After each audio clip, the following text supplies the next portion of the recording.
Alright. Mates. Game feels a bit quiet to me. I hope it's fun on stream. I didn't really test this too extensively.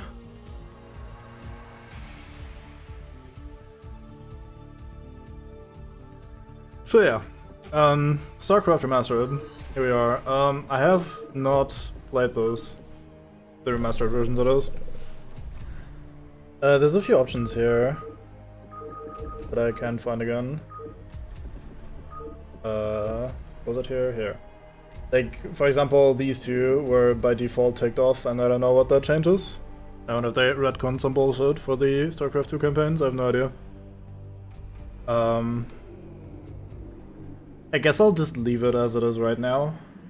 Like, this was the default, like I said, so I'm assuming this is for the best. We'll see. Everything else should be somewhat reasonable. I'm probably gonna struggle with the mouse a little bit because this feels slightly unusual, but yeah. Would be good enough. This also doesn't look like it used to look, because this is a remaster, and since this is one of the better remasters, you have a button that you can press at any time. Switch to the, well, not quite original version. This thing here in the corner didn't exist, obviously, and my Battle.net name wasn't displayed. But whether in-game or in the menus, you can just press that button at any time to switch between the two settings, and that's pretty cool. I really like that.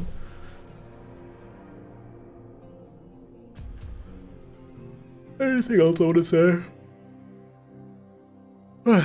I wish somebody put some research into the fucking correlation between starting up something that requires you to speak and immediately becoming fucking tired. This happens to me so often with just about everything. Like, oh boy, a Discord call, let me just start talking to a man, and immediately brain goes, gotta sleep, and just becomes hard wobble immediately.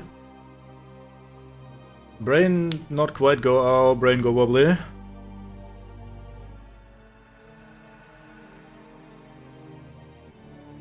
Instead of what I'm currently saying. Not sure I follow. How's the audio, by the way, since you're here, being able to give me comments? Actually, maybe let's test that when things are actually happening. Terran campaign, Rebel. In the decade since the end of the Guild Wars, the oppressive Terran Confederacy has stood unchallenged in its supremacy over colonized space. Damn, this is very different. All of that changed 4 days ago when a large alien fleet emerged from warp space and laid waste to the unsuspecting Confederate colony of Chosara. I see. Yeah, that's the thing with streaming. You don't know what you're actually saying, so you responding to me is kind of weird to me. Like, I don't know what I said. What the fuck are you talking about? So, yeah, I guess that makes sense. The Confederacy, fearing that the alien fleet's next target will be the colony of Marsara, has sent you to intervene. Acting as a magistrate, you are to safeguard the colonists and keep their state of panic from escalating any further. Boot camp, office of the colonial magistrate, Marsara colony. At some point in time. Welcome to Marsara, Magistrate. The equipment demonstration you requested is prepared and may be initiated at your convenience. Simply select Start to begin the demonstration. Alright, I'll probably be skipping those. Wasteland, office of the colonial magistrate, Marsara colony. Adjutant online. Good evening, Magistrate. I'll fill you in on what's been happening.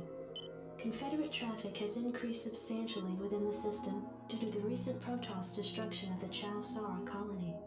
The Confederates have tightened security on all outlying systems, and it's likely that this colony will be locked down as well. An encrypted Confederate transmission came for you while you were at dinner. Replaying transmission. Greetings, Magistrate. I'm General Edmund Duke of the Confederate Security Forces Alpha Squadron. The Confederacy has quarantined this entire planet, and we'll proceed with a lockdown within 48 hours. You're to relocate your core colonists to the outlying wastelands.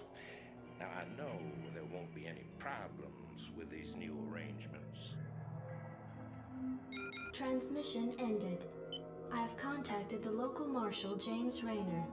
Rayner has agreed to meet your personnel en route and escort them to the new wasteland site. Yeah, that's alright. To be fair, that tutorial is, I mean, I guess it makes sense that it's very basic, but it is very, very basic. Like, if you look at these objectives, these very much look like tutorial objectives, and the first mission very much plays like a tutorial anyway. So even if you skip it, you still kind of go to homo with it. But yeah, I love that you can just toggle between the two graphics options. I'm gonna press that button periodically just because I find it fun, but yeah. Very nice. Once again, I have to ask, is the volume alright? Because I just cannot judge it at all. It sounds slightly too quiet from my perspective, but at the same time, stream is always, you know, bit different. If the dialogue was properly audible, then that's perfectly fine. I can just shut up during the talky sections. But I'd like to get that sorted out before I homo on. Allow me to have a drink in the meanwhile. Yeah, it probably won't be much louder than these sections, so I'll bump it up ever so slightly.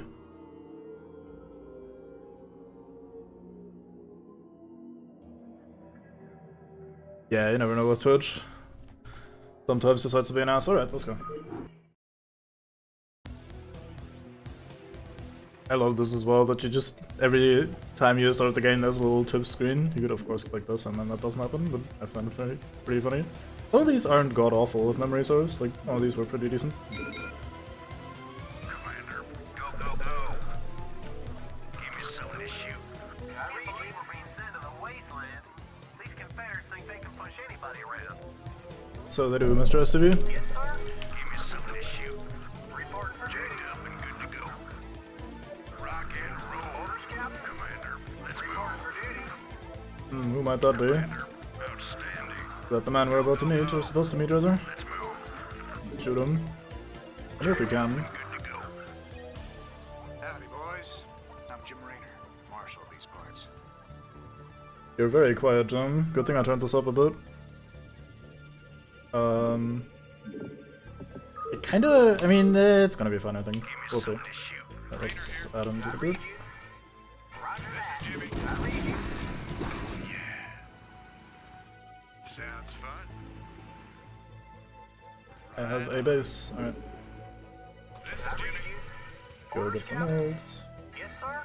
So I'm not sure much I should be tutorializing this for anybody that might be watching it for the first time. I generally like to assume that everybody and their mother has played this game, or at least generally knows how it works, but Sounds fun. if anything is unknown and you'd like me to generally introduce some basic mechanics of the game, then I shall do so. Should be good. Otherwise I'll just generally ramble, as I like to do.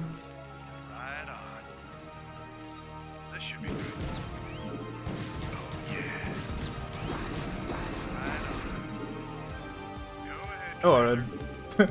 Well, I've played a decent bit of Command & Conquer myself, so I can probably kind of tell you what's going on. One of the major differences, I guess, to just Command & Conquer is that you have production buildings that produce separately from each other, so that while in Command & Conquer you'd have your one production bar here on the side and you can only pump out one unit at a time, in StarCraft and many other strategy games like Age of Empires, etc., you can just build multiple production units and then shit out multiple units at the same time. There's two resources that we gather. There are minerals, which is the blue stuff here. These mineral fields have a limited quantity to them, like they will eventually be all gathered up. And the other resource is gas. That's in the top right corner of the screen right there. There's no gas in this area because this is one of the first missions. That would be for, let's say, advanced units and tech, etc. Game speed feels low, maybe just the graphics. No, it's great, cool. You have a command center, generally speaking a main structure, where people have to go to deposit the resources. You have worker units, in the Terran's case this is the SCV, the Space Construction Vehicle, this fine man down here. And these go and gather minerals, and they build your building. So I go to build structure, and I can build a supply depot, which increases my unit capacity. In the top right you can see, hey look, we have 12 out of 18 unit capacity in use, which is 5 of these, we have 7 SCVs now. And then 5 Marines, which is 12, and then the hero unit of Jim Raynor, who's our plot mate here, and he doesn't count because he's from a gifted faction. So we are currently building a supply depot, so this will increase our capacity by another 8, 12, 10? 8. Right, cool. I didn't remember. In theory, I should be building more SCVs so they can gather these resources even more quickly, but we won't need to do that. The other building we can build in this mission is the barracks. Barracks do what barracks are mostly doing in games like these. They produce our basic units. So we'll be producing Marines, which are our basic combat unit. These are Marines. Can't zoom in because it's the remaster. Look at these boys. Look at these boys from many, many ancient decades ago.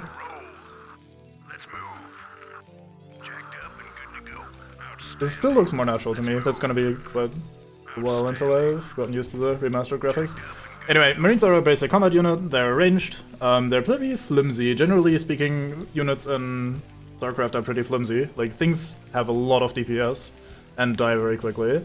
So our basic Marine here, for example, has 40 health. He does not regenerate, so if anybody is damaged here... Yep, there we go. We have one that's gotten 10 damage. That will not recover by itself. There are units that can restore HP, but we don't have access to them, and we won't for quite a while. Infantry units such as Marines can be trained at this facility. Indeed, thank you again.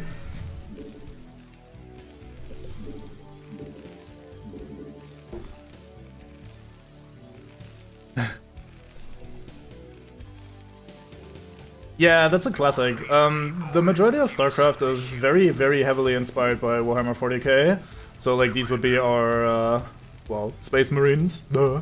And to a decent extent, the faction is inspired by Warhammer 40k Space Marines. Not quite with the whole, like, God Emperor religion sort of thing, but the aesthetic and whatever. The Alien faction are the Zerg, which are pretty heavily inspired by Tyranids, and then the Protoss faction, which is the third and last faction, are basically the Eldar from 40k. So, like, this game is pretty heavily inspired by that. So Blizzard is absolutely not the first group of people to do the whole Marines in big clunky suits. Alright, so now we have 2 barracks, and normally I could just start pumping out Marines out of both of these, which obviously doubles the speed at which I produce them. There's a slight little issue about that, and I'll be talking about that over the course of the next few missions, I assume, because this is about to end. Yeah, you'll recognize, or at least meet some of the characters again from Heroes of the Storm. Damn, you can actually see him sitting in this fucking, or on this fucking bike in the remastered model. Like, look at this blur of pixels. I could not recognize anything on these fucking bikes. This should be good. That's great. Nice. Sounds fun. Yeah, Rainer's alright. I mean, let's just finish this mission by building 2 more Marines. I pressed the wrong button like an idiot. But yeah. This mission is pretty soon to be over. Rainer is alright. His story becomes the focus of the first StarCraft 2 campaign mainly, whereas the original StarCraft campaign focuses on a variety of characters, and it's generally a bit more spread out across the universe, at least to a certain extent. Although he's a pretty important character anyway. Maybe I underestimated that. He's pretty relevant. Anyway, let's go to the next one. Have some dialogue. Oh, first we get our score screen, look at us. Fighting the Garm Brood, they got absolutely nothing done. We totally owned them in score, fucking noobs. Backwater Station. Receiving incoming transmission. Comlink established. Hey, what's up, man? Got your refugees tucked in nice and tight. Provide you can sidestep any more surprises from our Confederate friends, and we can keep. He looks so different in the remaster. They should have an easy time. Priority alert. Backwater station under attack by unknown alien organisms. Distress beacon activated at 0658. Alerting Confederate headquarters on Tarsonis. Stand by for incoming transmission. We've already received the distress beacon from Backwater, and we'll take care of it. You just sit tight. You'll be notified if there's anything we think you need to know. Damn. Listen, if we wait for Confederate reinforcements, that station's dust. I'll head out there now and do what I can. You send in some militia, and we'll save those folks. Trust me.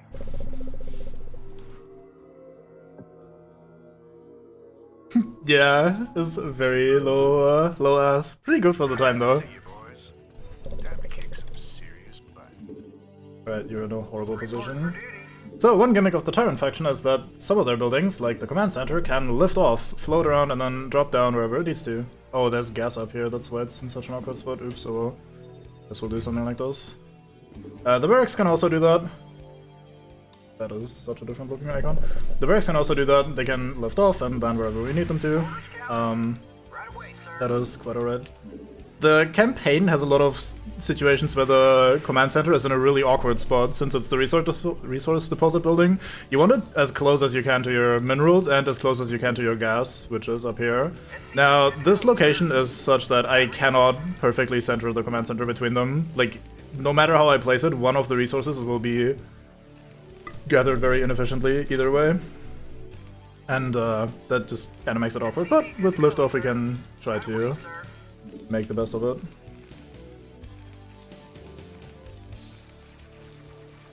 Nice. This is Jimmy. You want a piece of me, boy? Commander. Go ahead, Commander. SCP good to go, sir. Let's build another supply depot. Oh, never mind, we're low on minerals. This is Jimmy. So we got gas here. We don't have anything to use this gas on just now, because SCVs only require minerals, so we can just build these with the minerals we have, or we are gathering. And Marines also only cost minerals. They're very, very cheap. Marines are pretty good because they're cheap and very effective for their money. We already mentioned they have 40 HP down here. They have 0 armor, you can research to increase that over time. And their guns do 6 damage and they fire pretty quickly. So I can demonstrate that. Every time he fires, that's 6 damage on a man, and given that these have only 40 HP, that's a lot of damage to accumulate somewhat quickly, especially when you have multiple Marines. They're also obviously ranged, and that makes them one of the best basic units in the game, in my opinion. Stats-wise, they're a bit worse than the Protoss basic units, or, well, significantly worse than the Protoss basic units, but having just this very spammable, very high DPS kind of trash unit is really nice, and you can beat the majority of this campaign just by building Marines instead of trying for any fancy new shit that you get later on.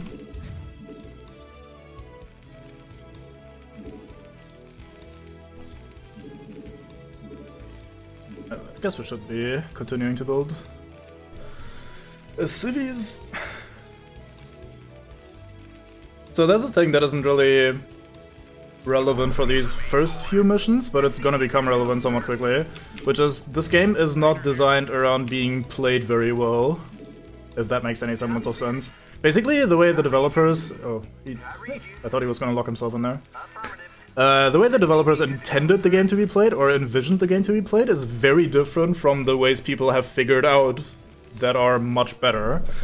And as a result, if you even remotely know what you're doing, like not even on a high, oh, I play this professionally or whatever level, but rather just if you have any idea what you're doing, you're gonna be outclassing the AI in many, many, many ways, and that will make many maps very simple. There's gonna be a mission that will demonstrate this very well in the near future, I think next or one after. Yeah, basically like that, except we're substituting mammoth tanks with, I guess, just regular soldiers, because the Space Marine is basically the basic bitch unit. And they're gonna be our mammoth tanks if we just spam enough of them. They get a little gimmick later on, which is this one, the stimpaks. We need to research that, but we can't yet. Let's see, can I even build anything else? Oh yeah, we can. We can build the engineering bay. That's alright, let's build one. I wonder if I should make a second. Probably not. I guess I should. What else am I really gonna use my gas on? Yeah, we're only gonna get one anyway, so fuck it. Alright, so as you can see, these guys are gathering gas and they have to run all the way from the refinery back down to the command center every time, and it's very slow. In standardized formats, like in multiplayer and just generally speaking in any sort of map that was created shortly after this game came out, they generally put the command centers or the resource patches in a location where you have the shortest available routes to the command center anyway. You can't build a command center... Oh, I'm not rich enough to demonstrate, give me a second. You can't build the command center or land it right next to a building, to a resource pile. Like this is the... You can see the green squares is where it starts being available. Like this is the literally closest I could place it to the minerals.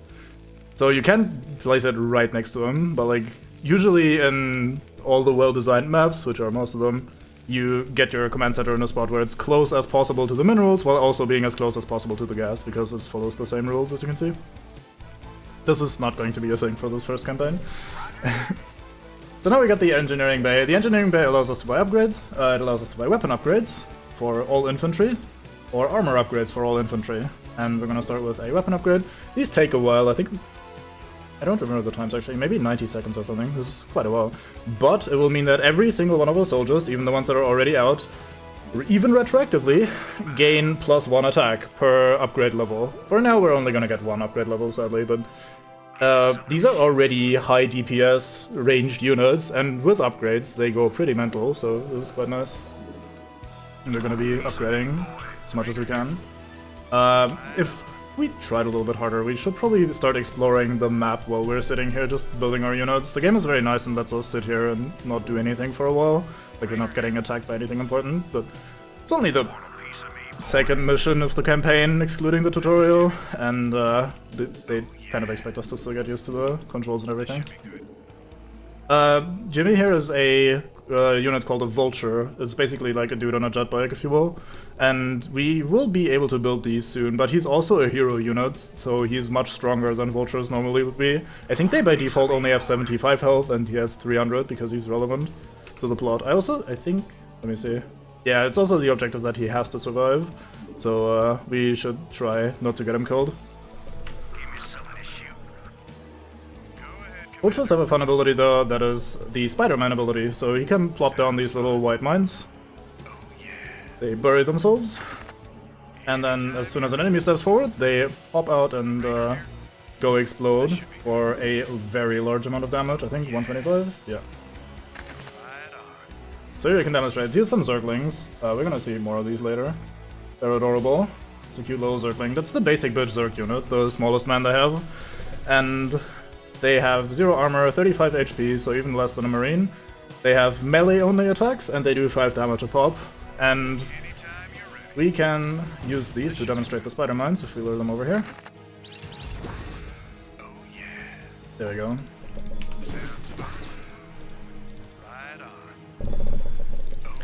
Another thing that's interesting, these are organic units, these Marines, like they're actual people. And that means we can't repair them, but Jimmy's bike is mechanical, and thus he's classified as a mechanical unit, so we can go here and say, hey, Mr. SCV, why don't you repair our man? And boom, there he is, back to full health.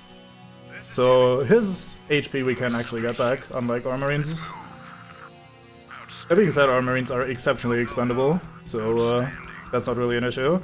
This is our first introduction to ramps.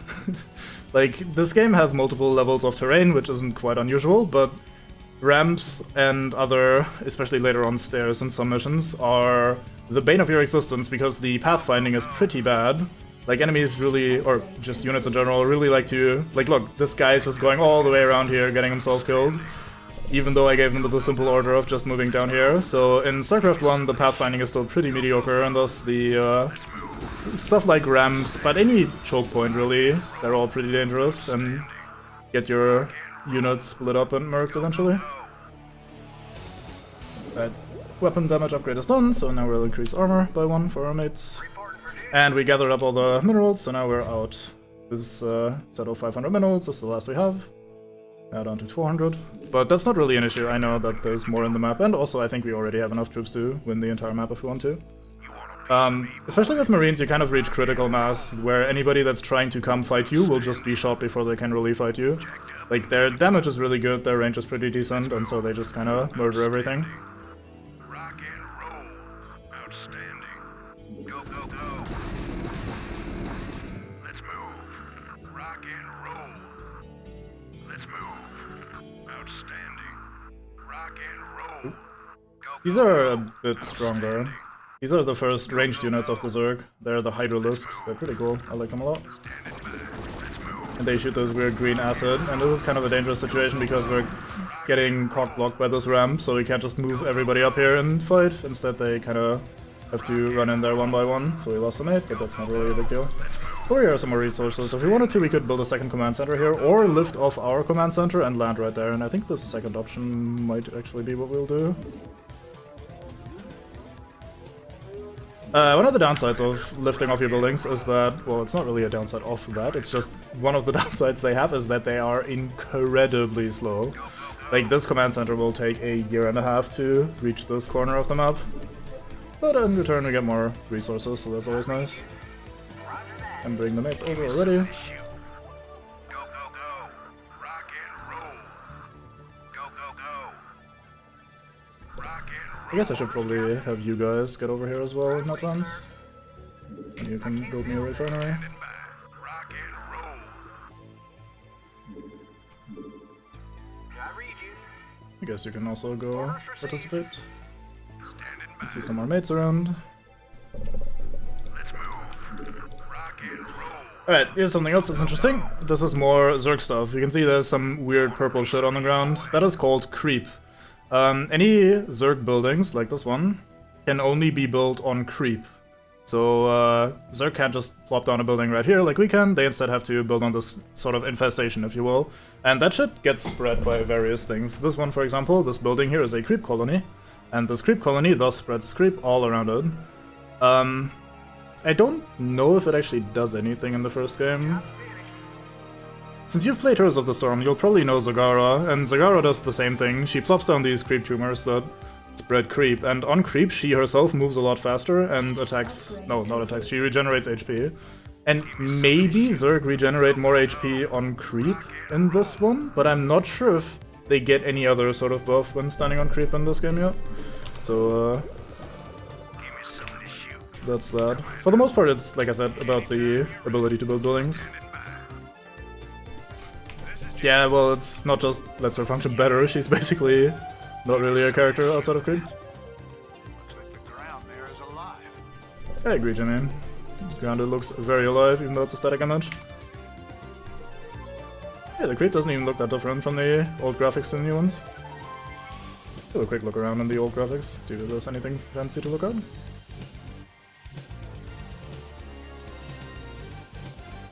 Alright, let's go.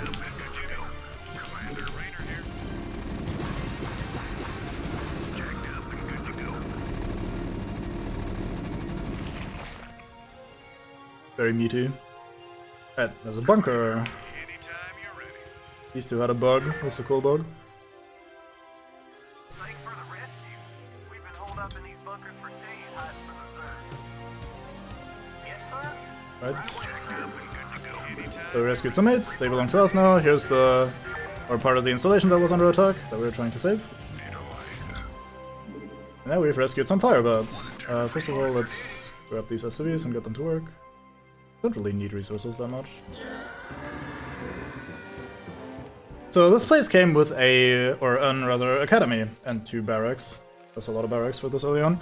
The academy is another research building. We get upgrades here. The first one that we get is the U-238 shells, which increases marine attack range. That is very nice. I always love that. And the other one is this stim pack for marines and firebats, which is the new unit we got. Let's start with the range upgrade.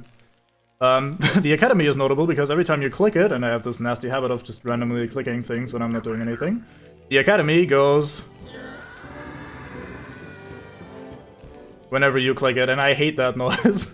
Like, I don't like that I'm randomly clicking buildings and then suddenly some guy starts screaming at me. It's kind of a bad habit of mine, and I'll probably click the Academy and wince every time I do it. It's a bit awkward. But it's not a big deal. I'll try to get out of the habit and then it's gonna be fine.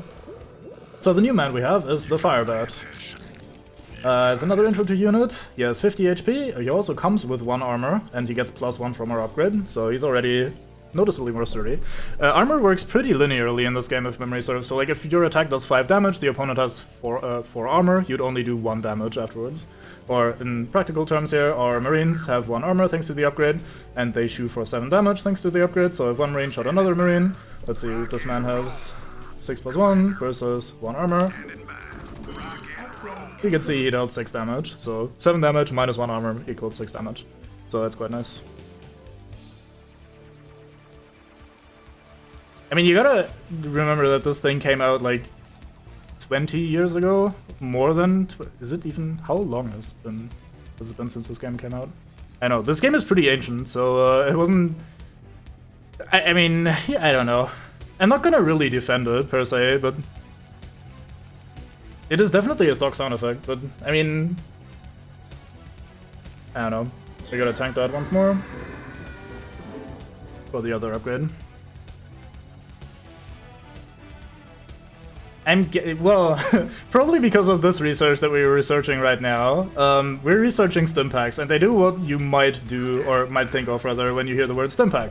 So every infantry unit, well, not every actually, only these two, now that I think about it. Anyway, Firebats and Marines can use the stim pack ability once researched, and that costs them some HP, but injects drugs into their system, which makes them very fast and attack much faster. So you can pump drugs into them, which hurts them and makes them go apeshit. Which is probably what this sound effect is going towards, because this is the research place for where you get stim packs from. You actually don't get much outside of stim packs from this research place. So I think the range upgrade into stim pack is the only thing we get here. Research complete. Right, so there's our stim pack. So pressing this button will now take 10 HP off our Terran Marine. You can see this is how he moves normally. He's alright, he's doing well. Now I press stim pack. And he gets very happy. Like, oh yeah. He also took a quarter of his HP and damage, but he's now very fast for a bit. It's gonna not last very long, like it's gonna wear off. And the damage will stay, because obviously organic units don't regenerate, so yeah. Gonna be something we're gonna be stuck with. But thankfully Marines are very, very expendable, like I said earlier, so it's not a problem at all if we just burn through their HP to give them all of the combat drugs. Back to our Fire Batman, so he comes with an extra armor. He has a flamethrower, which does 16 plus 2 damage. So every upgrade level gives him plus 2 damage instead of just plus 1, which is nice. And the flamethrower looks like this. This is adorable, especially if you look at the old graphics. Like, this is, this, to be fair, this doesn't look bad to me because I grew up on this shit. Like, this game was a large part of my childhood. So this doesn't actually look bad to me. But I gotta admit that it looks pretty bad from modern eyes.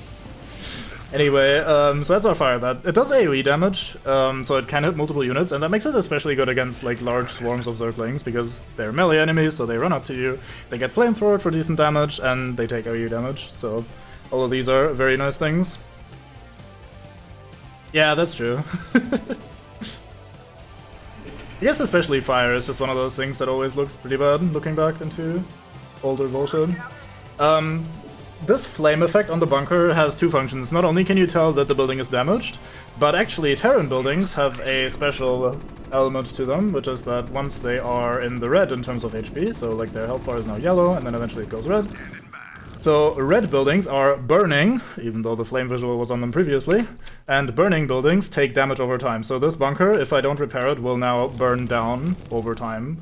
That's not a major gameplay element, like I don't think that ever really matters, but it's kind of a neat little detail. Every faction has pretty unique stuff to it, and one of the benefits, I guess, of being Terran is that your buildings burn down if they get in the red. But if we grab an SCV, we can go down here and repair it, and as soon as he starts repairing it, it immediately stops taking damage, and he can get that shit done. Like Lordgun, fine man, he's sorting it. You may notice though that repairing shit costs resources, so since bunkers cost minerals to build, this is draining my minerals, repairing this bunker. It drains it very slowly because bunkers are cheap, but for the most part, it's something to pay attention to. Speaking of bunkers, we haven't explained bunkers yet, so look, okay, we can't build them, we only inherited them. Bunkers house up to 4 units, so if you put in like a marine, he now lives in this bunker. And not only is he protected in there, he can also shoot out. So if there's a mate approaching, like a Zergling, he can shoot at them. I can't order them to attack anything from inside the bunker, so I'd need an enemy to demonstrate. Firebats can also go into bunkers, and they too... Nice, this man is stuck. I think he's not actually stuck, I think I can force him out of here. No, he is literally stuck because his marine is slightly too big. Okay. Anyway, Firebats can also go in here, and they can also shoot out of the bunker. But that makes bunkers really strong. Well, not the Firebat specifically, but just putting Marines into bunkers is pretty strong. Like I said, Marines are pretty high DPS but flimsy, so if we put 3 Marines in here, they shoot pretty far, like maybe until around here, and they are effectively completely protected from damage in there. And that's 4 people shooting at once, usually at the same target, so it's quite alright. Bunkers are pretty strong in that regard. We can press a button to just unload them. We can repair them with SCVs, so if, for example, like a large attack force were incoming, we could just put Marines in here, have SCVs behind them, repair the bunkers.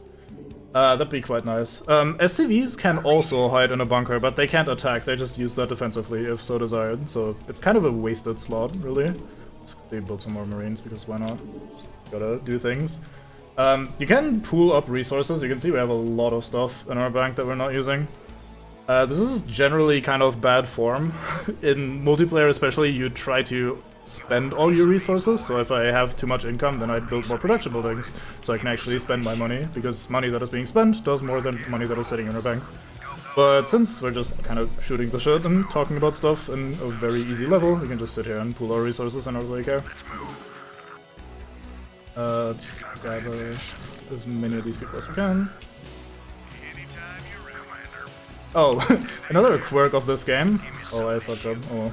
Another quirk of this game is that you can only control group up to 12 units at once. Like, even though there's a lot of units here, if I try to highlight all of them, it's only gonna select up to 12 units at a time. So we have to make separate control groups in numbers of, or in groups of 12. So we have like group 1 over here, group 2 over here, and then we'll make a group 3 over here.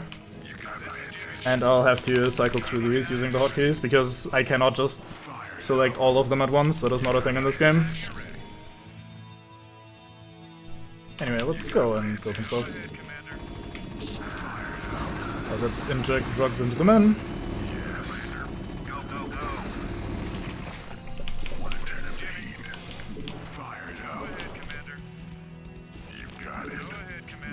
So here's once again a ramp, and this one is not quite as bad because we're on the upper ground.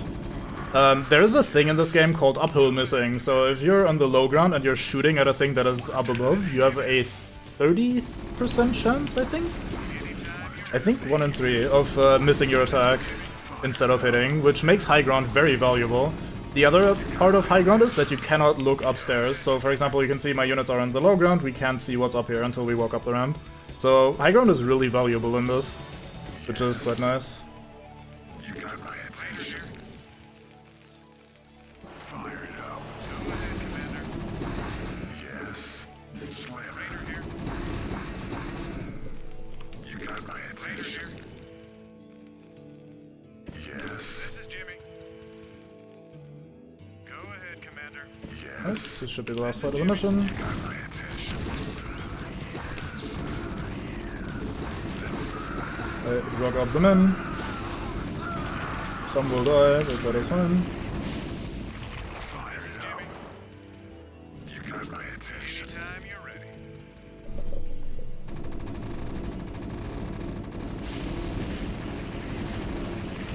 Yes. Go ahead, Commander. Want to turn up the heat. What the hell did they do to that command center? Whatever it is, it ain't natural. Burn it, boys.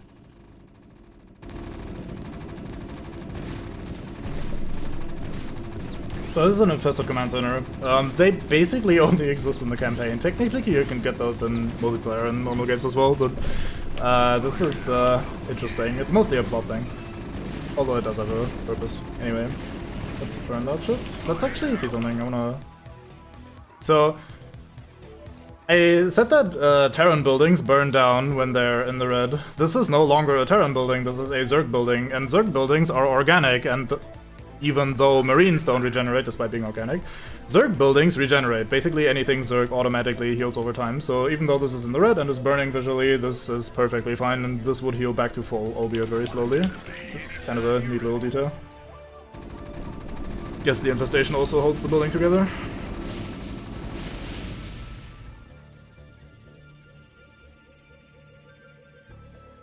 Receiving incoming transmission. Marshal Rayner, by destroying a vital Confederate installation, you and your men have violated standing colonial law. As of right now, you're all under arrest.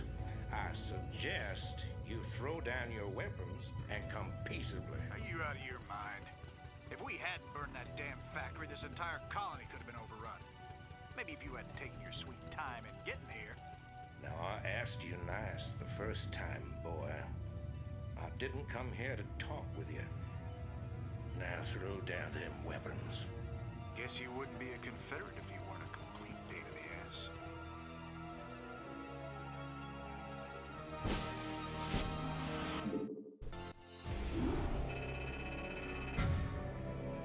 So one thing that makes this campaign pretty good, and StarCraft 1 in general pretty good in that regard, is that you always get a decent chunk of plot between missions, at the start of missions, sometimes during missions, and usually at the end of missions as well.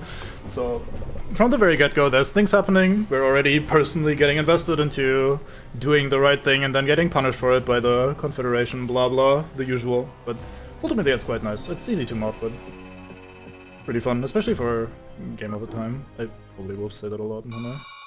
Oh, a video. Nice.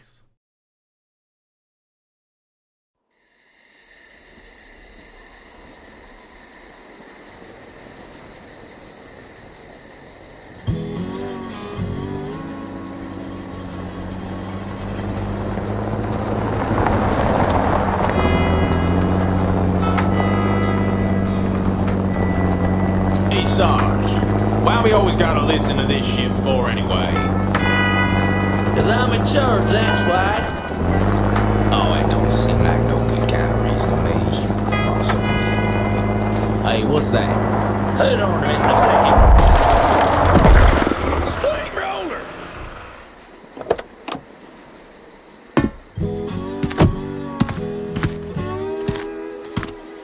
Looks like you mashed some poor feller's dog, Sarge.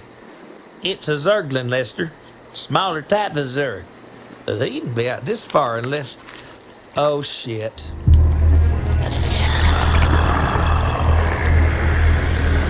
I love you, Sarge.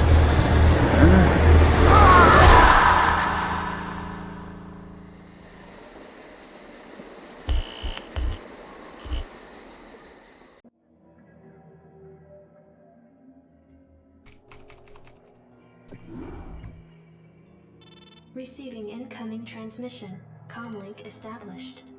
I got your message, Magistrate. And frankly, I don't care what you have to say about Confederate regulations. You damn fringe world yokels are all alike. Don't know where your loyalties lie. Y'all have a real good day now, you hear? Transmission ended. The report you requested is ready. 16 outland stations have reported sightings of the alien invaders identified as Zerg. The Confederates have arrested all standing militia forces and continue to avoid action against the Zerg. 3 stations have fallen to the Zerg already. We've been unable to locate any source of military relief except the extremist faction known as the Sons of Korhal. Their liaison is holding online. Good day, Magistrate. My name is Arcturus Mensk, and I represent the Sons of Korhal. You're familiar with the Confederate propaganda surrounding my group, but your reputation suggests you'll see past it. It's never been our practice to operate in any one place for long, but these Zerg don't look like they're going to wait.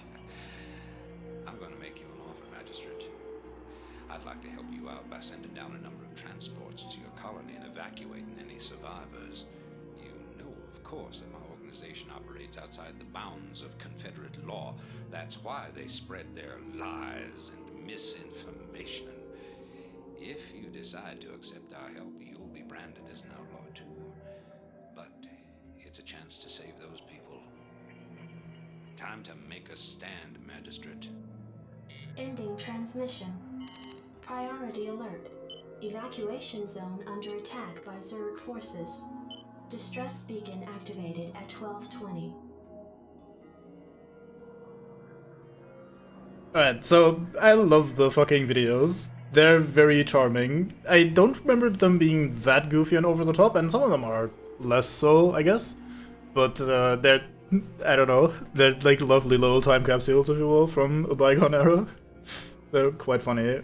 Their one downside is that I have to turn the volume down, because obviously they follow the good old rules of not using the game's audio, but rather the video audio. So I'll have to remember to turn that shit down every time it starts up. But yeah, you get some small insights into the into the kind of the style that the Terran faction follows, which is quite nice. Yeah, just I don't know, everything about that is so deliciously tropey. I mean, it's riffing on that, like it's self-conscious, but like I don't know, very fun. Anyway, so we have our first survive mission. This is one of those archetypical ones. I think they just kind of even if just as an homage, they always do one of these, so you just have to hold out for a while before being overrun by opposing forces. But yeah, we'll enjoy this one. Hey, this thing's on fire! You ought to send an SCV out here to repair it. You can fix my bike up too while he's at it. Yes, sir? Even just the fucking whatchamacallit, Good to go, sir. the accent they have, etc. Like all of that is just so good. It's so over the top and so silly, but in a fun way. Cover in these bunkers if things get too dicey. So the game is kind of subtly tutorializing me about the burning down bunker and hey, I could repair the mate, etc. We're gonna accept all that. Get this command center very slightly closer to the building. Let's see, what are my units that are standing around here? I'll read you, sir. Base is under attack. Oh, SCV good to go, sir. Not enough minerals. Not enough minerals. What are you on? I also, oh fuck, I clicked the economy. Here we go, I did the thing that I'm probably going to do about 100 more times. I think everything else should be fine-ish. Anyway, we have something new, we have the missile turret, they look delicious. I love these guys. One thing you can tell now that there's remastered graphics is that there's a dude sitting in there. I would have never known without the remastered graphics and the ability to zoom in. Like, look at these missile turrets, you cannot tell me that there's a guy sitting there. Now that you know, okay, maybe you can identify him, but yeah, I know. What are you on? One of those details that is lost in translation thanks to the graphics. So the way I used to play this mission is I just bunkered up, like build a few more bunkers, put in SCVs, put SCVs behind them, put marines in them, reinforce the top areas here because there's going to be flying units that are about to attack us. And you can just kind of hold out here for a while, and it's not exactly all that difficult, but it was pretty close for my knowledge from being very young and having no idea what I'm doing. Yeah, that guy has a shit job, like, imagine sitting there and being twisted and turned around the entire fucking time. Like, that's horrible. Pokemon cannot click worse shit. What are you on? Now, these days, the mission is kind of the epitome of something that is, very different about the way people play StarCraft. Because this mission is one of the easiest missions in the game, and holding out here is not actually in any way, shape or form difficult if you at all know what you're doing. Not because you can bunker up, etc., but in fact you can, even if you're just kind of casually enjoying RTS games, you can very often just clear the entire fucking map and all enemy forces and still have like 5 or so minutes of just sitting around left where there's absolutely nothing to do. Because it's surprisingly easy to hold out and in fact clear the entire map. SCV good to go, sir. Yeah. What are you on? So I'm gonna try to talk about that a little bit more.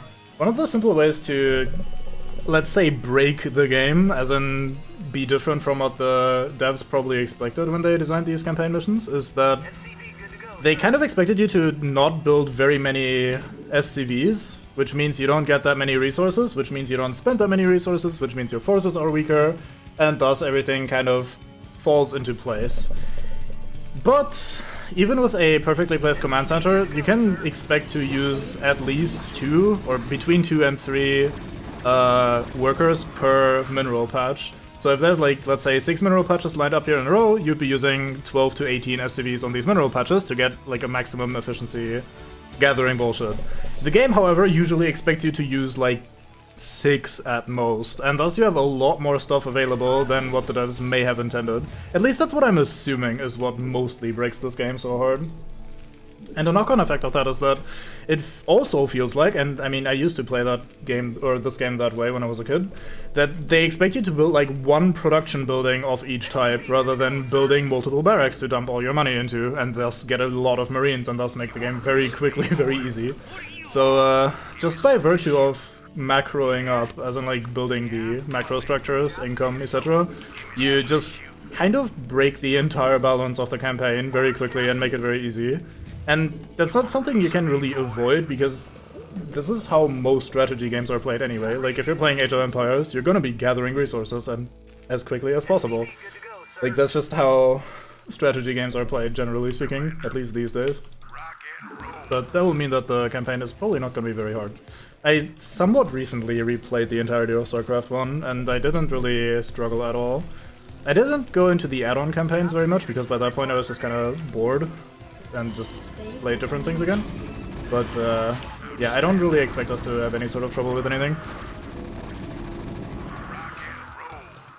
Not because I'm some sort of big man StarCraft prodigy or big man strategy game prodigy or whatever, but simply by virtue of applying the very basics that people have come up with when it comes to how to play these games. Okay, I'll have one more Academy Scream in a bit when we have finished the range update so we can get stun packs. Then afterwards we should be done. But yeah, we're gonna be building like 4 to 6 barracks and just pumping out Marines in a little bit. And that is just the kind of power level that the AI cannot handle. I guess we can build some more missile turrets just in case. Let's build one back here by our mineral line so they can't just harass our SCVs willy-nilly.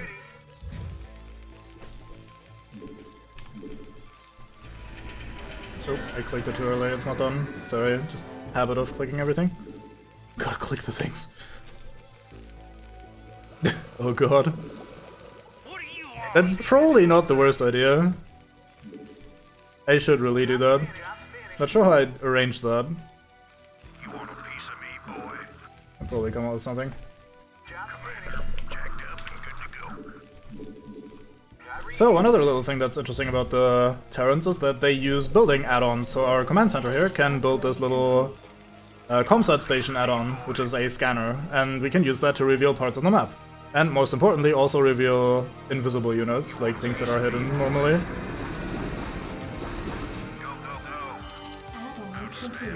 Add-on complete. So now we have the comsat station and we can go and have a look at the map. Some units are hidden and you need detectors to reveal them, and whatever the scanner reveals is also being detected. So there are units that are cloaked later on, they can turn invisible. There are units that can, especially Zerg units, can burrow underground and thus are invisible unless you detect them, and that's all quite nice. I probably need more depots. I guess this man will be busy building depots for the rest of his life.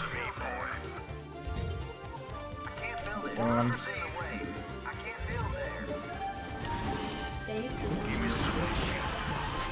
They died a bit too fast. Research complete.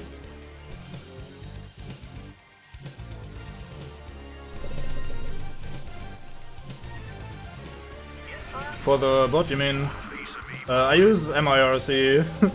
I do this. Oh fuck, I clicked the thing. There we go. It's gonna happen a few times. But yeah, I use MIRC. I do the same thing that DK has set up, because I just kinda asked him what he uses and he said I do this, and he offered me the code too if you wanted, but I was like, nah, I'm gonna fuck around with that myself because I like that sort of thing. So I basically just have an MIRC client open that is watching chat and is responding certain times. Oh, I'm using OBS. OBS Studio, I think.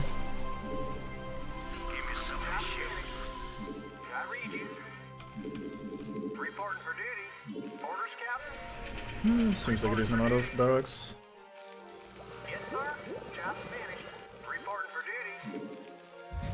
Yeah, I mean, I'm just gonna do a thing that like is like a normal stream highlight thingy or like a normal channel point spendy thing, and then whenever someone uses it, I'll just probably have set up a... I mean, ideally, I'll have set up a hotkey that I can just press that plays the sound effect or something.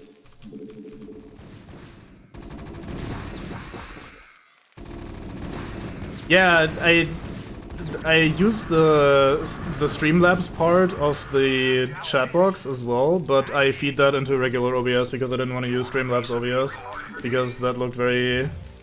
Like, I tried to avoid using Streamlabs, basically, because I don't want to rely on that side. I've heard pretty... Like, I heard that it's often unreliable and, like, breaks shit. And I kind of don't want to be dependent on Streamlabs necessarily with my setup anyway. So that's why I try to avoid that sort of thing. But I'm assuming with Streamlabs I could do a lot more stuff very easily, and I'll probably eventually switch anyway, because it's really not worth the effort. Orders, Captain? Yes, sir? Job's finished. Jacked up and good to go. Give me some of this. Alright, we're at 36 Marines now. Technically 38, but I'm too lazy to open another group just for one more mate. So we can now go and have a bit of an explore around. Commander, give me some of Your this. forces are under attack. Standing by. Commander, standing by. So the secret to this whole macro thing and building yourself an army is that you go to your barracks and you click M, and these all now produce Marines. And then I go back and do things.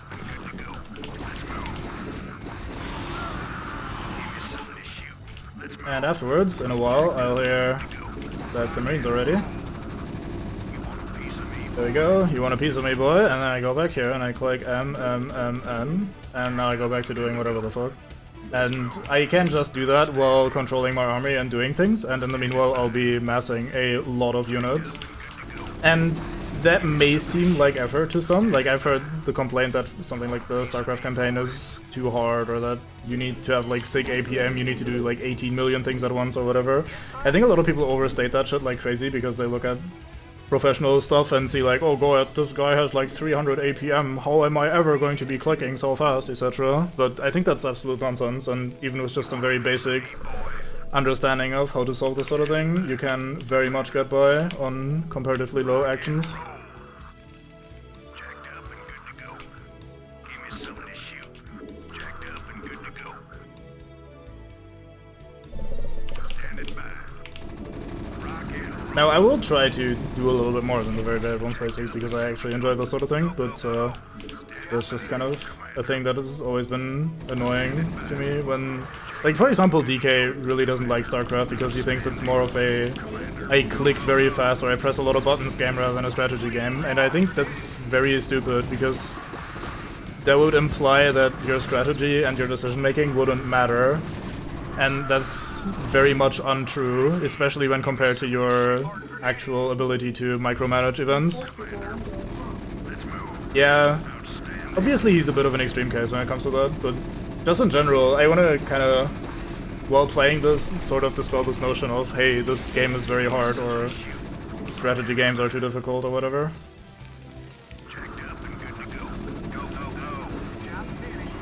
Because I think that's a very silly statement. You don't need to do anything terribly fancy to get through this campaign. Like, sure, if you're playing multiplayer, then yeah, you can go up a lot in terms of like what the higher end of people's abilities are and how much effort they put into and what they do. This game can get pretty crazy at like top level, but to just play it casually and have fun with it, especially in the campaign, but even in multiplayer, you don't need to be some sort of superhuman madman that presses 18 million buttons a second. Let's stim all of our Marines so we can go very fast and shoot very many things.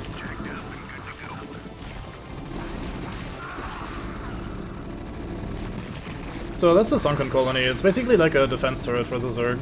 It has this weird tentacle that it thrusts into the ground, and then it penetrates a man wherever the tentacle comes out, like so. This is decent damage, but it only hits ground. It's pretty low attack speed, so if you just have enough Marines, you can kind of run over it. We're basically just destroying a basic Zerg base here. We will see a lot more of the Zerg later in greater detail, so I'll not be highlighting everything here. This is basically the Zerg worker unit. The drone, it builds buildings, it harvests resources, just like our SCVs would do.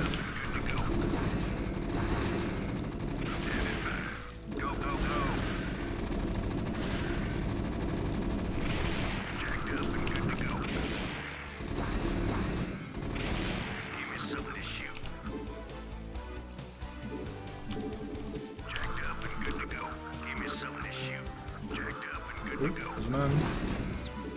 Very lonely man, most likely, but a man. Anybody else in the road? What do you want? Yes, sir. Roger that. You want a piece of me, boy? Outstanding. Give me some of this shoot. One thing I wanted to make sure when I started setting up this shit for the, like with the volume, etc., is that the music is audible, because especially the Terran soundtrack is absolutely fantastic.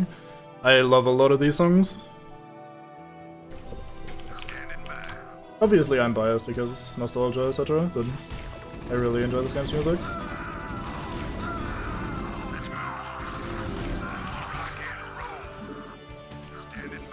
Let's see, what else? Should be some... Oh yeah, we have a scan, let's see. So a little bit of stuff up here. A little bit of stuff up here, and that should be it. It has Mutalisk. Look at you. Not exactly adorable, but almost adorable. Enjoy some drugs, mates. Let's go. I guess I should spread out these men a bit. And down he goes.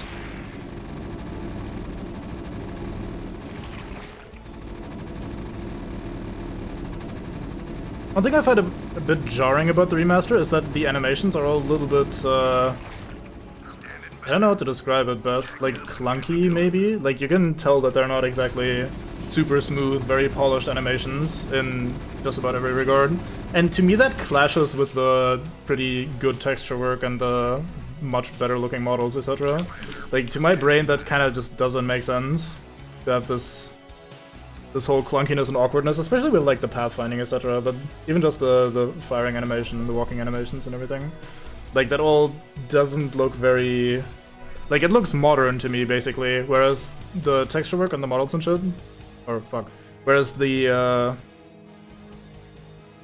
I am unbraining. Let's try that again. So visually, everything looks great and modern and sleek, but then the animations and the pathfinding, etc., all of that is very clunky, like the old game would be, because it's the same game. It's just visually different. And that kind of clashes in my brain, whereas if I look at that with the old graphics, then to me it makes a lot more sense that these units look like weird and that the death animations look weird and that the like animations aren't incredibly smooth, etc. Like all of that makes sense for my brain when looking at this, but it makes a lot less sense when looking at this. If that makes any semblance of sense. So I think I'd ultimately still prefer playing the regular version. Prefer is a strong word though. This is fun just to see the differences. But yeah, anyway, so our survival mission, we're 4 minutes away from the end. You might notice that these seconds go a little bit fast. StarCraft speed, or StarCraft is generally played on the fastest in-game speed, which is slightly faster than 1 second per second. So I think it's like 1.2, 1.3 seconds per second or something? I don't know. Anyway, this is, like, the in-game time is slightly faster than the real time, as one can tell. So we're not actually defending for 30 minutes, only defending for like 21, 20, I don't know. And yeah, we're done. We've cleared the entire map instead of defending, and I don't think I did anything terribly fancy here in this mission. I think we just kind of built a lot of marines and then we put them into groups and A-clicked them across the map and they killed everything. So now we're kind of done. Can give you another academy yell if you want. Here, listen to this shit. God damn.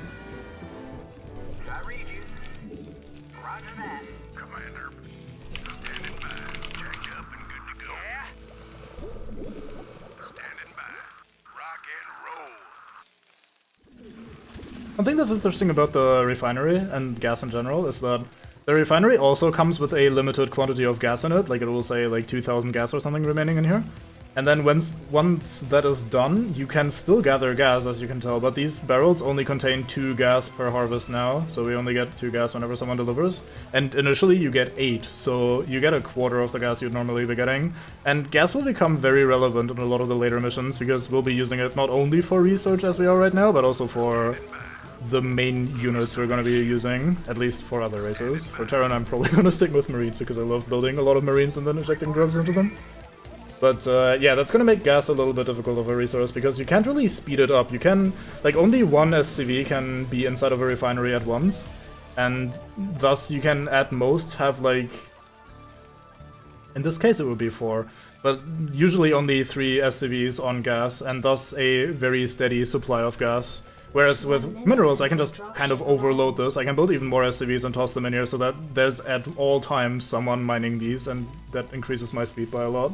So gas will always be a bit of a limiting factor when it comes to technology and the higher tier units.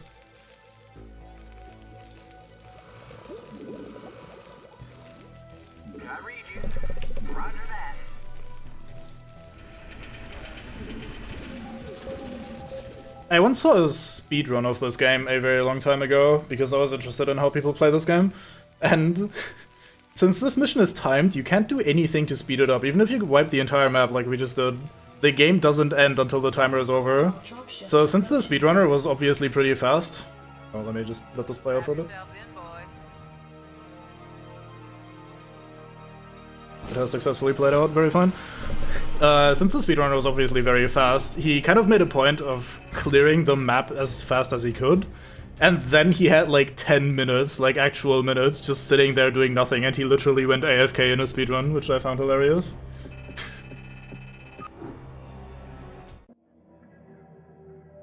The Jacobs installation. Your tenure as Colonial Magistrate is suspended, pending an official investigation of your affiliation with the Sons of Korhal. Receiving incoming transmission. Hey man, Arcturus' boys sprung me from the prison ship. Apparently they're as frustrated with the Confederates as we are. I know their reputation, but they seem to be on the level. I think Arcturus wanted to speak with you. Commander, Mar Sara is almost completely overrun by the Zerg. The Confederates are abandoning the planet, and so are we. However, there is one thing I'd like to do before we leave. I want you to raid this colony's Confederate outpost and retrieve whatever design or weapons schematics that you can find in their networks. With the chaos of the Confederates' evacuation, you shouldn't have any trouble getting in or out of their installation. I'm into it.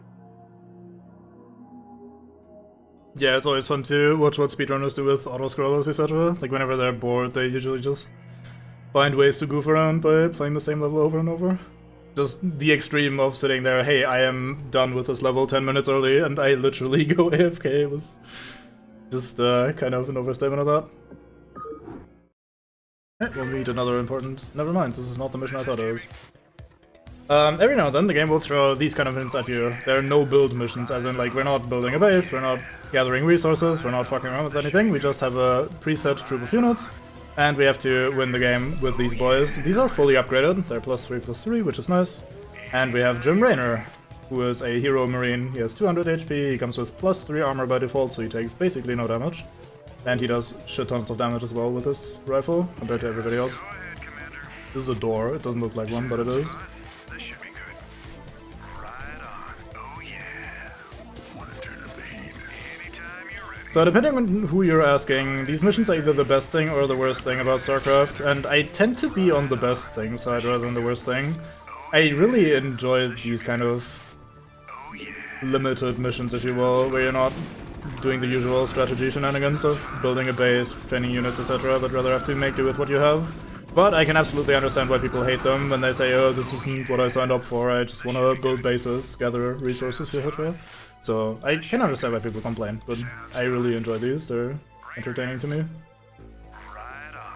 If we want to be a bit careful here, we could send old Raynor first, because while he cannot be healed, sadly, and we can't let him die because then the mission immediately ends, he still is the tankiest guy we have, and especially, like, if you look at Marines with their base damage of 6, against a guy with 6 armor, they'll do exactly 1 damage a shot. You can't reduce damage down to 0, they'll always do at least 1.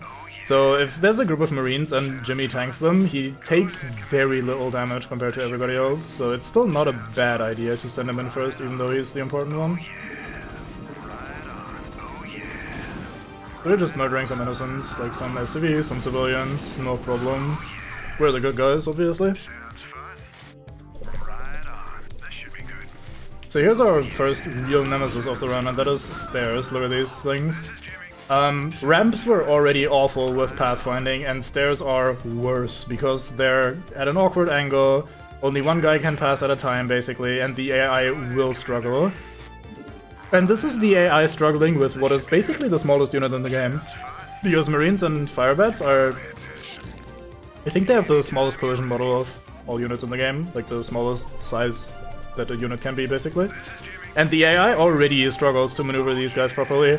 Imagine if we get bigger units later on, what a nightmare that will be to navigate ramps and etc. Especially fucking stairs, that's gonna be an absolute nightmare. I just said end Esaturo, which is double. Oh well. Oh yeah. Sounds fun. That should be good. Sounds fun. Oh yeah. That should be good. Right on. That should be good. Sounds fun. Right on. That should be good. Right on. That should be good. Oh yeah. Sounds fun. That should be good. Oh yeah. Sounds fun. So this is our first no-build mission, and we don't really have any complicated units. So it's pretty easy. Some of the later ones can be quite difficult, where you have to actually manage your units properly, maybe lure enemies out by sending in one guy and then moving, like luring the rest of the opponents into range. In this case we're using the high ground to our advantage, which is quite nice. I fucked up and lost a guy instead of pulling him back, so like these sort of fuck-ups I should avoid for later no-build missions because they actually get somewhat difficult. And especially once we get real abilities that we can use. Technically we have stim packs, but I don't want to use stim packs and lose a quarter of HP on everybody, especially this early on in the mission, so they'll get more interesting later. This one is just a very basic bitch one, but I still think it's a cool concept. That should be good. Sounds fun. Oh yeah. Right on. I'm sending these guys here so that they all line up rather than piling on the fucking stairs here. That should be good. Teleportation field activated. This is Jimmy. Oh yeah. Sounds fun. Hey, you're not allowed in here. Right on. Security cameras activated. Right on.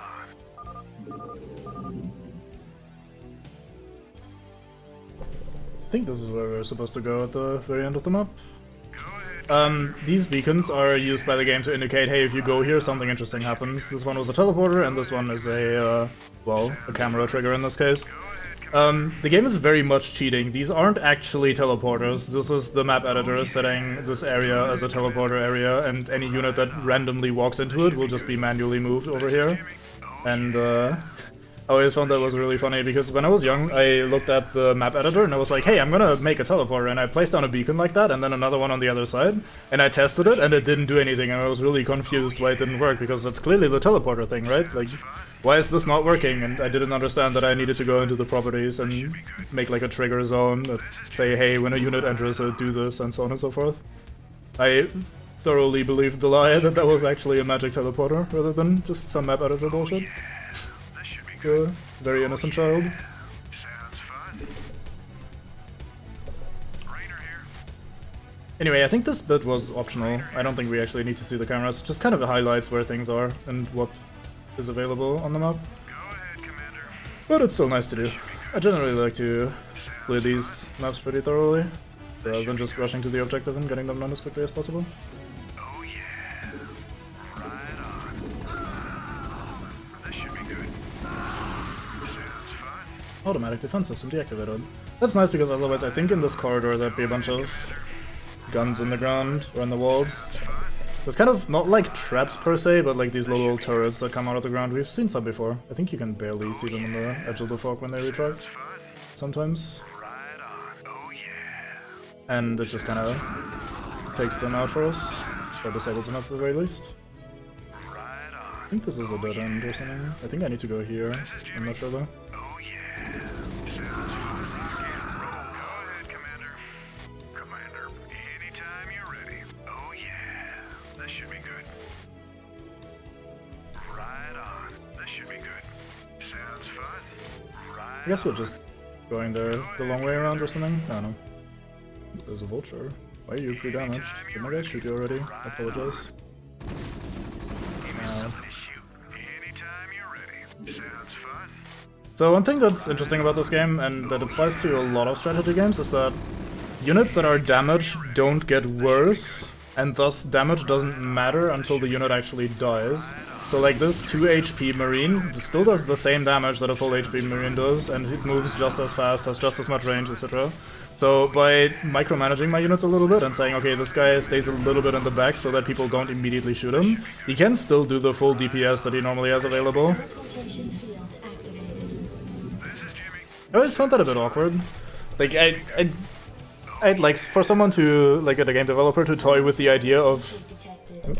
We're gonna... There we go, these are the kind of floor turrets.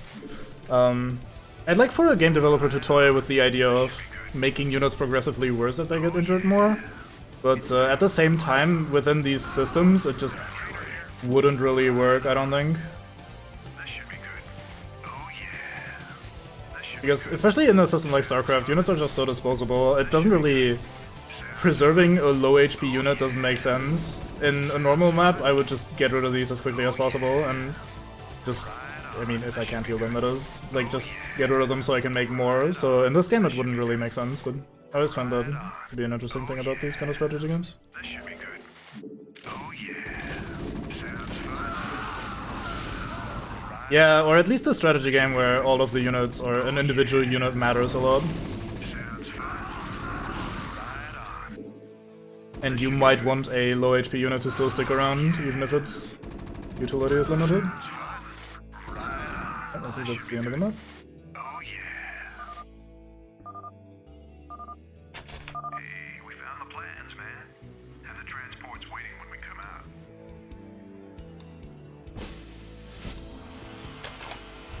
Yeah. And it's obvious that that thought would come to me when we're playing a map like this, where we are limited in mates and can't make more, etc. And don't really rely on the macro.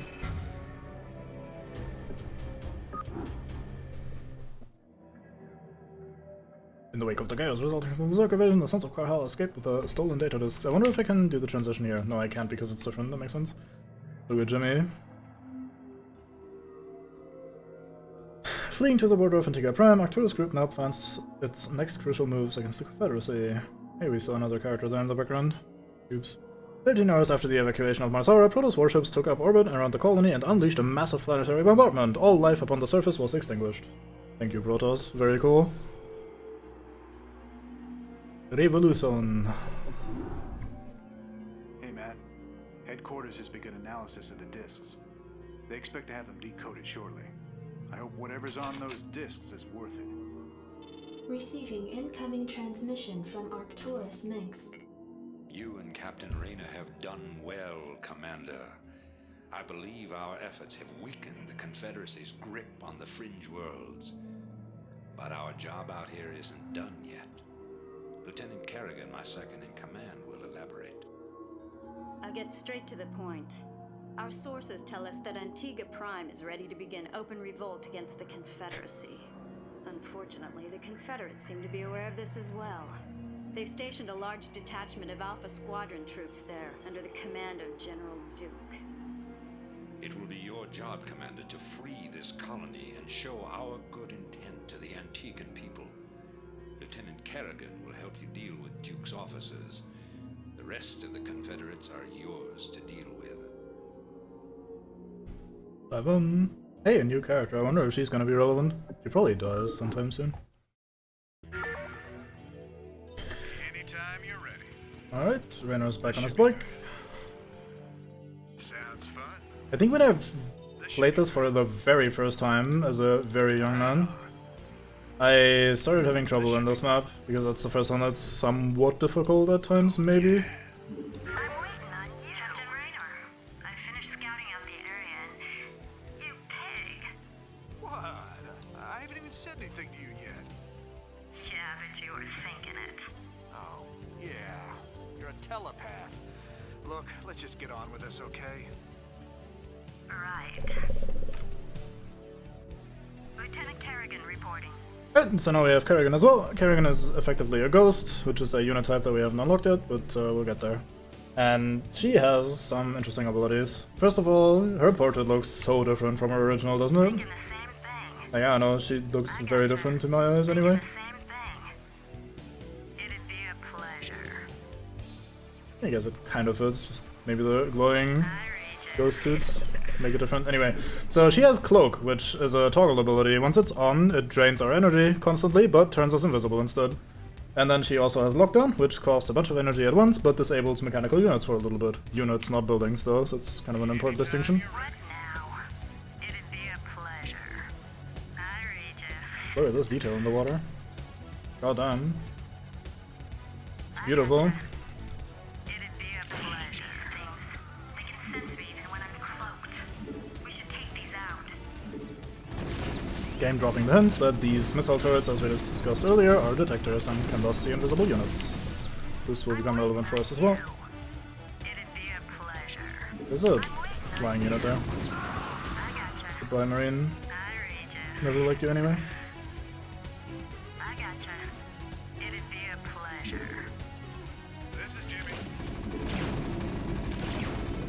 Maybe don't shoot Sarah. How about that? Good. I could use lockdown on that, but I think I need her mana here in a second if memory serves. Or her energy as it's called here.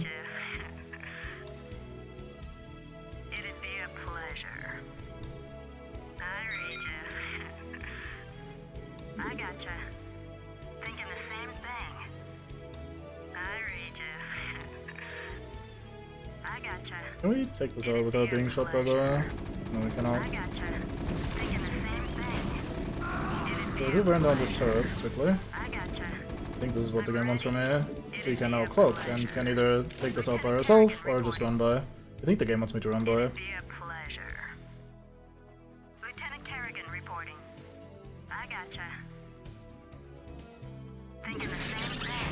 Lock you down.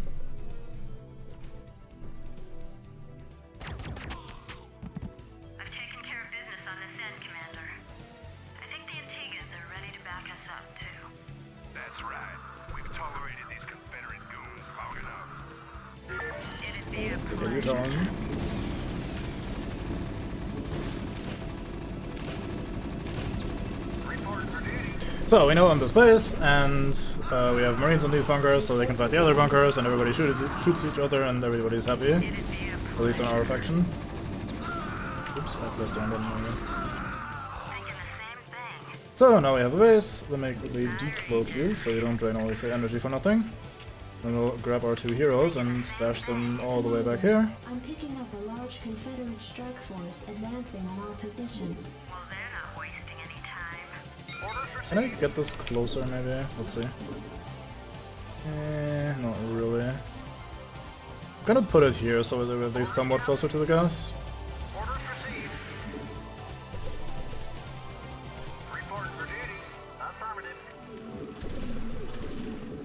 Let's see, what do we have?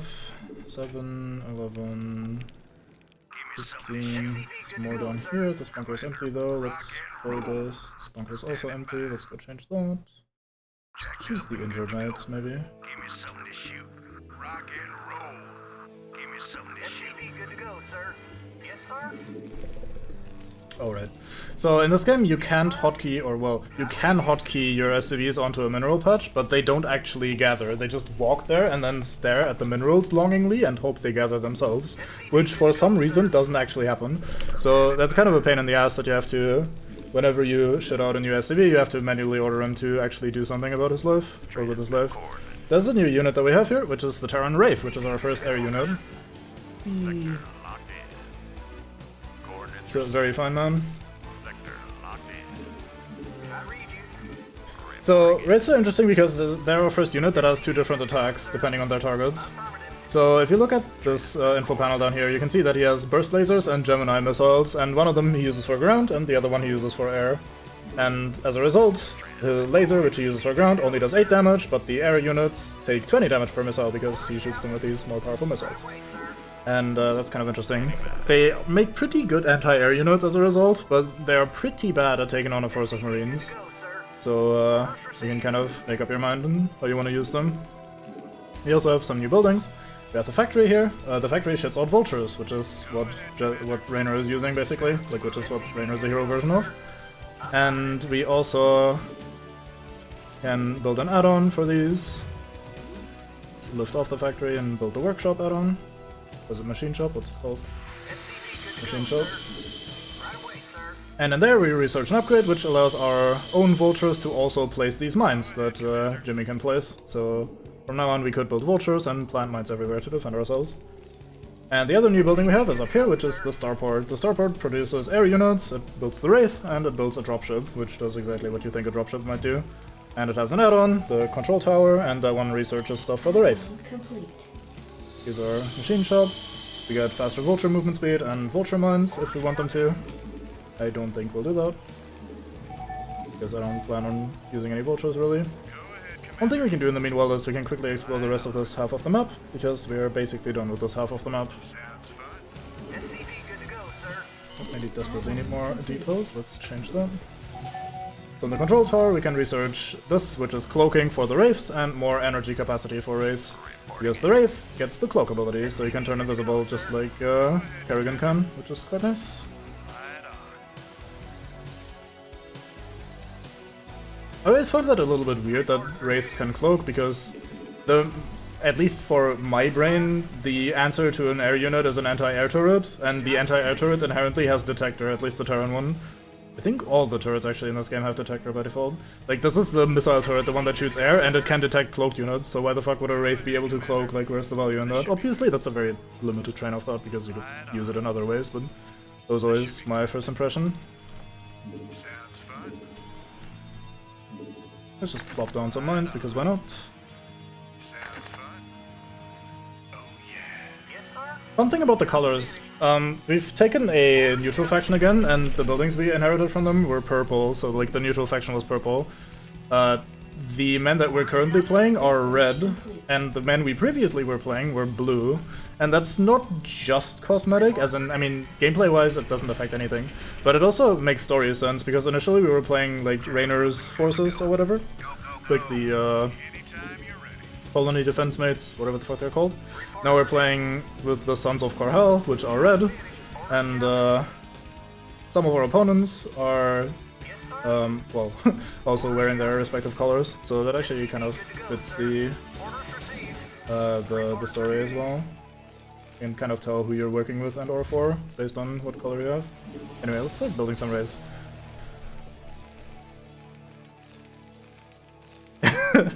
Yeah, I mean, it's pretty good against people that don't know what's going on, obviously. Like, cloaking is one of those classic, or just invisibility in general, it's just one of those classics haha gotcha things that will be especially troubling for newer players.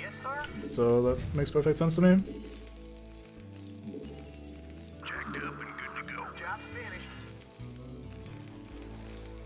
SCV good to go, sir. Orders, Captain? Orders received. Reporting for duty. Rate awaiting launch orders. Standing by. Standing by. So we basically have two main options on how we want to deal with this, because as you can see here, if we follow the southern bits of the map, all of this ends... Ooh, they're being attacked. Oi, you killed my SCV, how dare you?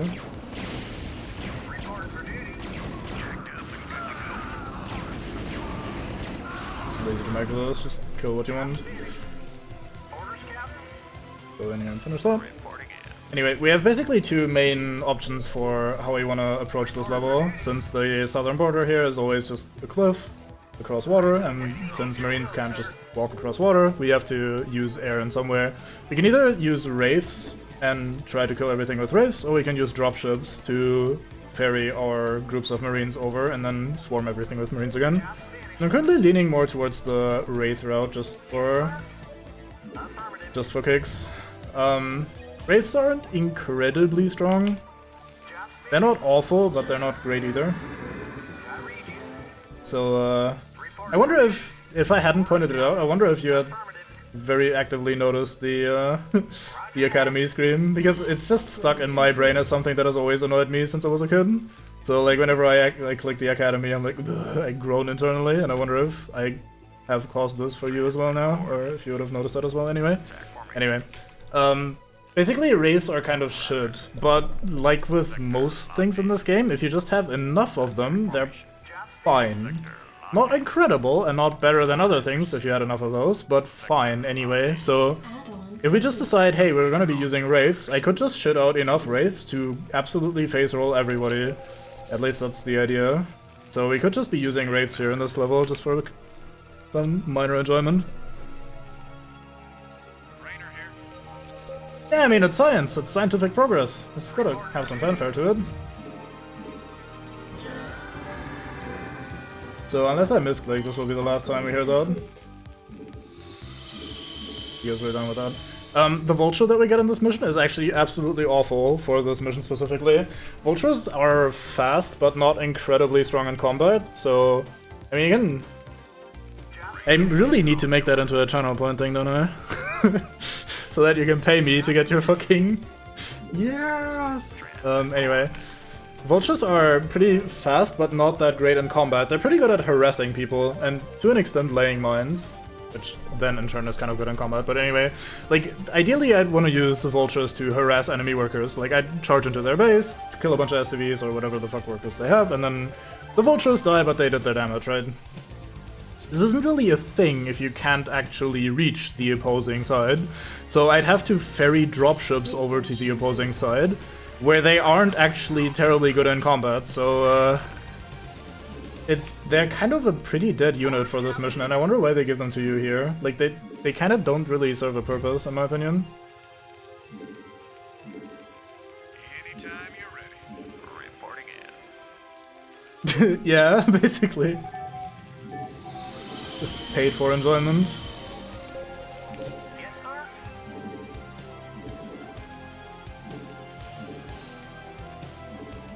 I think we'll eventually have to shut out a dropship anyway. So, the Wraith costs a lot of gas. If you look here, it's 150 minerals and 100 gas, so we can basically make 3 marines instead, and I think I'd rather have 3 marines than a Wraith in most circumstances. And the gas is just the cherry on top, because that will eventually run out. How much do we have? Okay, it's not gonna run out for a while, but anyway, gathering this is pretty slow, so we can't really shit out wraiths at an alarming rate, whereas we can absolutely shit out marines at an alarming rate, because they just take minerals, and minerals we can speed up like crazy. Anyway, point being, wraiths are kind of awkward to make for us, by comparison, and we probably won't be making just wraiths, we'll also ferry over or regular mates as well. Awaiting launch orders. I mean, in an ideal world, we just have a mod, right? Like a mod that replaces Oni's enraged scream with a yeah from the fucking academy.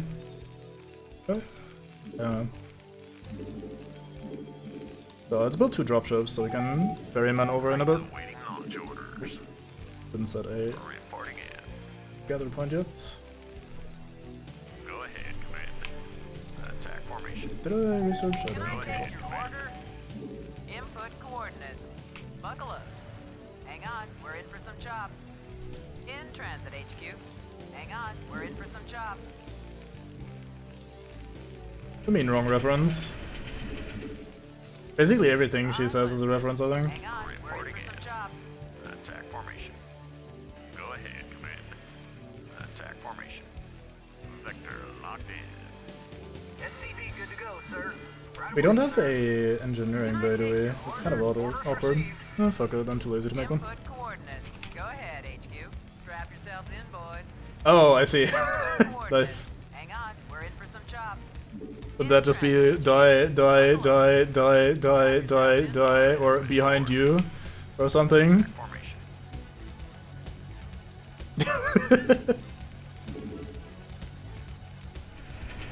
Yes, sir? Affirmative. To be fair, the Wraith is also a DVD, they're just all connected. Everything is DVD if you try hard enough. Yeah. Go ahead, Commander. How old are you? Yes. Attack formation. Anyway, we can use the scanner to just have a look at what's going on here. I kind of remember this map, so I'm not terribly surprised. They have a random ass refinery here, and their gathering point is down here, which is pretty awkward, all things considered.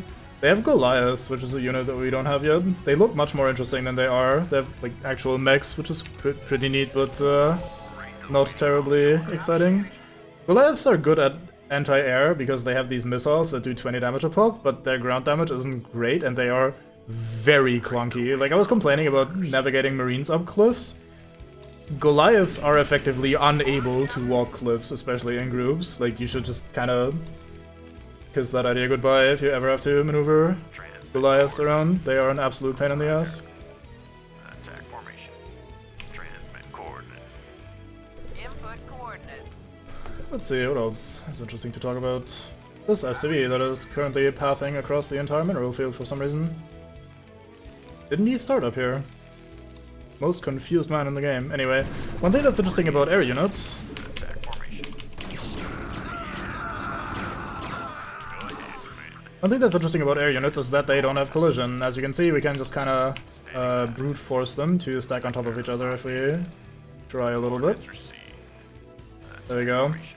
And that is a pretty strong property. That's not just a gimmick, it's pretty good, because if you stack your units like that, they can generally all attack at once. Like, as soon as you reach the enemy, as soon as you get in range, you can immediately unload your entire fleet's worth of damage rather than having to waddle in one mate at a time.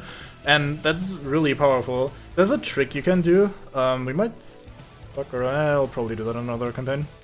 I'll probably be using air units in the Zerg campaign a bit. Anyway, there's a trick you can do where you use a worker in your control group, and then because the AI is kind of waiting to get into formation with the worker, it will not try to unsplit your air units. Normally if they get close together like that, you can see they don't want to stack and they start drifting apart.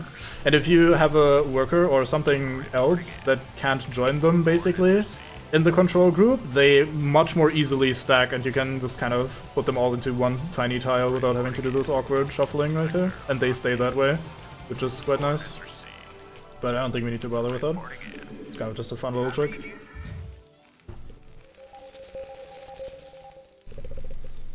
So dropships are different or not different, are weird in this game because they have obviously limited capacity, but every unit they pick up have a different amount of, have a different size. This is basically 8 slots in here, and if we pick up a unit, you can see that it either takes 1 slot, you're slow, like Carrion here is a ghost, ghosts take 1 slot, or they can take 2 slots, like a vulture.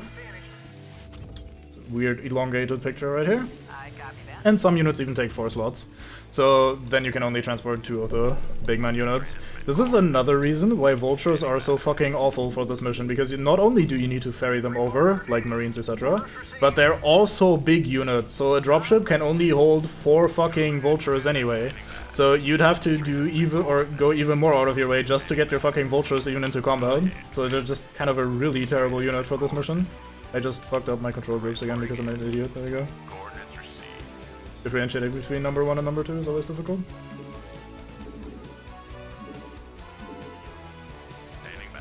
Anyway, so what I'm doing is basically just digging around, waiting for what feels like critical mass of ghosts. Not ghosts, wraiths.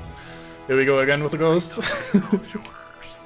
How many we need, I don't know. I couldn't really tell. If I'd practiced this, if I played the campaign a lot, I'd probably be able to tell at some point, yeah, this is good enough to one-shot everything or something, then obviously that'd be good enough, but I have no idea, so we'll just kind of go until we have 2 groups of 12, and then the rest we'll be doing with the marines.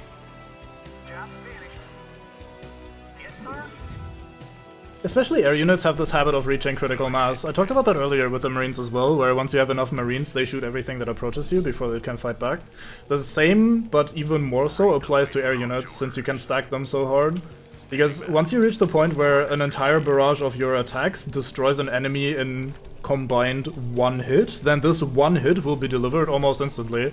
So like, once you have enough air units and they all attack the same guy, they just go in there and shoot the guy before he can fight. Maybe he gets 1 shot off or something.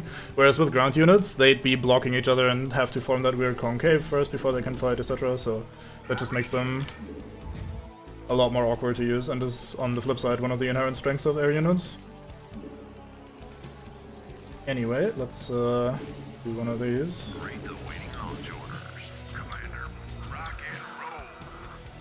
Gather our mates together. You guys go in here, and you guys go in here.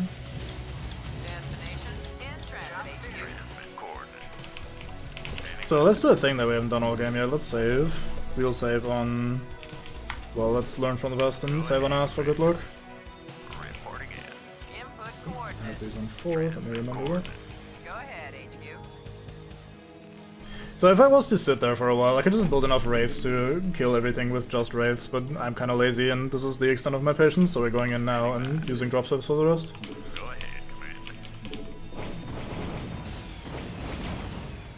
So you can see how they use rockets against the air units, and they're otherwise shooting these piddly tiny lasers against everything else on the ground.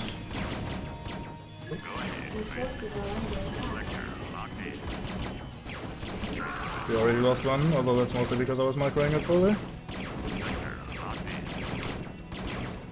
And if I was a little bit more engaged, we could already unload our dropships over here.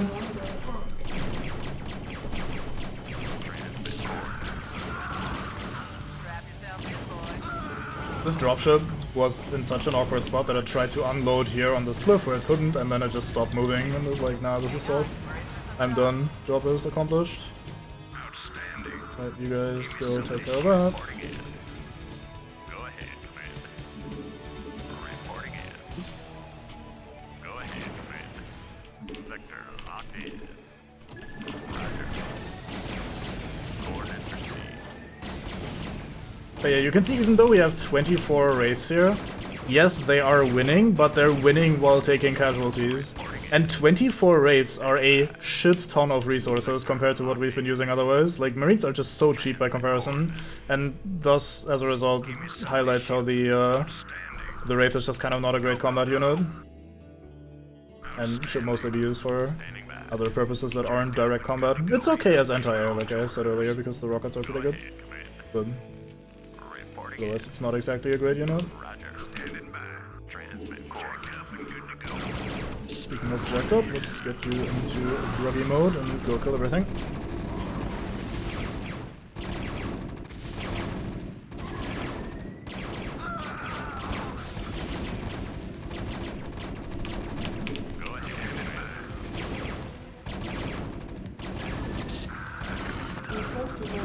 Mine. The spider mine exploding in the middle of my Marines would be pretty crippling. That's one of the things that Marines are not great at, because they usually need to bunch up a lot to fire at men. And a spider mine will take out a large chunk of people. But since they need to unburrow and then go to a man and try to explode, we can shoot them before they do that.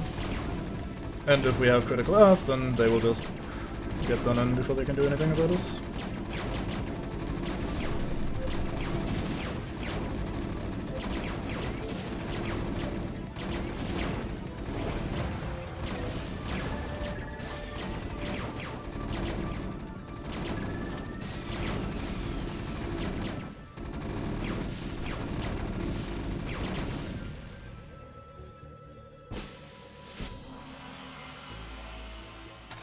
A lot of plot at the end of this one.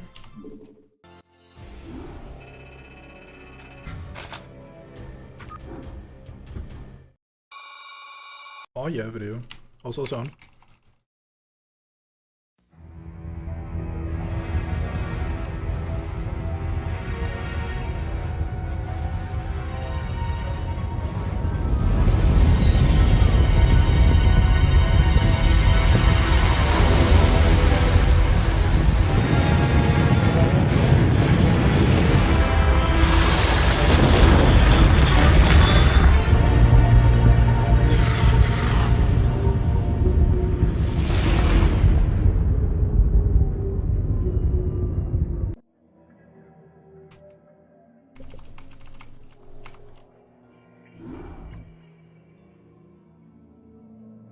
It appears that the Confederates are in a state of panic about the Antiguan revolt.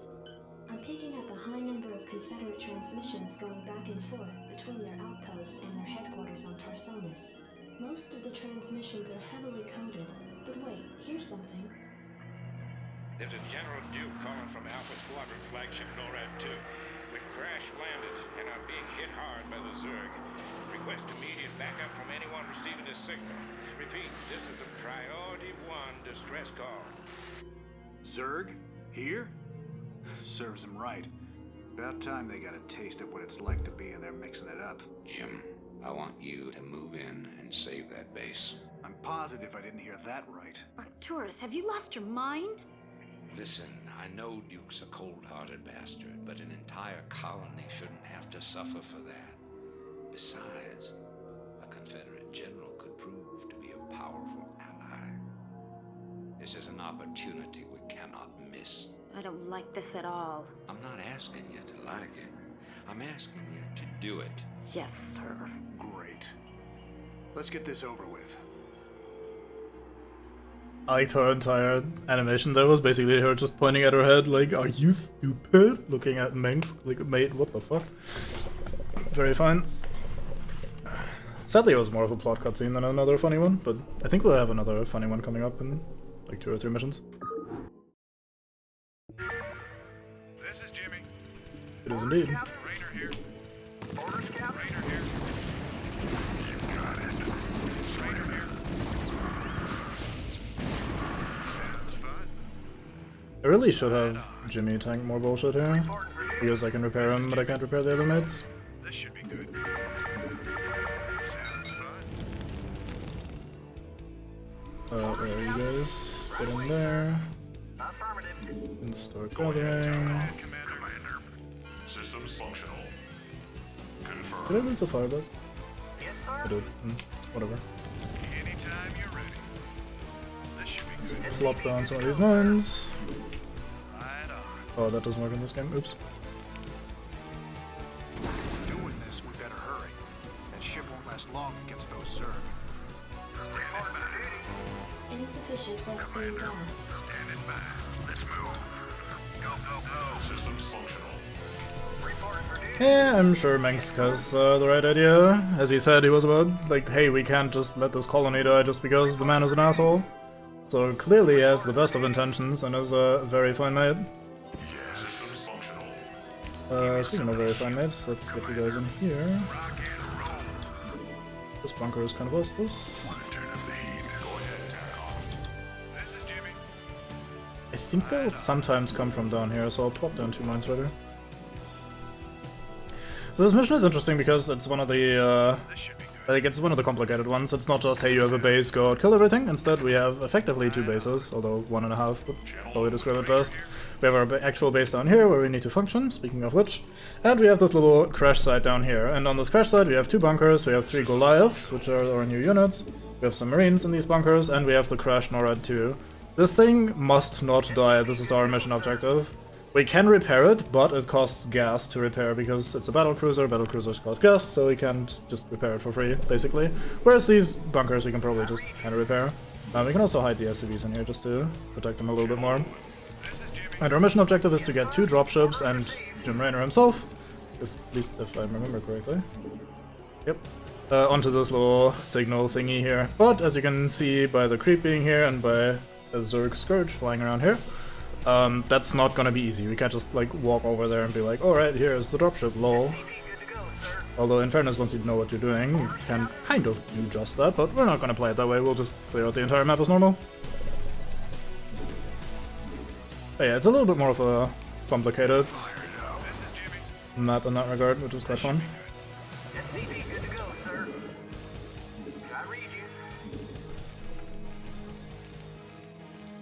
Some jungle resources here, should be good. One thing you can do, which I used to do back in the day, you can actually use this SCV here to build a barracks somewhere. I think somewhere we have just enough room. Oh, you can destroy one of the bunkers, I think. Yeah, if you destroy the bunkers, you can, or this bunker in particular, you can build a barracks here, and then you can start building units here and fight your way out from the inside, which is quite fun.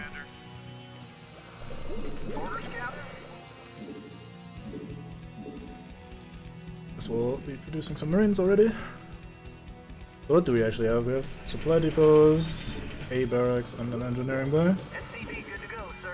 Not fantastic. Hoping maybe we'd have a source of screams. There we go.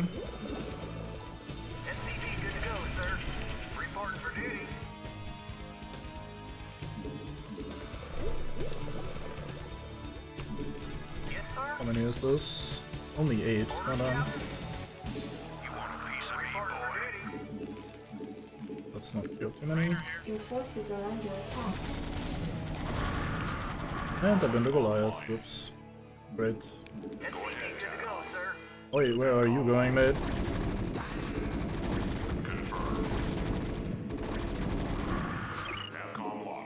In Goliaths. Flunkiest man in the game. Oh yeah, right, we don't have gas. Guess we'll start sorting that out. Jacked up and good to go. Commander, fire. Reporting for duty. Systems functional. Anytime you're ready. The moment I pull out the fucking fire bat, I get attacked by Zerglings. Such is life in the zone. You need to. This is almost done, isn't it? Yeah, right. Go. Found a depot. So I want to be starting to, or I wanted to start gathering gas as quickly as possible so I can Not so much repair the Goliath, although I'll also do that, but most importantly I can repair this thing here, because once again if that breaks the game is over, and we don't want that to happen. Also a very obvious statement there, that we don't want the game over. But that's just how we be on this channel.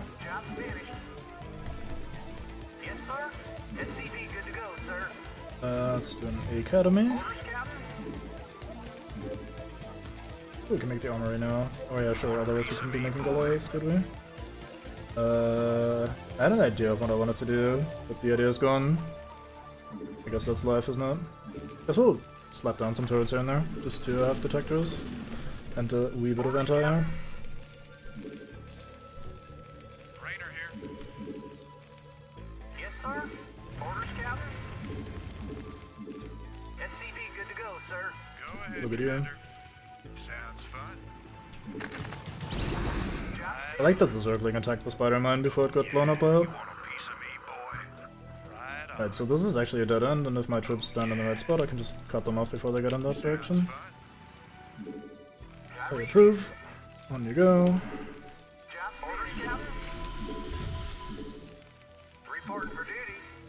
I'm not really building these anti-air turrets to properly protect the entire base, but mostly to just have something that will delay an enemy if it comes in, so I can move my troops over and fight it.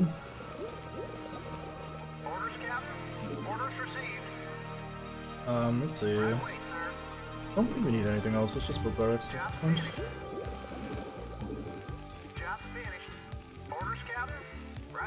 So we'll do one down here, just in case. I'll even build one back by the mineral line. Once again, just in case. There we go, that looks like a proper base.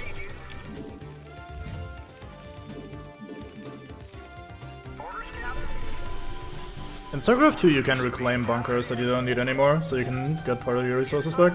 I wish I could do that, not because I desperately need the resources, but because it just feels bad having this useless-ass bunker sitting in the back of my base. Really having a lot of inactive SCVs.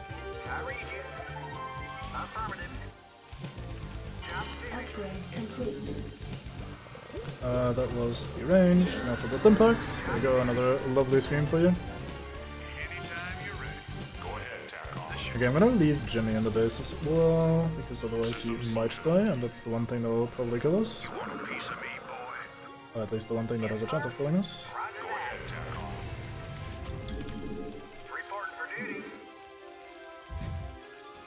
Oops, I clicked it again.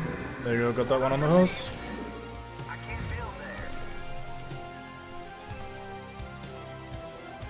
So this game does not have an idle worker button, unlike many other strategy games that came after it. So you actually have to manually have a look and remember what your mates were doing, and remember to give them new orders after they're done. Similarly, this has a lot of, or is lacking rather, a lot of quality of life features. So for example, I can't tell this guy to do something after he finished building the thing. I actually have to manually remember to give him a new order afterwards.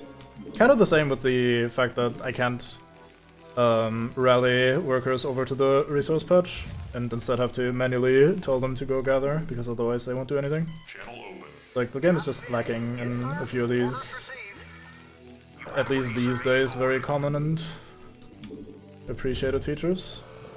I can get the engineering bay out of the way later once the research is done. I can just fly it elsewhere, so I don't think I mind building the barracks up here. I kind of want them all on one screen, because another quality of life thing that you can't do in this game yet is that you can't select multiple buildings at once. You can only ever select one at a time. You can hotkey buildings, which is nice, but you'd have to hotkey each and every single individual barracks.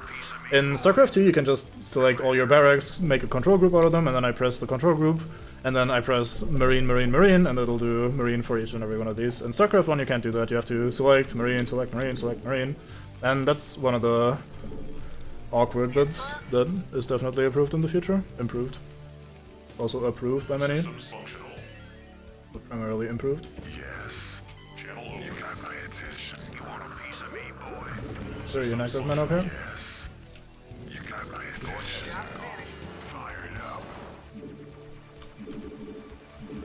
But yeah, as a result, if I can get all of my production buildings into one control group, then that's perfectly... Or that's perfect, because then I don't have to move the camera around a bunch, and I can just go click, build, and make my life easier that way.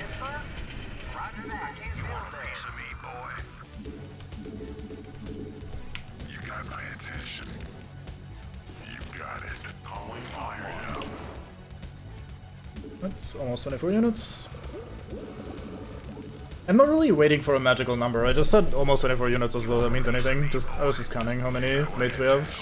I don't know that we need exactly 24 mates and then I can go. I just kind of go whenever. I just saw the Zergling burrow. I can't let that stand, so in we go. Alright, how about some drugs for the mates? So that right there is a queen. A flying support kind of unit that throws spells at the enemies that are kind of awkward. In this case, she just, what's it called, ensnared us? Is that the ability name? I don't remember. Basically, she spat green goop at us, and that kind of slows us down every unit that's affected by it for a bit. Which is actually more annoying than it might sound. It may sound like a pretty useless ability, but it can be quite nice in some situations, or harmful depending on perspective. Right, so we have researched everything we need to research in the engineering base, so I'll just float it into the corner and then never deal with it ever again. Now this room here is free, I could build another barracks here, I could just leave that open so that I can rally my troops here and everybody can move out freely. Another little quality of life issue, if I have a group of people that all have the same abilities, then I can still use the ability buttons while I have the group selected. So if, for example, I have a group that is entirely infantry units here, then I can still use the Stimpack button.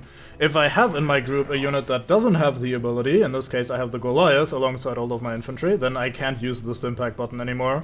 So that's also kind of awkward. In fact, I think I'm just gonna have you go to your death. See if you can kill a man before you die. Well, not if I miss micro like that. Anyway, Goliaths are kind of shit. I really don't like them.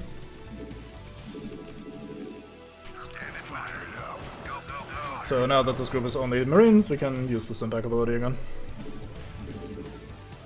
The Steam Geyser is depleted, that's not too bad because we're not really using it. I mean, we are using it, but we don't really need gratuitous amounts of gas.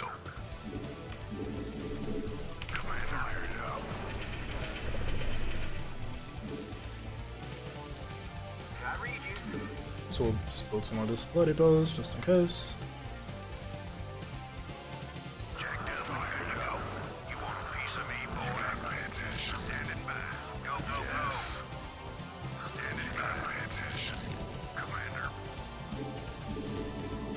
So the Firebed voice lines are kind of, especially in the second game, are kind of like bass boosted and sound awesome. I really enjoyed the StarCraft 2 Firebed voice lines.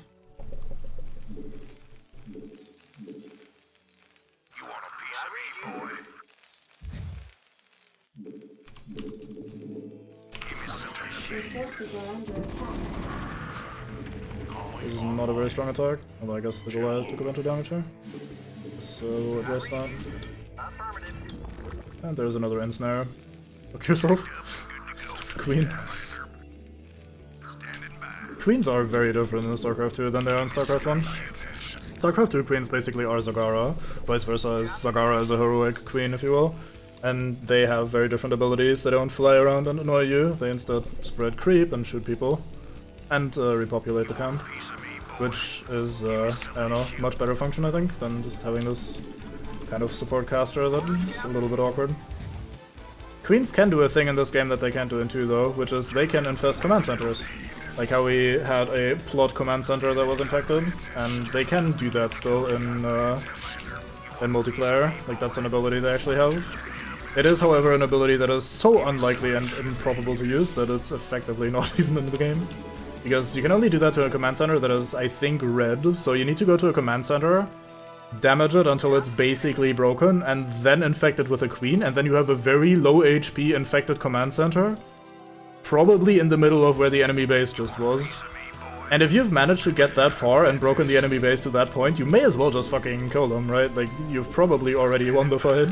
So, that's kind of awkward. And the reward for it isn't great either, because the Infected Command Center trains exactly one unit, which is the Infected Terran, and while it's a hilarious unit, it's not exactly a good unit. It's basically a suicide bomber that runs really fast, walks up to a man and explodes himself. Has some fun voice lines, but it's not exactly a particularly good unit. Right, let's send these guys out, train more men in the background. So here we are suffering once again from rampitis, because goddamn this ramp. There's some more resources here, we could make a second command center and gather some more bullshit. I don't think we need to, but it's always fun to do.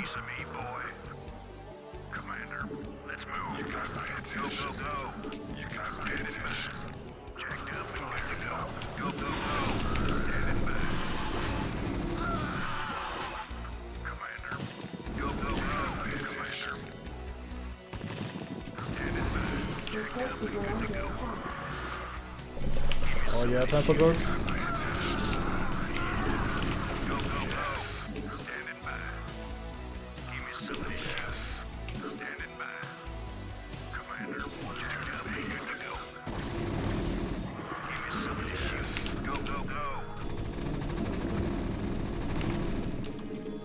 Your forces are under attack. So the fun thing about this I just mass marine strategy is that I don't actually need to micro this. I sometimes do, and I sometimes try to position these men slightly more effectively and shit like that, but I can in fact just send all 5 groups of these into the enemy base and just go, hey, here, attack, move, attack anything in your way, and just let them do their thing while I go back to my base and just produce more of them. Because even if they all fucking die, they didn't really cost me that much and I can just rebuild them. In fact, I'll be rebuilding them in the background of my attack. And that just, I don't know, I really enjoy that. You said earlier in a somewhat dismissive, although maybe not intended tone, that this is a very, like, clicky, macro up, build a lot of units kind of game, and I really like that. I'm the kind of idiot that really enjoys just getting 2, 3, 4 bases and just shitting out units with all the infinite amounts of resources that I'm gathering. That's really fun to me.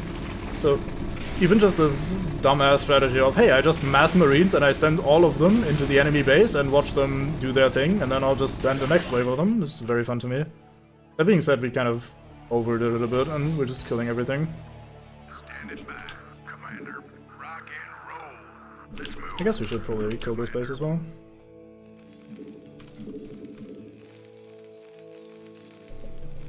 I read you. Orders received. I can't build that. Give me something to shoot. Commander, rock and roll. Like here, a little bit of micro is useful because then I can get these men actually down the ramp and into the fight. Because otherwise I'll just naturally funnel them one by one into the enemy and might actually lose a lot of them, which would be terrible because then I'd have to make more. Oh wait, we're already making more. Oh well. Give me something to shoot. Commander, jacked up and good to go. Let's move.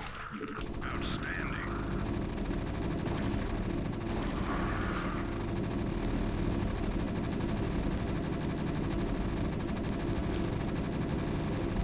I mean, that all really still depends on how you want to play it, though. It's thankfully, because otherwise it would be a bit boring, not the best or only way to play, necessarily. You can very much still run around and try to attack the enemy early, put pressure on early, harass what they're doing, like interrupt their plans before they succeed, etc. And all that is part of strategy games. Like, simple as that. It's not just like, oh yeah, I just mass a thing, or I just click very fast. Like, all of that is decisions that you're actively making that can pay off or not pay off, depending on what your opponent is doing and how they react, etc. Like, it's just much more complicated mess. But yeah, I wasn't trying to imply that you were necessarily shitting on that, but in that context it may sound dismissive or may look dismissive, and I really appreciate that part of games.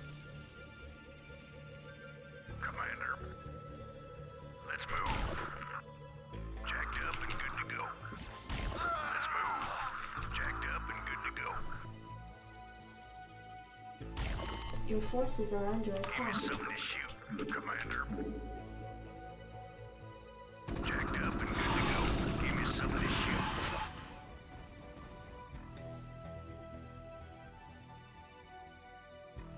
Standing by. Jacked up and good to go.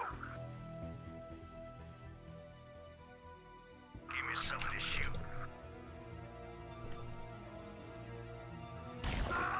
Oh fuck. That range. Yeah, I mean, things like that are also a thing in this.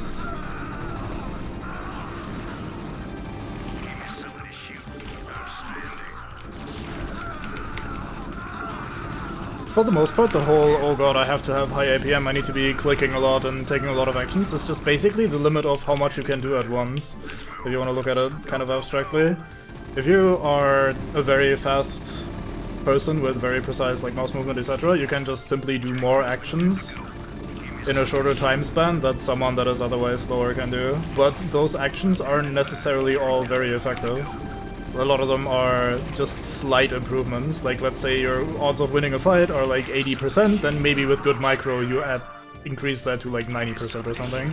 But the legwork has been the getting to the 80%, which is a more like strategical approach. And hey, what items, or not items, what units did you bring to the table? Where are you fighting? Are you fighting on your conditions or the opponent's conditions? And all those things, which are definitely strategy elements rather than just pure hey, I click a lot elements. So I think it just comes together pretty nicely in a lot of these RTS games, where both your general decision making and your approach to the game matter a lot, but you can also still influence it by simply controlling your units better within a fight. Like, I like that it comes together as like both elements rather than just one. Which isn't to say that that's inherently superior to like turn-based strategy or whatever the fuck, it's just a different kind of game. We're actually using, or losing rather, all of these Marines. We're almost done. So I guess that's fine. So these, by the way, are Scourge. They are Suiciders, like flying anti-air units. They fly into plane. Oh, I need to build a thingy, by the way. Starport, I need a factory for that. Oops. I completely forgot that we need some dropships to end the mission. Oh yeah.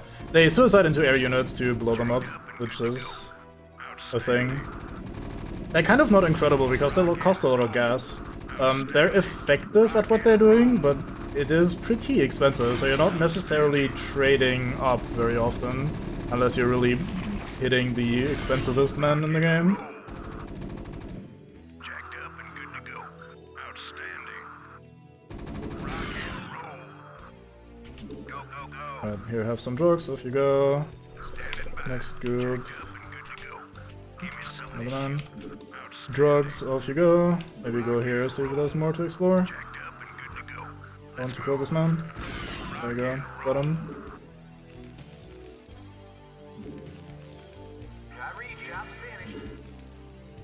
Your forces are under attack. I hope that's enough room to do the thing. Oh, of course the CVs run out right there. Good.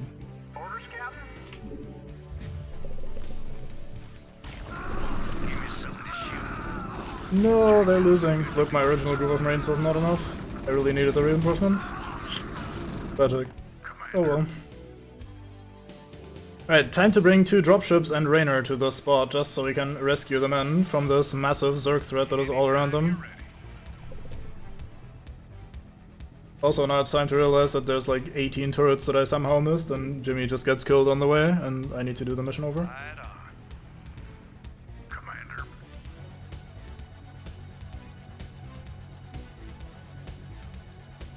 There's a corner we haven't seen. Let's explore. Wait, I have scanner up, in theory anyway. Nice, nothing. Love me some nothing.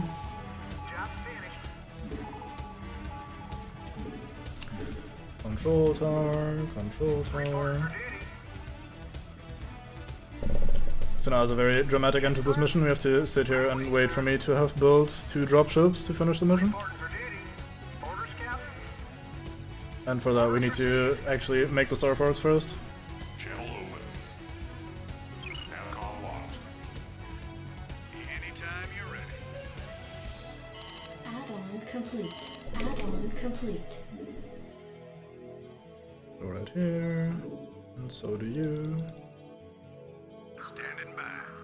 Let's move. Reporting for duty.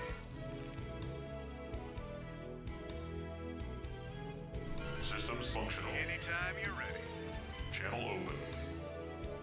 System functional.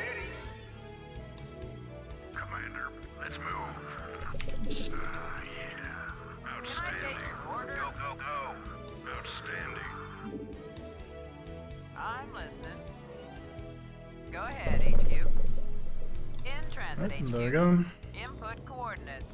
I'm listening. You're about the There we last go. folks I expected to show up. What's your angle here, Minsk? Our angle? I'll give you an angle, you slimy Confederate piece of Jim, enough. I'll handle this. The Confederacy has fallen apart, Duke. Its colonies are in open revolt. The Zerg are rampaging unchecked. What would have happened here today if we hadn't shown up? Your point? I'm giving you a choice. You can return to the Confederacy and lose, or you can join us and help save our entire race from being overrun by the Zerg. I don't think it's a difficult decision. Join forces with you? I'm a general, for God's sake. A general without an army. I'm offering you a position in my cabinet, not just some backwater post. Don't test my patience, Ed. All right, Minsk. You got a deal. You've made the right choice, General Duke. I can't believe you're really gonna trust this snake. Don't worry, Jim. He's our snake now.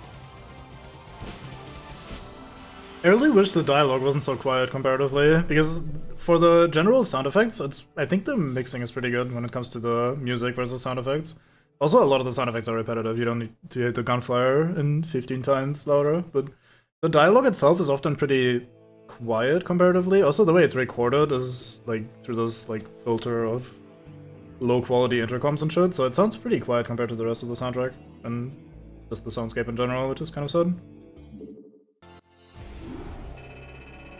Yeah, also General Asmund Duke indeed. The trump card.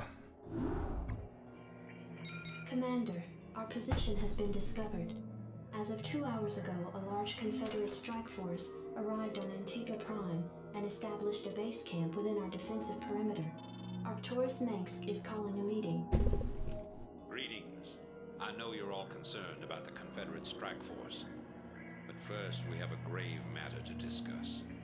It seems our data disks didn't hold weapon designs after all.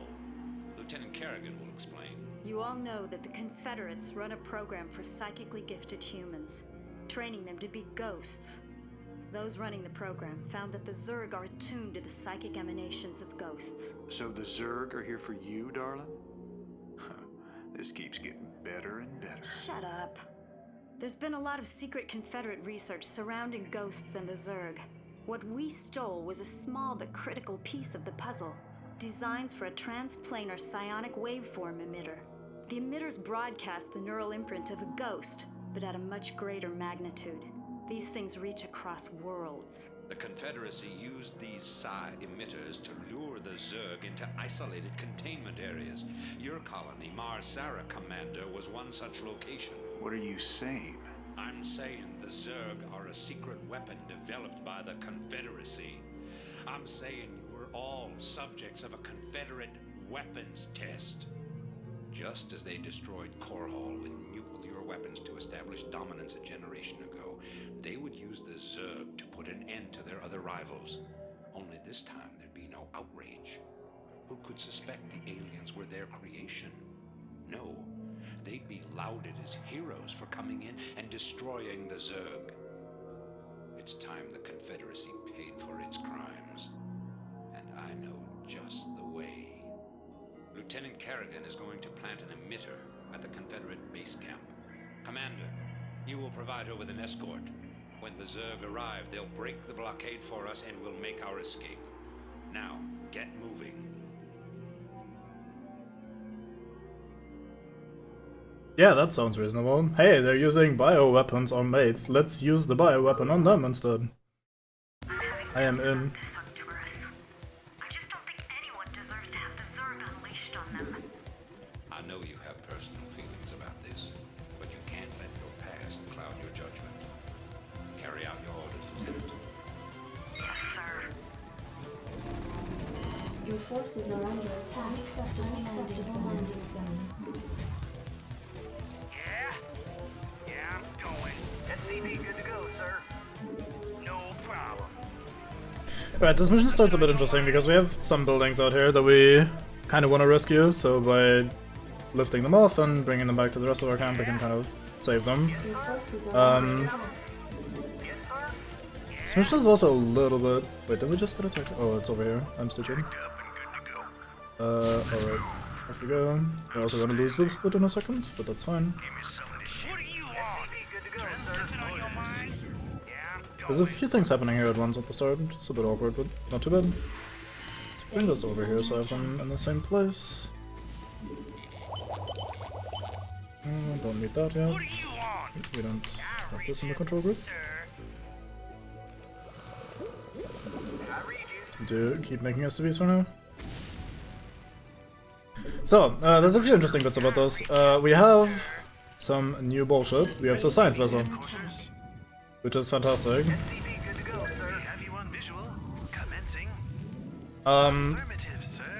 These guys don't only have great voice lines, they also have abilities. They're basically a support caster, kind of like the Queen is, except for Terrans, and they have some fun stuff. We also have a new building, which is this one, the science facility, and it has, surprisingly, research for the science vessel. Who could have thought? As in upgrades and stuff.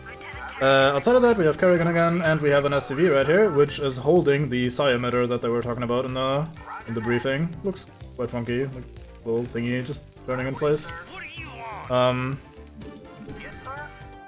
The game does that a few more times, I think, where you have stuff that is kind of being attacked by enemies and you either have to retreat immediately or just let that shit die. But it's not too bad in this one. We didn't really lose anything too fancy. We lost some supply depots here, but that's not a big deal. And the two actual buildings, the starport and the science facility, we both managed to rescue. So we can just do this thing here. We also have another new unit, I think.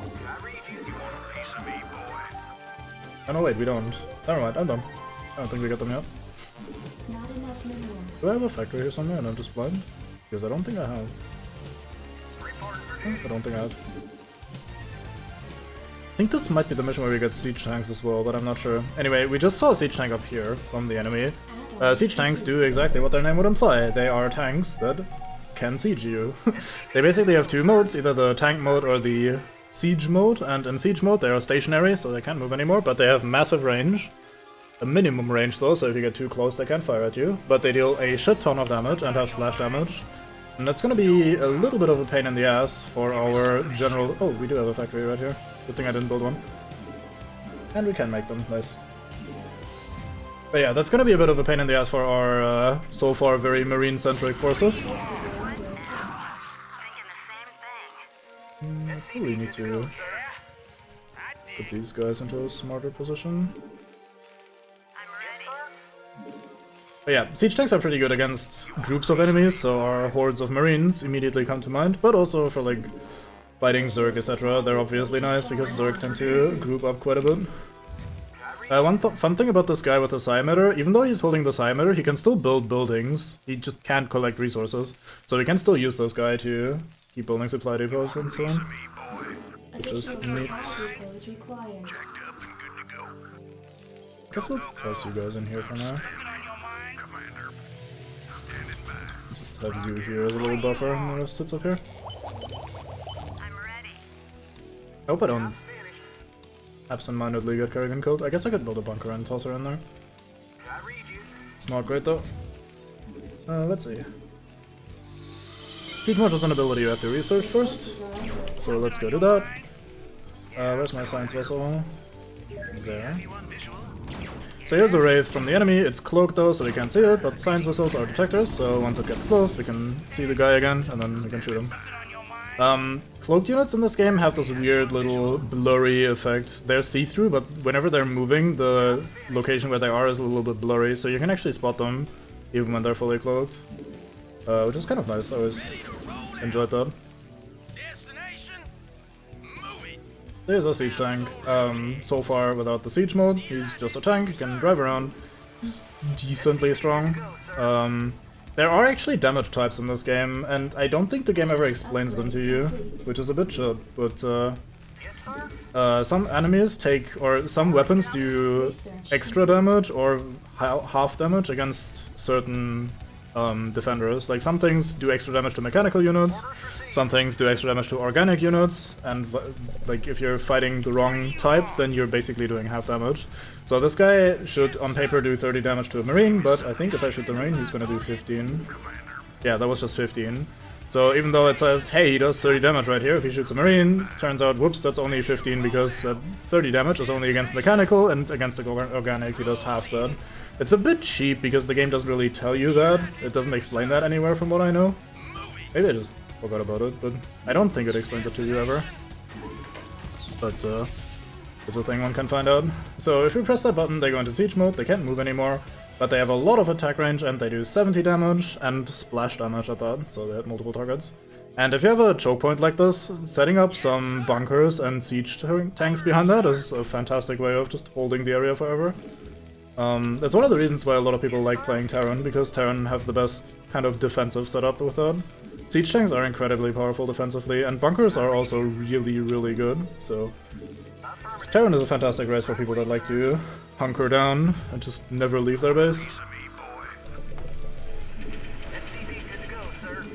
Like, they kind of have the best static defense from that sort of perspective. Yes, sir. Right away, sir. Job's finished. Let me quickly you out of the way. Banker, apparently.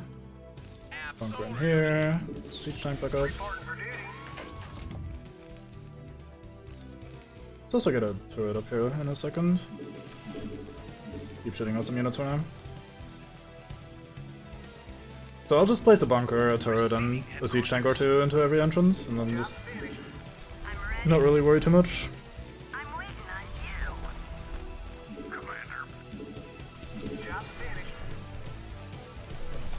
We also have the armory. We had that last mission as well, but I didn't build it because I don't like Goliaths.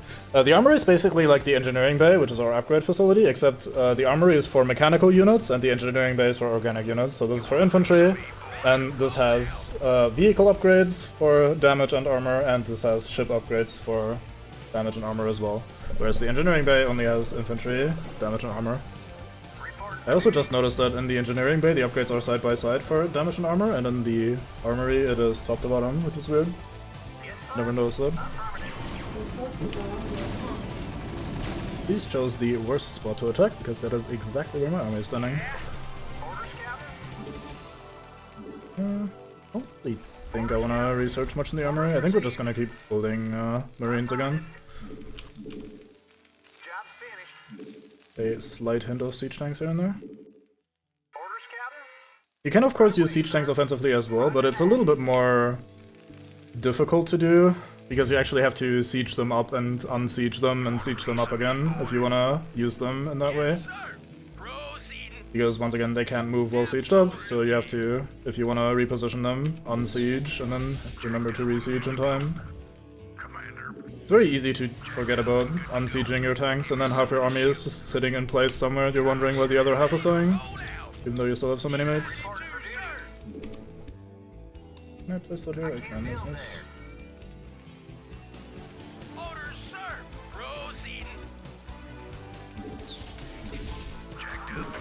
What is your AT?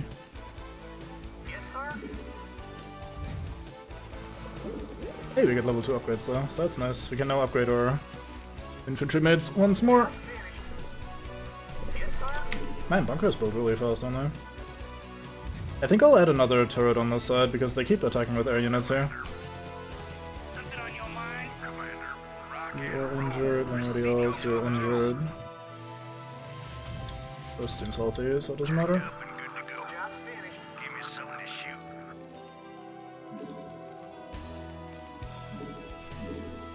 Did I? Oh yeah, I ran out of... Oh wait, what? Why didn't I make another tank? Weird. Oh. Guess I just forgot. Build another turret over here. So I think the first thing I want to do on this mission is go down here and claim this resource deposit. for the second base there.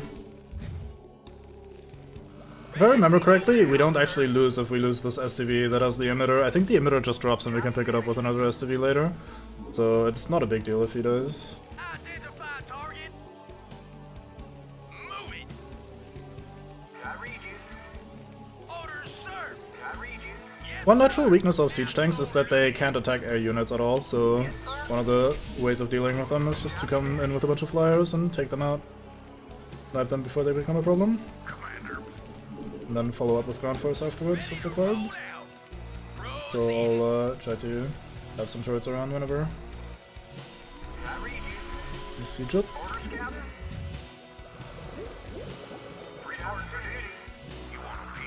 22. Nah, fuck, let's just put some barracks.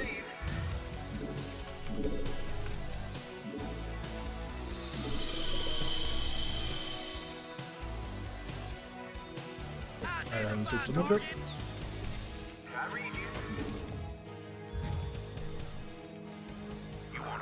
Guess we'll do one more turret down here, but that should be good enough.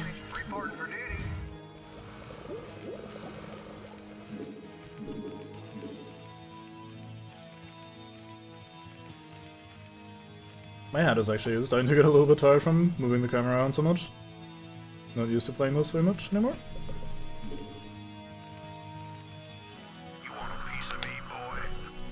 Do some stretching when there's nothing to do.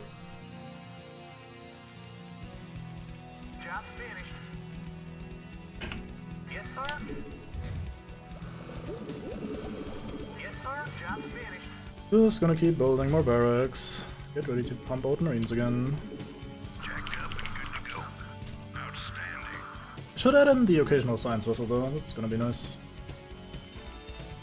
This one I clicked on, oh well, I guess I didn't. This is also running really low, so I need to hurry and climb this. We can get 2 weapons, 3, damn, I thought it was gonna stick us with 2. That is nice. So you can hang out here for a bit. I think we need more depots right now. Outstanding. Commander, standing by. reporting for duty. I can't build there.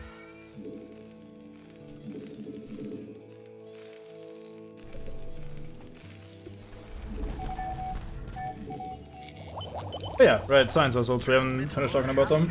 They have 3 abilities. The first one is Defense Matrix. It's a buff on a single target. I guess I can just show it, I guess. There we go. So this guy has Defense Matrix active, and whenever he takes damage, that damage is reduced down to a flat number of, I think, 5 or 1 or something? Maybe even 1, I don't remember exactly.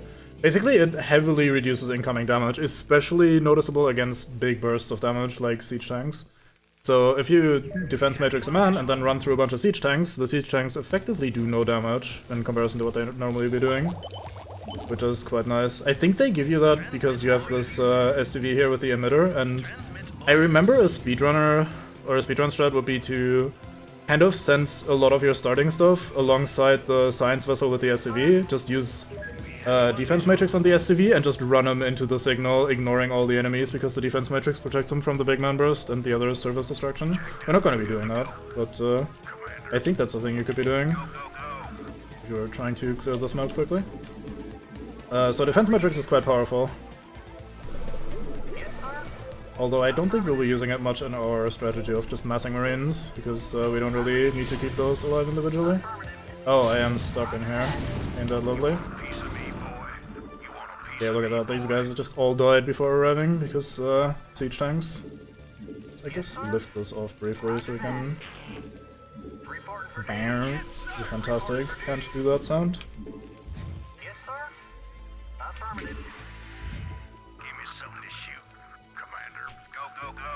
Give me something to shoot. So the other 2 abilities that we haven't researched yet are also quite nice, depending on who you're fighting. One is EMP Shockwave. I think what that does is, in an area, all energy, like the mana of units, gets drained to 0. And that can be quite powerful. A lot of times people will have one of their control groups be their casters, so they will often just be clumped together in one area. So if I just wanna control my army, I might have a group here that is just my casters, in this case my science vessels. So they might be clumped up, and if an enemy just sees that and throws an EMP at that, then they're effectively useless because the EMP will burn my mana, which is quite fun. Although not terribly useful for us right now. And the other one is also not terribly useful for us. It has a very good purpose, but not against this matchup of Terran versus Terran. And that is Irradiate. It's basically targeting a single unit and does a lot of damage over time to that unit and everybody around it.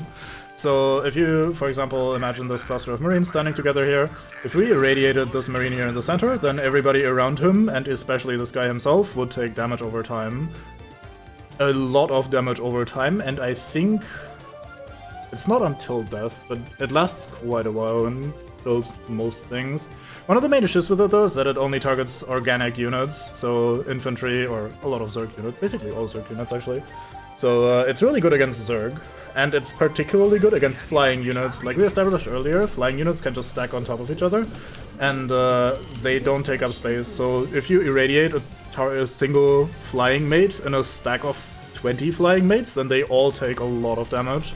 And unless the guy really pays attention to that and manages to sort out and single out the guy that is being irradiated from the rest of the stack, the entire stack might die pretty fucking quickly. So that's a very powerful thing, especially against Zerg. But once again, not terribly useful for us right now. Alright, let's see if we can function here. I haven't gotten 3 upgrade in attack yet, but should be able to just go in here and hold this. So we can establish a second base here. Fucking uphill bullshit. We don't have an academy, do we? No, we don't. How did I forget an academy? That's really bad. I really need the range upgrade. Some mates there. Where's my... There you are. I guess we'll take you instead. Commander, give me something to shoot. Standing by, Commander. Go, go, go.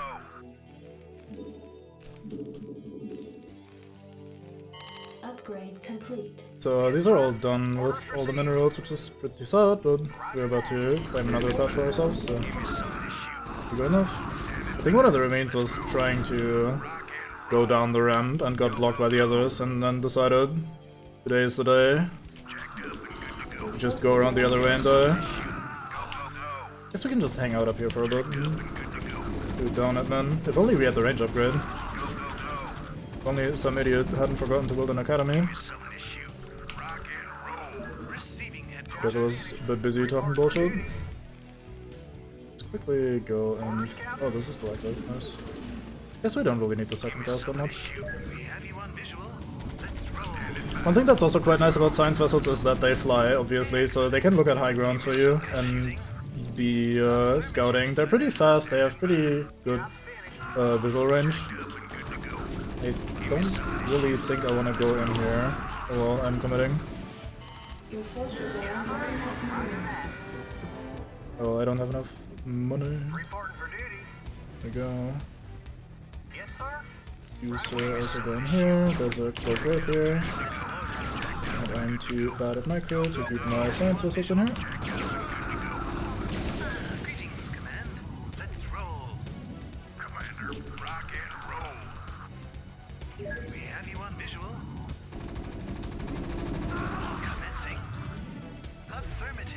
Just gonna quickly go up here and clear this little hill so that it doesn't bother me anymore. There we go.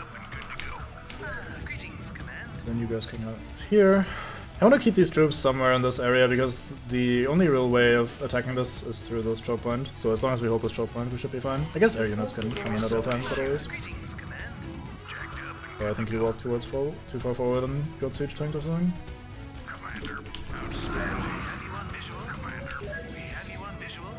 So if we want to be a bit fancy, we can do defense matrix on a man, like this man, and now he goes fourth, and everybody else follows him. So if we get shot by like a siege tank or something, look at him, he's just tanking it like a champion. He's not getting shot by a siege tank, but he's still tanking it like a champion.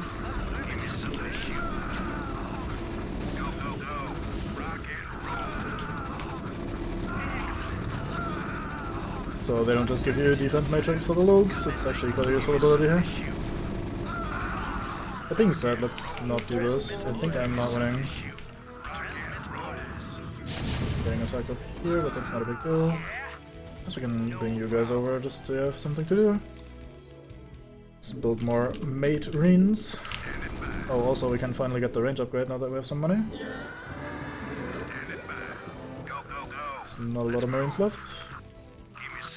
One thing you can do if you want to be very fancy is take your injured marines and get them into the bunkers. And get the healthy marines out of the bunkers.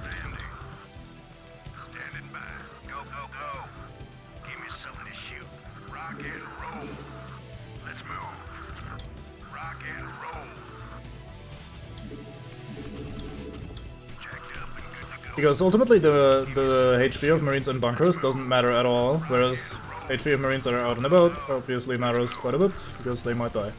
So it's one way of maximizing that a little bit.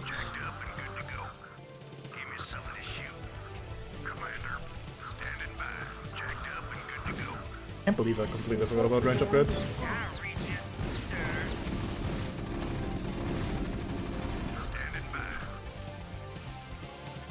Oh, I should also keep building marines.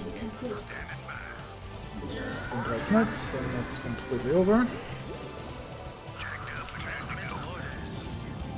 Put one of you guys up here. Do have the Titan here. Oh, so I don't need him. Just keep the science vessels on offense. Don't think I need another one. I feel like making one because we can. Standing by. Rock and roll. You want a piece of me, boy? Standing by. Give me something to shoot. Did I? Oh, I never did that, huh? I was wondering why I didn't have a scanner on my hotkey, where I usually have a scanner. And it's simply because I never made one. Which makes a lot of sense, but it's still slightly awkward. Alright, that's it for the Academy. Academy has heat its last. Yes, sir? Add-on complete. Add-on complete. So the main reason I use the scanner, especially in the campaign, is to identify cloaked units, because I don't often have a science vessel or anything like that nearby, and managing that is kind of effort, at least compared to everything else, so I tend to just use the scanner to reveal the cloaked units, kill them, and then not worry about it. I guess I'll put you guys on that and this here. And then you go here. Going to manage my control groups.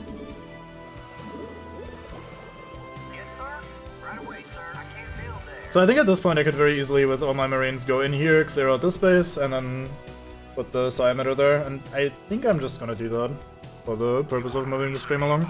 There's not really anything else to do on this map. I could just go out and clear the entirety of the map now, because we have reached the point where our research is up and running, our production is up and running. I could even increase the number of barracks by a little bit, and from here we could just flood marines supported by science vessels and take out everything. But taking out everything is effort, so instead we'll just save on us and quickly go, well, not necessarily quickly, but go and finish the thing. Orders received. Give me some orders. Commander, standing by. I read you, sir. We have you on visual. Look at these guys, their pathing tells one guy to go right and the other guy to the left, and then they rub against each other for the rest of the time. What do you want? Let's move. There used to be a glitch, I think, in StarCraft 2, where if you had two units that were facing each other exactly and were trying to go into opposite directions, they would kind of glitch out and both run either straight up or straight down, and sometimes even ignore pathing and stuff, like go up and down close. At least from what I remember. Look at this line of idiots. Alright, so what we're gonna do is defense matrix on you. Get attacked in the meanwhile, probably lose the entirety of the base. Nope, that's already gone. Then you go first, and then the marines go after. Okay, the flames tend to ignore, or seem to ignore rather, the thingy. Yeah, they kind of fuck up a little bit. Look at this battle cruiser, goddamn.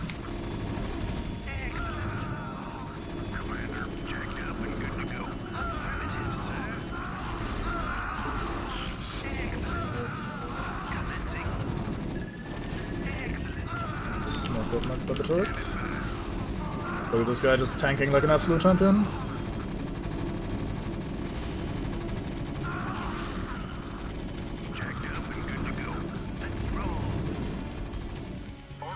So this guy just walks under the signal now.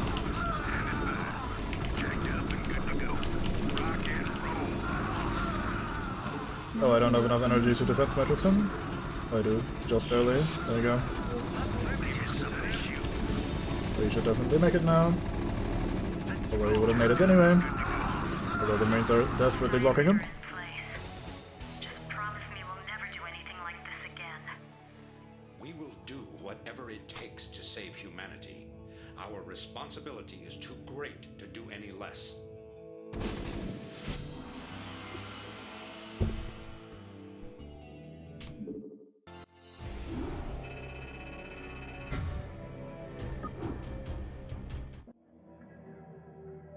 Zerg, lured by the Psi emitter signal, descended upon the unsuspecting Confederate forces and annihilated them.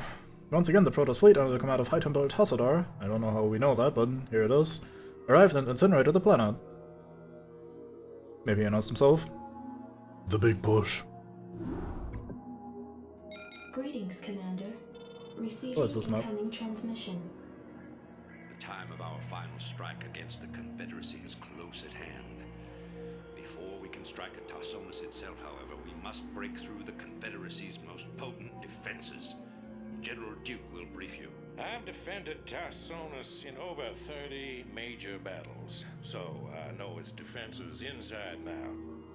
There are 3 primary orbital platforms that serve as staging areas for the Confederate fleet. If we assault the central platform, we should cause enough of a ruckus to allow a small force to break through the planetary defenses. General, I'm impressed. I never figured you for the frontal assault type. Well, the Confederates have Omega and Delta Squadron troops defending the platform.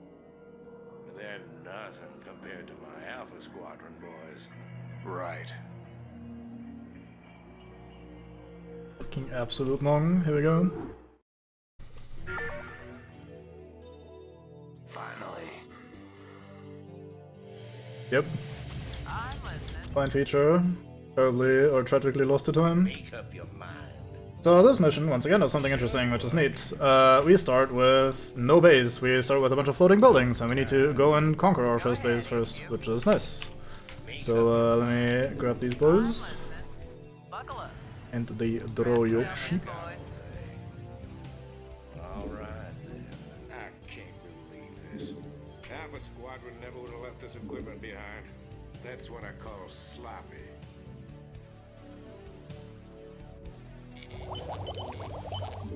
So we get a bunch of left behind bullshit here, which is quite cool. These are the extensions, or the add-ons rather, from buildings, and if you lift off the building, then the add-ons stay behind. You can't lift them off with you. So if you wanted to, you could build an add-on and then lift it off and have another building settle down there and claim the add-on instead. And that's kind of what the mission does for us here. We get to land the science thingy here, we get the control tower for our starport, we get another command center. We have 2 command centers here for some reason. This goes here, and our factory goes to the left, onto this thing. And the barracks can land wherever. In this case, we'll just put them right here, I think. We go up here. I'm listening. In transit HQ. So, General Duke himself is a heroic battlecruiser. Battlecruisers are the biggest men, basically, that the Terran forces have available. They are flying units, obviously. Oh, I really should build some of those. They are incredibly expensive, and they are pretty strong.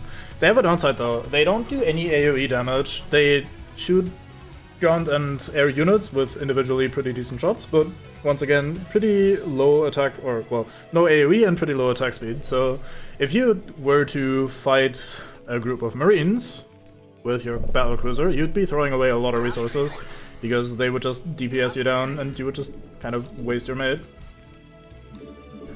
Which is a bit sad. Thankfully, it's not a big deal for us, because we can't even build battlecruisers yet. However, you can, if you want to use them, build enough battlecruisers that you kind of eliminate that advantage. If you have just a bunch of battlecruisers, then they can just kill everything again. And so the cycle of critical mass beating everything else continues. I really dislike these command center positions. Let's ignore the add-ons that are pre-built and just put this a little bit more close to the resources. We should do the same here, but we can't. Look, there's gas over here too, hidden in the corner. Sneaky shot. We want gas, so let us go protect. Yes, sir. Orders received. That's 100, isn't it? Roger that. Orders received. I can't build there. For some reason I thought it was 100. 75. Wonder where that is. I don't really need the drop ships for now. I'll just put them in the background. We have something else that's new though. We can now build ghosts in the barracks as soon as we have this thing here, which is the add-on for the science facility called the Covert Ops. Here we have add-ons for the ghosts. We can research that they can cloak, just like Kerrigan could, the lockdown ability from Kerrigan, greater mana pool, and a sight range increase, which is pretty nice. Ghosts are also... Right, enjoy your beer bit. I'll just continue rambling, so never mind me. Ghosts are also interesting because they combine with nuclear silos to launch nuclear strikes at your opponent. Nuclear silo is the add-on, or one of the add-ons for your command center. You can build a nuclear missile here. You can arm the thing for 200, which is quite expensive, and 8 supply. So just having one nuke sitting in a thing here is 8 supply worth of population, basically, which is crazy. Like, it's a large quantity. The way that works is you arm one of these silos, and then you send out a ghost, and the ghost has this ability here, Nuclear Strike. And then the ghost channels a little red dot to where the nuke is supposed to go off, and if he dies while doing that, then the strike is cancelled and your missile is lost, which is tragic. If it goes through though, it's a pretty big man explosion. It does a lot of damage in a pretty big area as well, so it is a fun little strategy. It's not exactly great. Against human players, you can sometimes catch them off guard if they're also busy with like combat or micromanaging other things. But every player can see the little red dot on the ground that indicates where the nuclear strike is. And if someone plays this game a lot, they'll probably be able to identify where the red dot is pretty quickly. Sometimes it's hard to see depending on the terrain and what's being targeted, etc. But for the most part, it's not too difficult. Also, while the ghost can cloak, you can of course reveal that with like detectors. So you could scanner or missile turret, science vessel. Basically any detector can reveal the ghost, even if it's cloaked, and then you can kill the ghost and prevent the nuclear strike. If all else fails, you can just run away with your army. Let's say there's a nuclear strike coming right here, I can just leave and I'll probably manage to get away before the strike actually comes. Because it takes a while for that thing to impact, which would otherwise be powerful, or too powerful most likely. So I think that's mostly fair.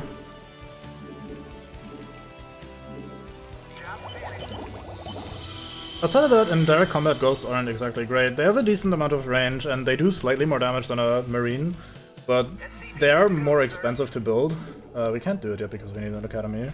Let's go build an academy. But they cost gas, and not that little either. I think 75 gas or something per ghost. And you would need a lot of ghosts to get them to actually kill shit, so it's usually not worth building them for any sort of combat. They have the lockdown ability that we had with Kerrigan as well, where you could disable a single mech for a little while. That's a neat ability, but you'd need a lot of ghosts to target enough people. Does it think that's how well it's being constructed? I forgot about that, huh. But yeah, you'd need a lot of ghosts to lock down a significantly sized army, and at that point you've invested a lot into ghosts, which is kind of not a great choice. So yeah, they're a bit niche. I generally only ever use them for... We don't have an engineering bay, do we? No. I generally only use them for nukes, if at all, and I don't even use them for that very often. So like they're just kinda not much of a mate for me. Let's put down a bunker or two up here. When I was young I made a little mistake, and I hope they don't have cloak yet, because we can't reveal. Alright, cool. I made a mistake of building my defenses on the low ground here, and then mates came and shot from the high ground and fucked me over. And I, for some reason, always remember that, because it kind of stuck with me. As a lesson learned, basically, so... Hey, look, I'm smart, I built a bunker upstairs, so we can actually have high ground vision. Make a second one, and then just start popping down some turrets here and there. Guess I'll split you evenly for now. Just in case we want to use the ghost, I'm gonna research the extra energy thing. Just so they can start gathering energy while they're sitting around here not doing anything useful. Speaking of turrets, I think I want some turrets here in these corners. I seem to remember enemies attacking the both mineral lines. So having some turrets around to deal with that is quite nice.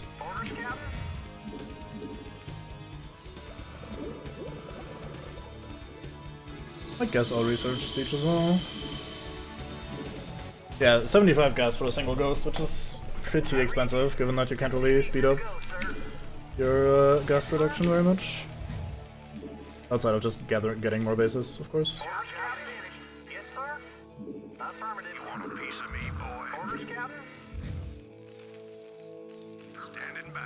Why are you so incompetent? Look, there's a ramp right there. It's not even hard.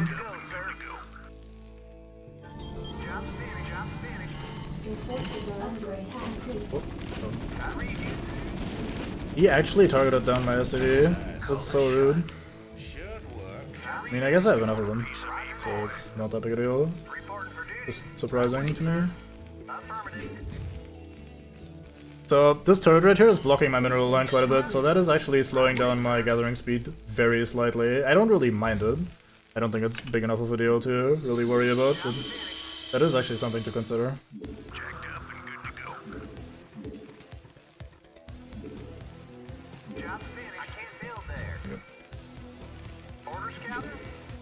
Upgrade complete. One of the reasons I like spamming turrets, even though I'm normally not big into static defenses in games like these, is that turrets cost very little comparatively. They're just minerals. Minerals come by, or come pretty quickly, and spamming down these turrets, while not necessarily the most important thing in the world, is just very convenient, because they make your life easier, and at basically no cost as well, so I like having a bunch of them around.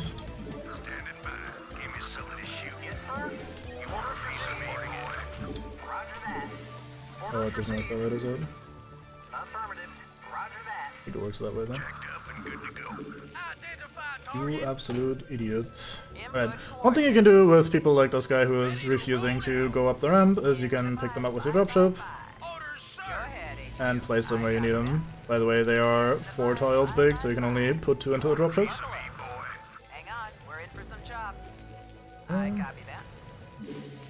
It's not where I'd love to have you.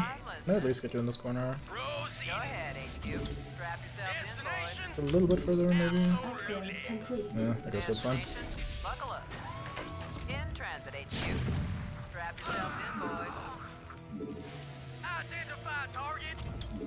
There we go, good enough.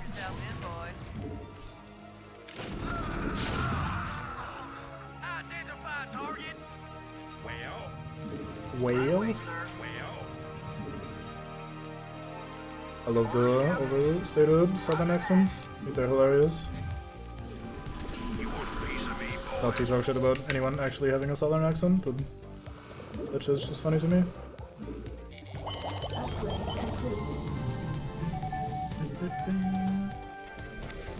I should probably build a science vessel, just in case I need one.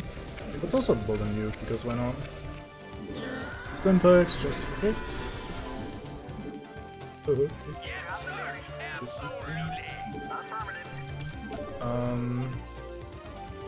wondering if I should maybe go for a bit of a different strategy rather than just Marines, but it's so nice and convenient to just spam a bunch of Marines and not really think about things. I think I'll just keep doing it for now.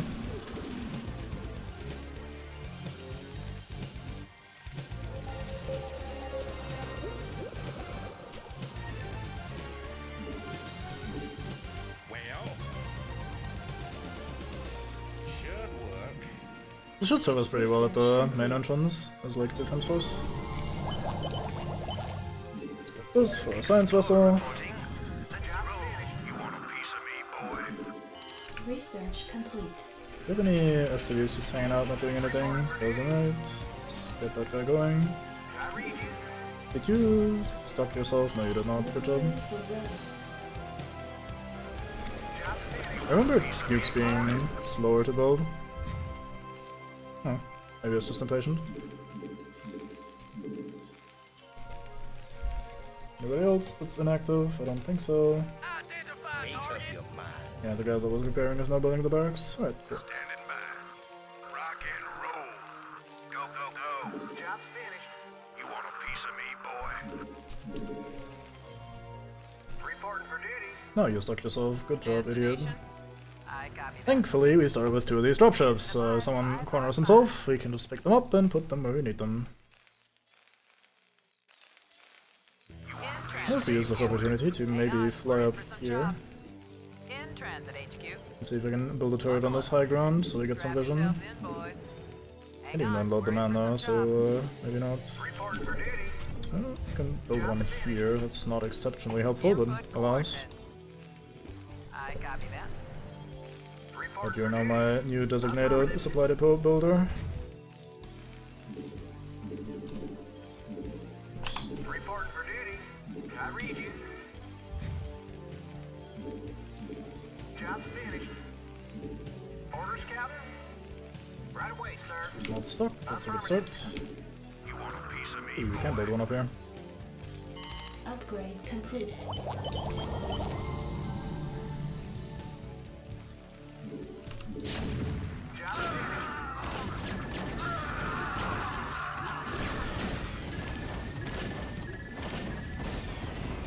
So here's something that's slightly special about this mission. We're actually fighting not one faction, but 2. We're fighting Orange and Brown at the same time, which is the Omega and the Delta squad that Duke was talking about. Which doesn't really mean that much, it's not like they actually have like better stats or something like that. It's just kind of a fun little thing, and obviously the mission is slightly harder if you're fighting 2 factions rather than just one. Because they can do more stuff.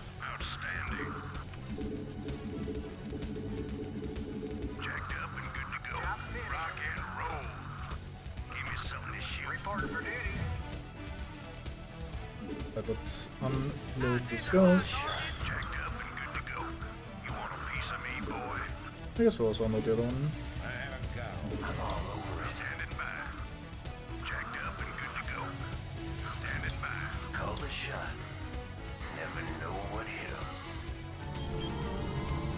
Don't think I need lockdown. This was spoken by a lot of nations that desperately needed lockdown. Hang on, we're in for some chops. I copy that. Buckle up. Hang on, we're in for some chops. Strap yourself in, boys. I read you.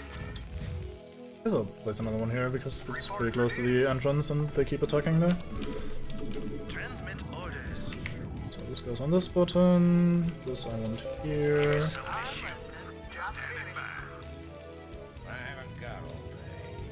I used to be very afraid of my heroes dying. I used to never use them for anything.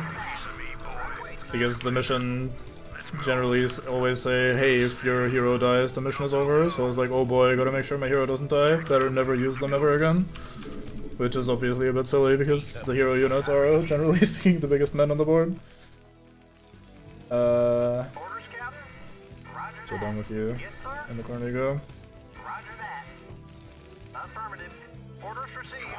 Could, if I wanted to, I guess, add more barracks. Guess we'll do one more.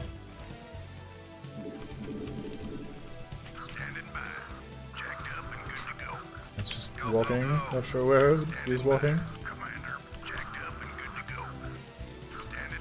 I think you can reach the majority of this map on foot. There might be like a spot or two where you have to go with a dropship, and thankfully we started with 2 of them, so that's not a big deal. But for the most part, I think you can reach everything.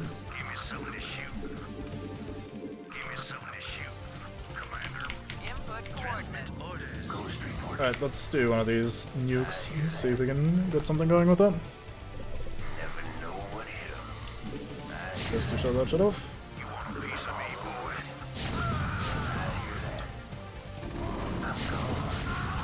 So let's just say, well, they are currently unloading their mates for some reason, so I should take this opportunity to go in. I was gonna say, let's say we want to bust through these bunkers, let's maybe use a nuke, haha, and then they just kind of came to me instead of... Oops, the ghost walked too far forward and got detected and died.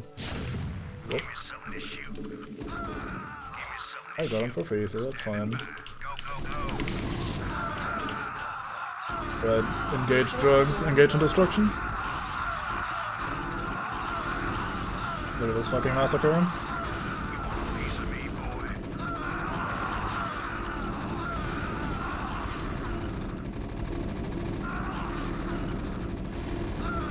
That's actually a pretty well fortified area. Maybe they do want you to use nukes on that.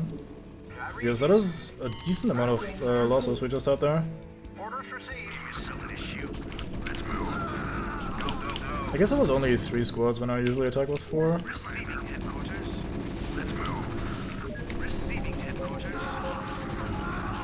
Scan in case there was a mate that I didn't notice.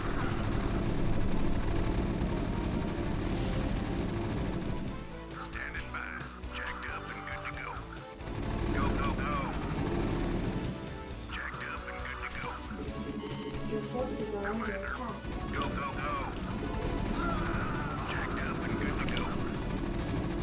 One thing the AI does, which is almost smart but sometimes bites them in the butt, is that they will unload their marines out of their bunkers. So just because there's a bunker pre-built there, they will not leave their guys in there. So in that case, for example, that bunker was completely empty. And it makes sense because it means that they try to move their marines into the places where they can actually use them.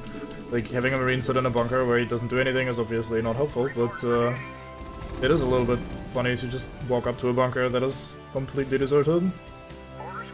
Even though you're currently attacking that exact base. Also, we got a very large chunk of resources here if we desperately need them. I don't think we will, but it's always nice to have.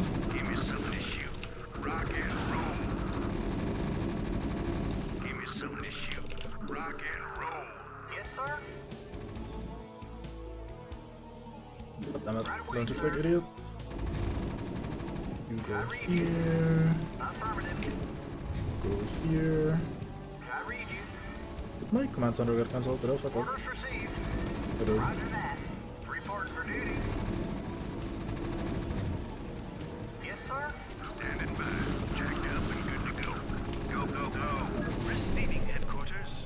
See, there's something up here.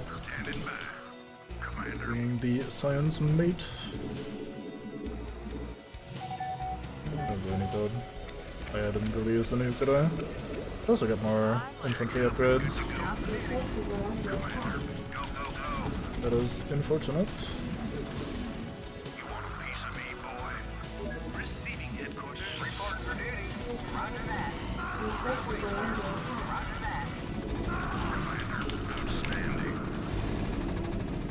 You can kind of see how when Marines just kind of trundle into range of enemies one by one, how they're pretty useless, and it's mostly the ridiculous numbers of them that makes the difference.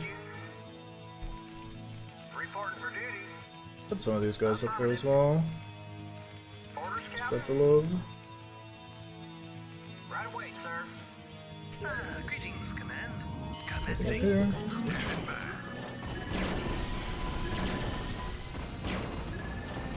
This thing's gonna burn down, I think.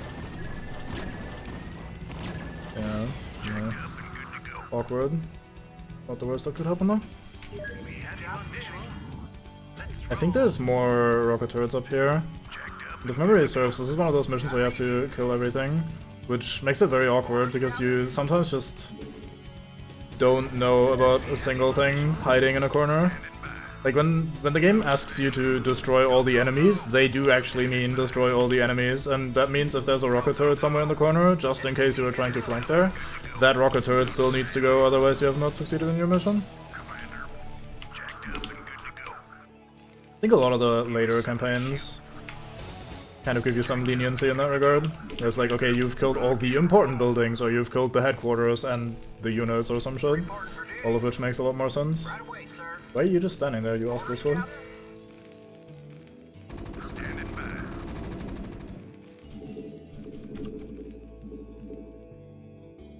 Destination?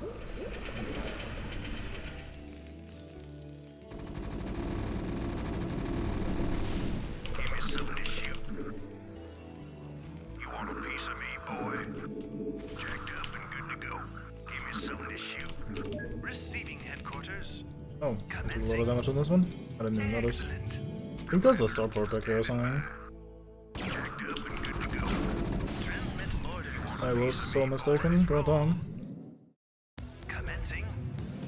Maybe on a different mission that I was thinking of. Right, let's get these guys over here, because I think that's where the enemies are coming from. You guys stopped building supply depots about 18 years ago. Let's get back on that. Oh, look at my timing for the armor upgrade. Upgrade complete. Fucking perfection. Obviously intentional. Let's have a look around here, see if there's anything worth dealing with. Affirmative, sir. Let's roll. Commencing. You want a piece of me, boy? Affirmative, They feel very video gamey, but I really like these space platform thingies that the game uses as levels.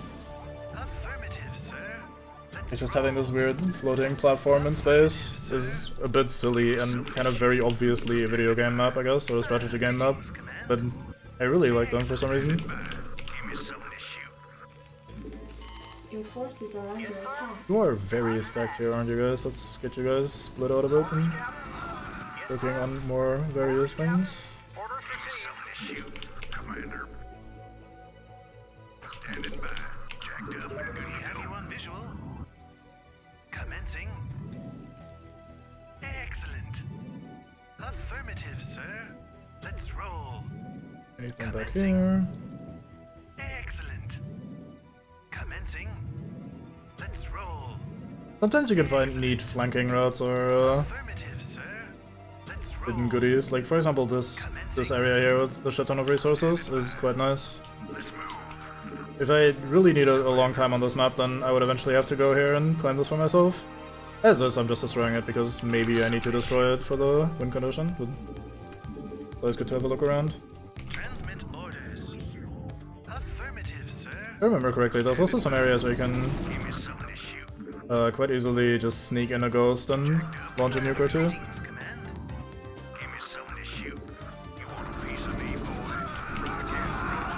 Your forces are under attack. Not even gonna check that because that should be solving itself.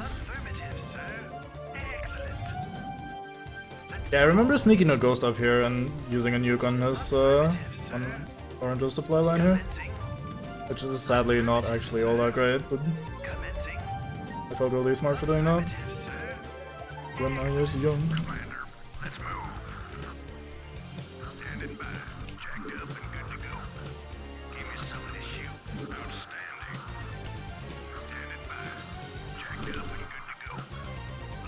Reinforcing the control groups.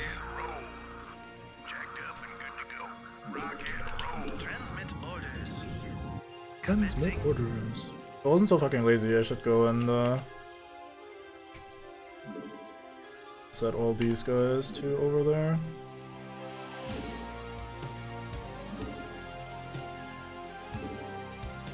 There we go. So one thing that you can use to work around the limitation of not being able to control multiple, or control group ideally, multiple buildings at once is the fact that you can save camera locations. So with Shift F2 I've saved this as a camera location, and if I had another area where I'm producing a lot of units, I could save that as well. So I could do this, and then ideally I'd... Oh boy, what's going on here? Whale?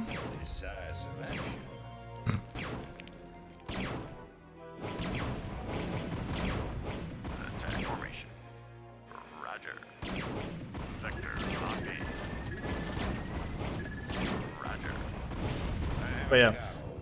You can use the save camera locations as pseudo group hotkeys for your buildings. Because if I go to this camera, I have all my barracks in one place, so I can do whatever the fuck I want up here, like I can control units, blah blah blah, do things, and so on and so forth. And then I go here and I just click M, click M, click M, click M, click M, and I produce all my guys again. Kind of like how you would if you had a proper control group for all of your buildings in StarCraft 2. Except in this case you still have to individually click them, but you can kind of work around that. Receiving headquarters. Affirmative, sir. Go, go, go. Let's move. Rock and roll. Your forces are under attack. Receiving You headquarters. can also just press the completely wrong hotkey for no reason and then just get yourself killed. Standing by. Let's move. This fucking ramp is the end of me. Look at defense matrix being incredibly useful though. It's goodness. Go, go, go. Rock and roll. Let's move. Receiving headquarters. Commencing. Oh, he died. Your forces are Receiving under attack. headquarters. Commander. Oh, I also need to finish the last one upgrade. Up and good to go. Give me something to shoot. Rock and roll. Commander. Standing by. Rock and roll. The pathing here is just so awkward. You want a piece of me, boy? Because of all the ramps and the way various men aggro in various directions. Like these guys are just not on the same line. And then some stop in the middle of the road and block the others and just keeps getting worse and worse.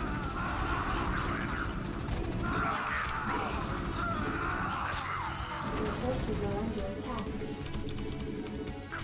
Good thing I can just shit out a bunch of Marines and not really care. Oh shit, they're still not to me. Good thing they left the bunker instead of fighting me from the bunker. It seems very smart. Good to go. Rock and roll. You want a piece of me, boy? Give me something to shoot. Commander. Give me something to shoot. Commander. Rock and roll. Your forces are under attack. Rock and roll. Go, go, go. You want a piece of me, boy? Let's move. Outstanding. See, there's something more to destroy back here. Outstanding. Let's get away from that tank. Seems like a health hazard. Rock and roll. Outstanding. Your forces are under attack.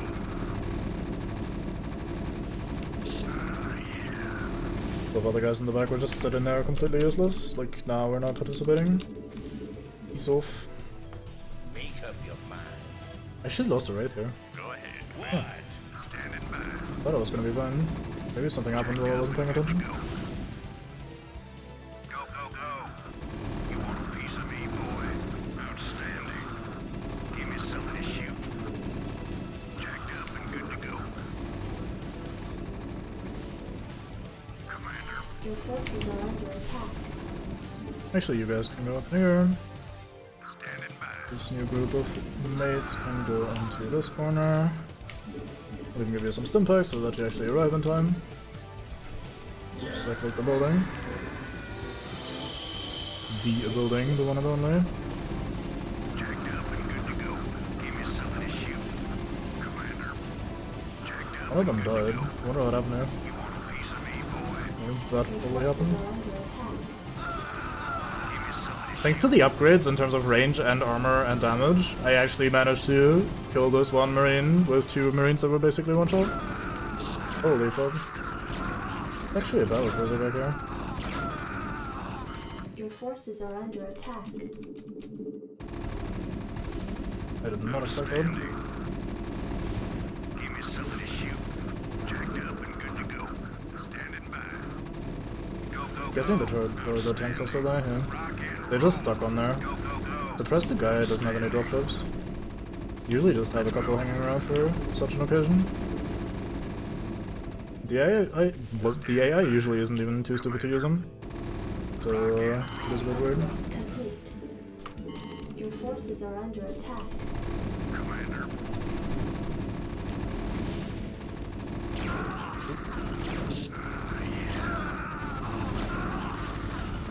the mighty battlecruiser. Outstanding. Your group shrunk somehow, not sure what happened here. Give me something to shoot. Commander. Oh, we got him. This is Duke. The emitters are secured and online. Who authorized the use of psi emitters? I did, Lieutenant. What? The Confederates on Antigua were bad enough, but now you're going to use the Zerg against an entire planet? That is insane. She's right, man. Think this through. I have thought it through. Believe me. You all have your orders. Carry them out.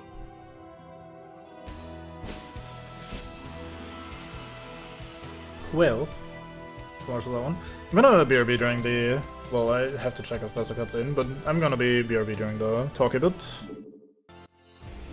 Because I desperately need the bathroom. Fucking loud ass audio.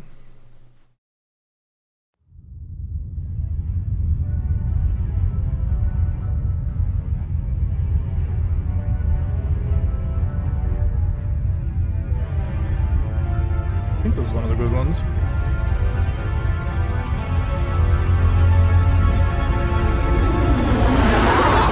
So I says, answer that and stay fashionable. It's not funny anymore, honey. Alright, got the cheddar leaves. Drop your socks and grab your throttle.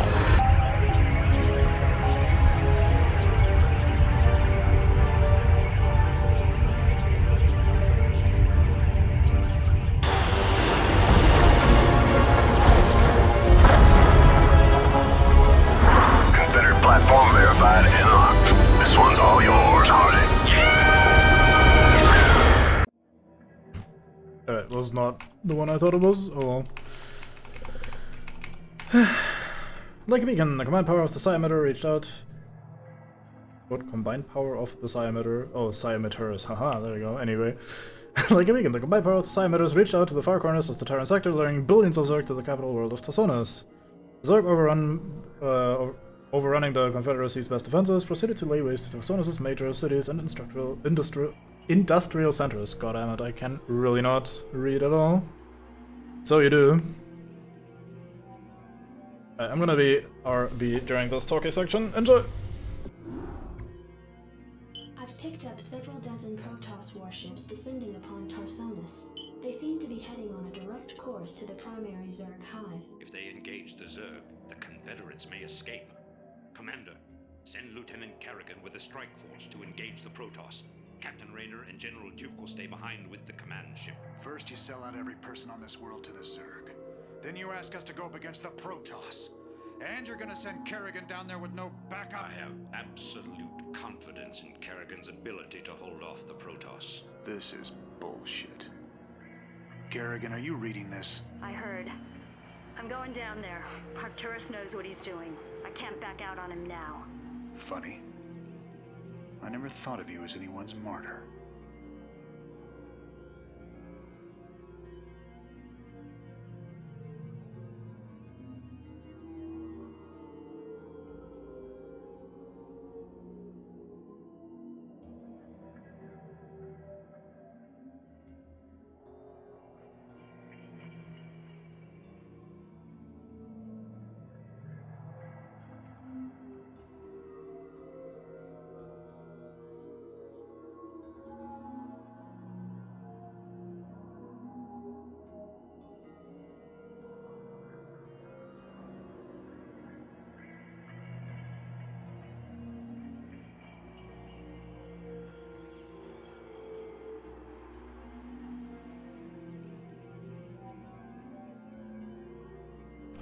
Oi, oi, oi, oi, oi, da.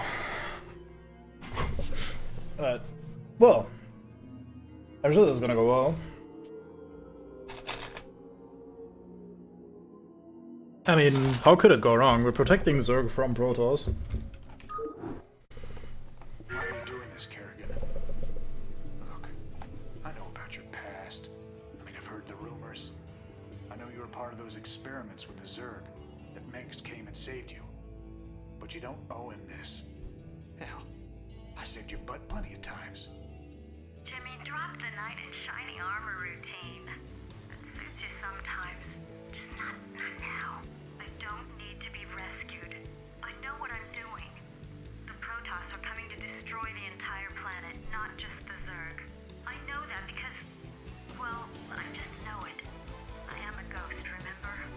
Once we've dealt with the Protoss, we can do something about the Zerg. Arcturus will come around. I know he will. I hope you're right, darling. Good hunting. Alright, first things first, let's move the command center into a place that isn't entirely stupid. Next things next. I guess we'll do, yeah, what next? I guess we'll just get ready to gather resources, as one does. Build a bunch of supplies, SCVs. I'm gonna make a second command center over here by the gas in a second. And by in a second, I mean once we have a shit ton of minerals. So we need this for now. So this mission is quite special. We have two entrances here, 1 and 2. And that's where the Protoss are coming from. And in this corner, up here, we have the Zerg. Right behind us. And if we get too close to them, they will bite. Because obviously they will, because we are, for some fucking reason, protecting fucking Zerg. I guess because boss said so, but still fuck him.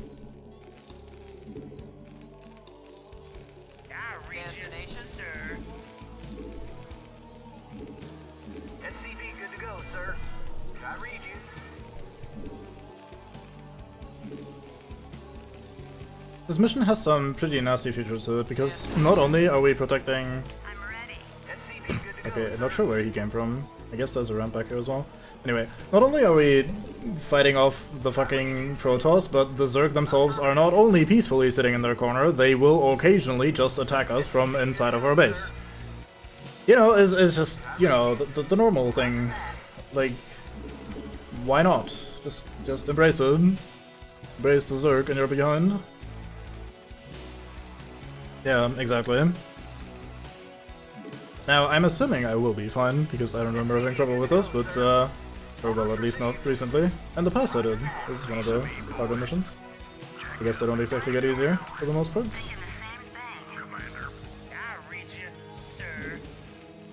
Let's clump up a little bit more.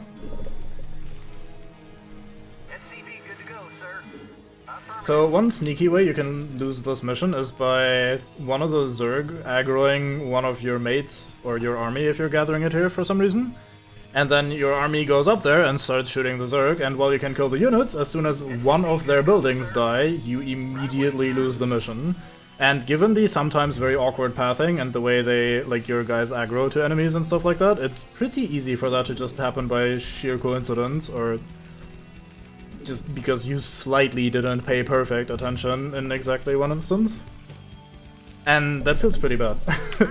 Like, overall it's a fairly nasty mission, which is fitting though. I like it.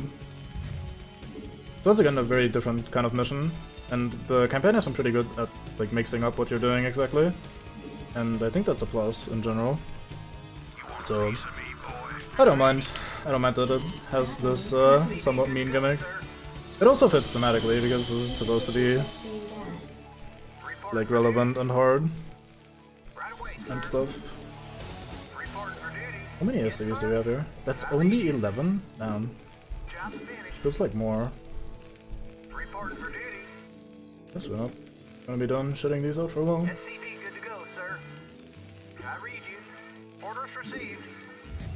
So one thing you can do, and a lot of people do in multiplayer, is you can get stabbed in the back by a single Zergling.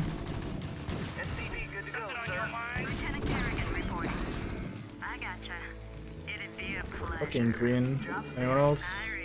Nope. Alright, cool. But yeah. One thing you can do in multiplayer specifically, but you can also obviously do that in single player, is you can use your supply depots and other buildings to create a wall. Because while you can't like wall up as in like build a proper wall like an Age of Empires or the like, you can absolutely block pathing with buildings. And since buildings are pretty durable, that's not even that bad of an idea. The second game even made that a lot easier because it just became such a popular and commonplace strategy that they sort of just implemented that into the core game rather than just as a side effect of the way pathing etc. worked out. And in this case, for example, if we just build these here and then stick a man behind it, most enemies will have to go all the way around, and that kind of fucks with them. So if we put a siege tank here, that'd be nice for us. This is what I'm planning to currently do. And of course these still provide their usual supply bonus, just because they also serve as a wall doesn't mean we can't use them for their original purpose. I'm going to research siege, so let's go do that. Maybe if we thoroughly research it, we can throw it on the market without it having an initially really bad reception. I want an eBay, let's put it right here. We'll go here, I suppose.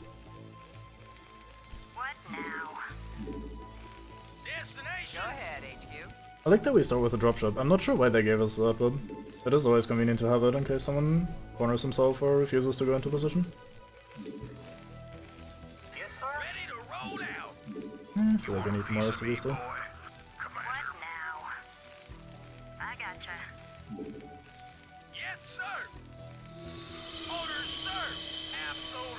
Research complete. I'm gonna put a... oh wait, there we go, just finished. I'm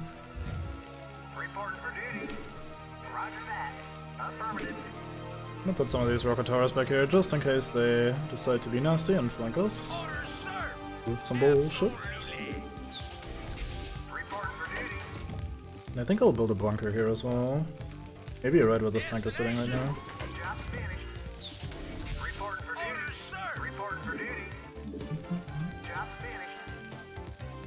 That looks like it will be big enough. Which is probably what she said.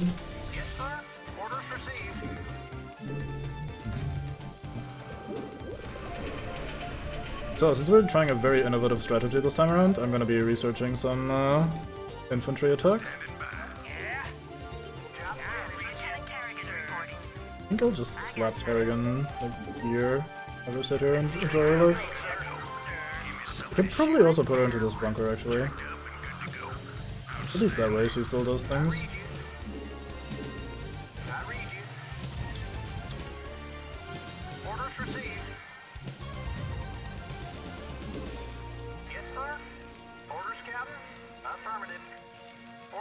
Guess we'll start slapping down some of these.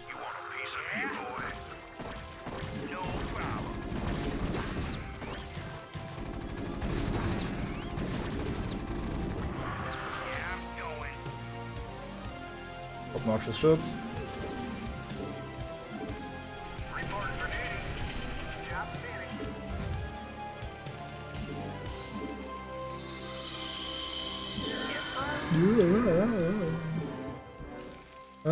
Anything else I want? I need an armory so we can continue upgrading if memory serves.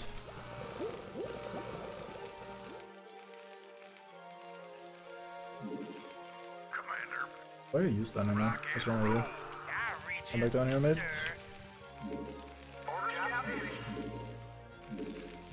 We'll just put just the right amount of emphasis on the sir bit. It's very good. And there's a lot of really good voice lines in this game in general. One thing about Blizzard games that has always been a thing is just how, like, for the most part, on point their humor is. They take themselves seriously enough to try and tell all the stories, but for the most part, it's pretty self-aware and mostly in for a good time. The writing. Let's build another one of these. Upgrade complete. Yes, sir. Yes, sir. Yes, sir. Yes, sir. You want a piece of me, boy? Which upgrade complete? This one. Those are mandated 2 screams per game. Yes, I'll build one of these just to have it. Why is my SCV coming from there? What the fuck are you doing, son? Are you still trying to get to that missile turret location? God damn. Oh, is that it? Yes, that is it. Fucking cute. Upgrade complete. Wait, is it the science thingy that I need, not the armory? Oops. Oh well. Yes, sir. Yes, sir. I can get some vehicle weapons, I'm sure that'll help. Job's finished. Orders, Captain? Research complete. Here. Stimpaks finishing. Oh, we can make battle cruisers now. Interesting.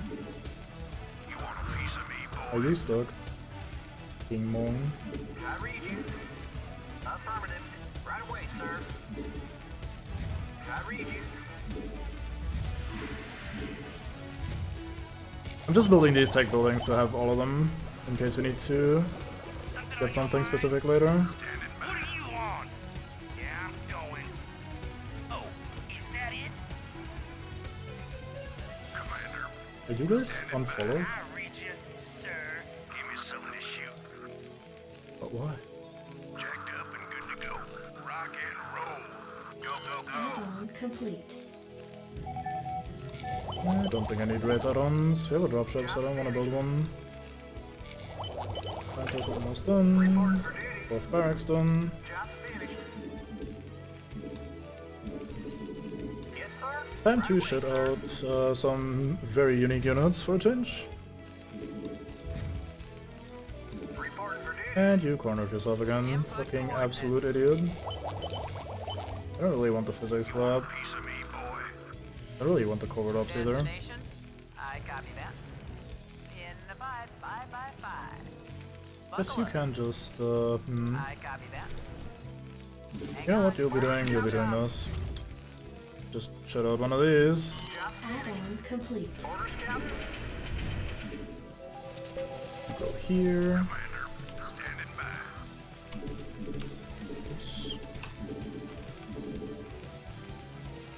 Oops. Oops. Click the screamy boy.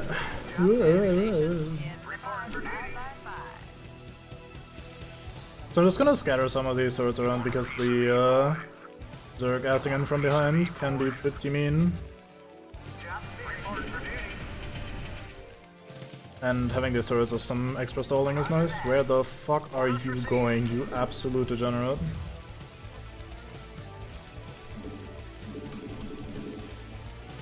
Commander, standing by. Go, go, go. Jacked up and good to go. Go, go, go. Give me something to shoot. Upgrade complete.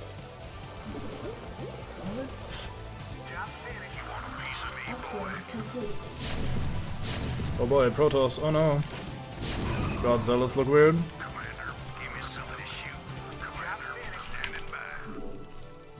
Commander, rock and roll. Jacked up and good to go. I think he's trapped. There you go. Outstanding. Give me something to shoot. Standing by. Standing by. Give me something to shoot. Well, let's have a look across the map. I read you. Jacked up and good to go. Go, go, go. Rock and roll. You want a piece of me, boy? Commander, reporting for duty. Right away, jacked up and good to go. Hey look, it was almost useful that I built those turrets.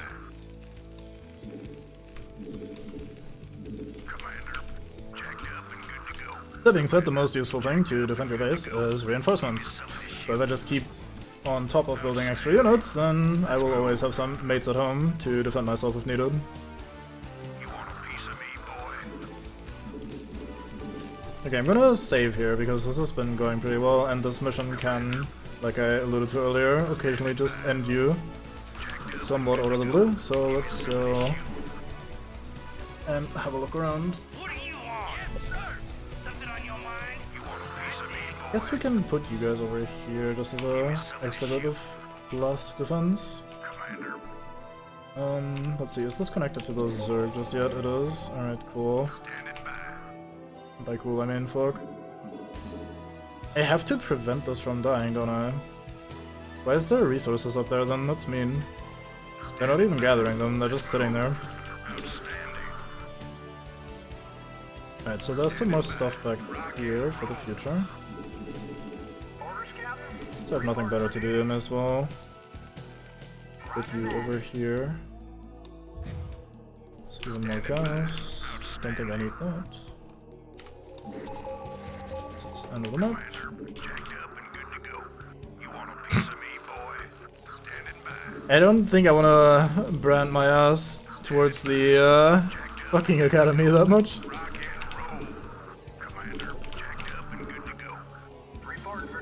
I'm okay with some StarCraft related branding because I do enjoy myself some StarCraft, but not sure it should focus so hard on this bullshit. Look at you guys taking the least effective fight you can.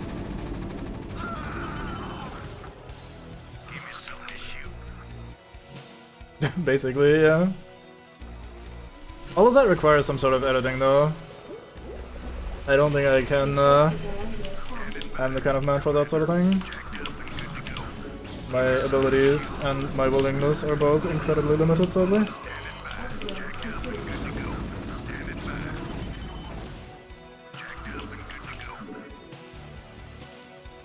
That would make for a pretty good emote though. Maybe I should ask up at some point. Especially since I still haven't committed to adding an actual emote to this. Orders received. Affirmative. Right away, sir. Orders received. Oh, I fucked up. Oh. Orders, Captain. 9 attempts to backstab.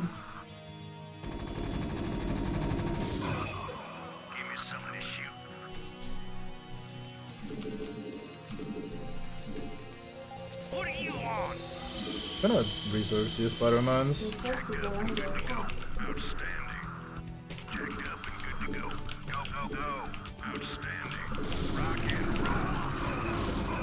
Alright, this is base number 1. Let's get in there and break some protos for the first time.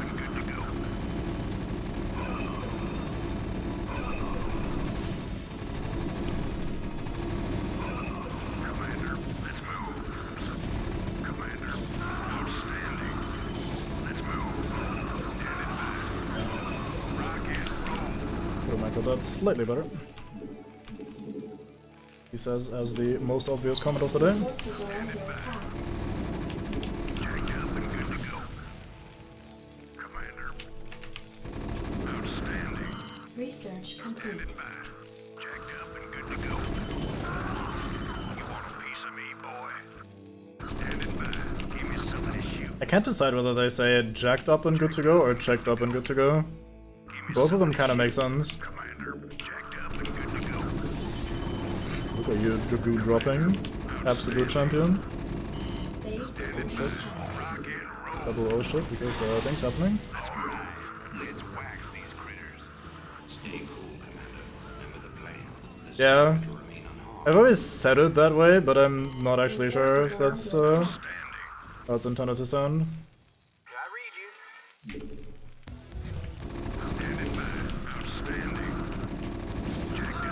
Look at us having to do some multitasking. God damn. Give me something to shoot. Commander. Standing by. Give me something to shoot. Standing by. Go, go, go.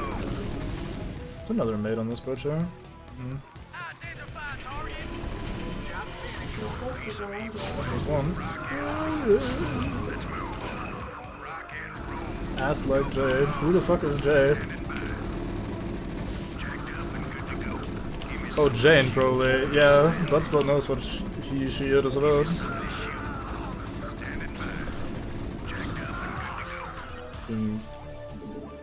Campaign cons. Just let me reinforce my mates while I destroy your base. I was AFK during the thingy. But it seems like the idea is the Protoss would eradicate the Zerg, and we want the Zerg around to mess with the Confederacy, so we stop the Protoss from killing the Zerg so that the Zerg can take care of our problems for us. Yeah, Protoss, as they... like, the game is pretty shitty at that, actually. I only realized that later, after I'd played it a while. The game never really shows you what the Protoss are doing. It tells you what the Protoss are doing. They go to the planets where the Zerg have been too successful and that have completely been overrun by the Zerg, and they basically blow the entire surface to absolute shit, just as a sort of like, alright, this planet is done, let's just nuke from orbit, lol, kind of option. And for some reason, Mengsk doesn't want that here. They want the Zerg to, or he wants the Zerg to still fuck with the Confederacy, probably so he can blame that on the Zerg.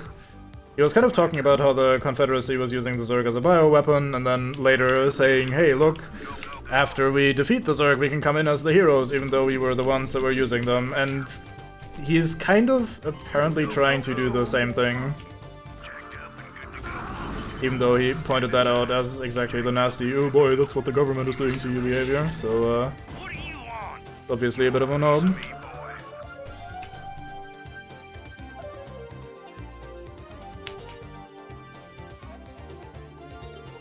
Nah, he has good intentions. He's the rebel leader, obviously, so he must be good. Also, it's been less that one of the things the game isn't really good at either is showing the scale of things. Like, these kind of conflicts that we're having here and these smaller infestations, etc., they're kind of supposed to represent bigger problems. So, like, even though in the beginning of the game we had this one infested Terran command center, like, oh no, how terrible, that kind of plague we dealt with so easily, like, what the fuck, that's not a big Zerg infestation. It's probably just supposed to represent, like, a small thingy, while in reality the entire planet is being nibbled like that. So I think the story is that these planets that the Protoss have been nuking have basically been completely lost at that point. And they're just kind of saying, okay, we're just gonna nuke this shit from orbit. Granted, they don't care if they nuke a bunch of Terrans in the process, so, like, I guess that's fine to complain about, but yeah, I mean, I don't know.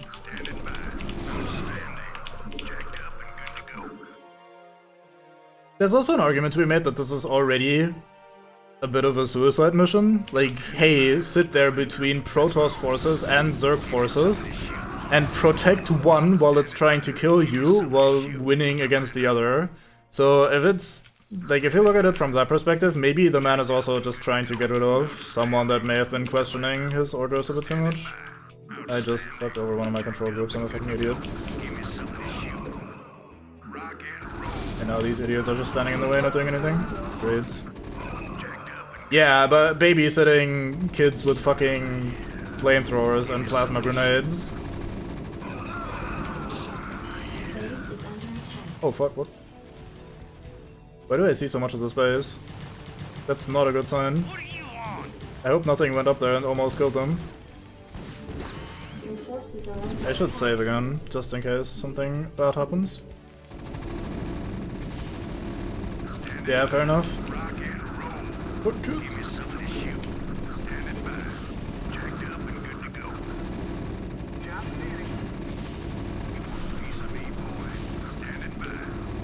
Look at this pixelated charm. The olden days.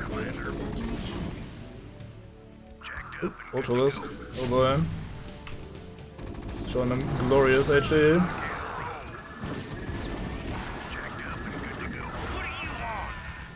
Man, these Zerg are getting very antsy.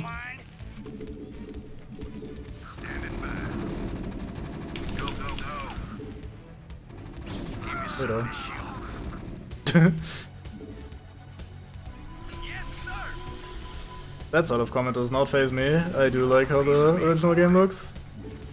Your forces are under attack.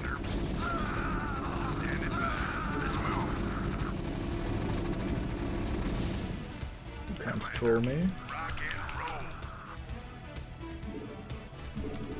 At least not like that.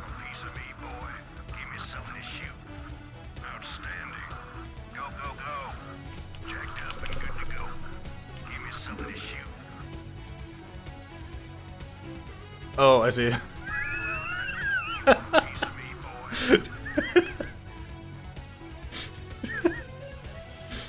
Man gets absolutely destroyed by a bot. By so simple a bot that a child could program it.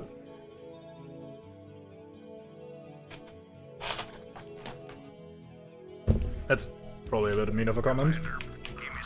Sorry, bot maker guy, you did a good job. But it's not exactly like an AI, so you should probably not get destroyed by that. Yeah, just stick with it. Stick with your bots. Nice, perfect micro.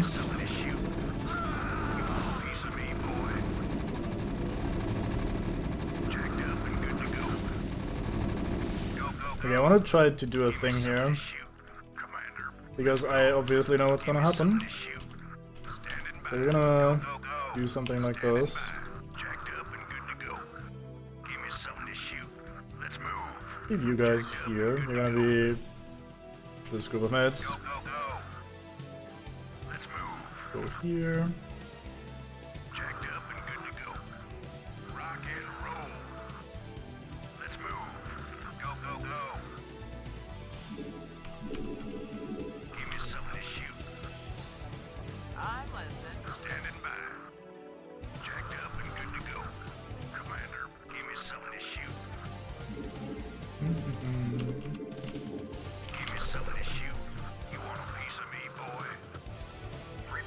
Yeah, there should be an increased chance of being told as more and more.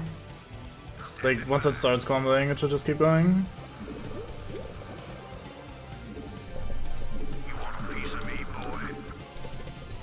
So this might shock you, but once we finish the story mission here, the Zerg are going to end our lives, basically. And I'm gonna try to do a thing, just for kicks, where I have my forces back at base, so that I can possibly defend against the Zerg and make the game look silly again. Just like how we plot evacuated from that planet after barely holding on for half an hour. I wanna kinda see if I can just get rid of that Zerg attack force myself. So let's have you start working on this building. Enjoy some drugs to improve the kill speed. This is 5 Marines. Look at how quickly they're just eating through these hit points. Like, it's fucking crazy. Absolutely crazy. I love Marines. Best mates.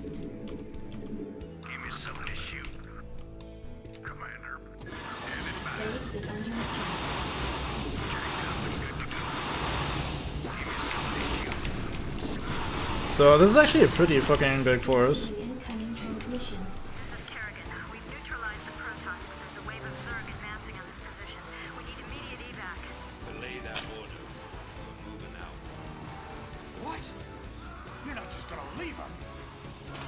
Forces are under attack. Boys, how about that evac? Damn you, Arcturus. Don't do this. It's done. Helmsman, signal the fleet to take us out of orbit. Base is under attack. Commander? Jim? What the hell is going on up there? Nah, we're holding. She's fine. We're not leaving her behind. She's winning. That was close though. That was actually a pretty big force. I don't remember it being that bad.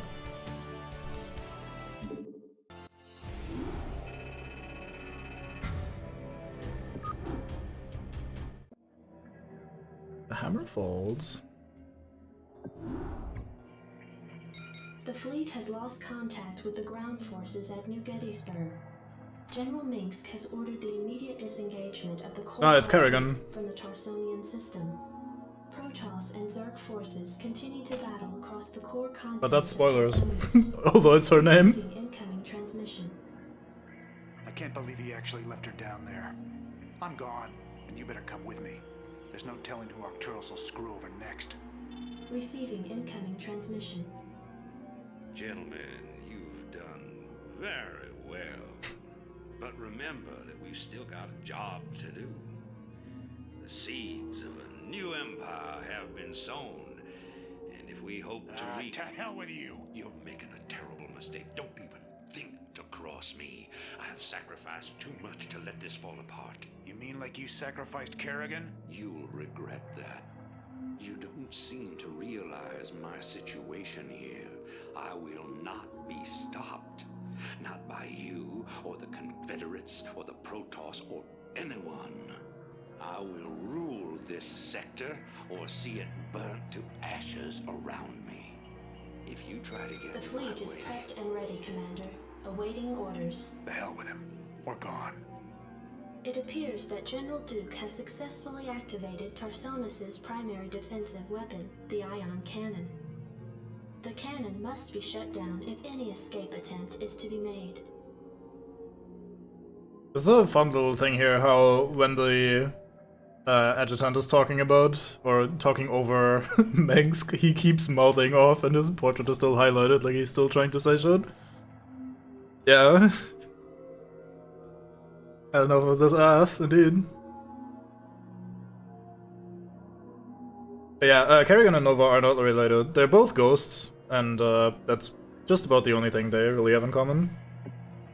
Nova is not a part of StarCraft 1 at all. She, it's interesting because there was supposed to be a game that Blizzard was working on that they eventually canceled. Like, the project never saw the light of day, but there was a lot of maybe not promotional material, but like there was a lot of gameplay stuff, etc. It was, I think, just called StarCraft Ghost, which was supposed to be some sort of first-person or maybe third-person shooter where you were playing as Nova, as a ghost, obviously, and you'd be using like stealth and your shootery stuff, etc. to like infiltrate facilities, and you'd have to, or you would get to interact with the StarCraft world a lot more and stuff like that.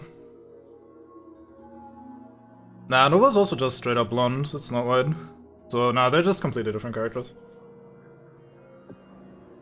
It's NP. But yeah, Nova was created for StarCraft Ghost, from what I remember, as the protagonist of that game. But then that game never saw the light of day, so they just kind of had this character all written and prepared and stuck around with, and they just ended up using her in the in StarCraft 2. She's also featured on some of the books, I think. People have made StarCraft books, and some of them are not that bad either. I've read some of them. But yeah. Not the same person and not related. Looks like we're on our own. It's funny. Seems like yesterday Arcturus was the idealistic rebel crusader. Now he's the law and we're the criminals. It kills me to know that we helped him achieve his goals of conquest.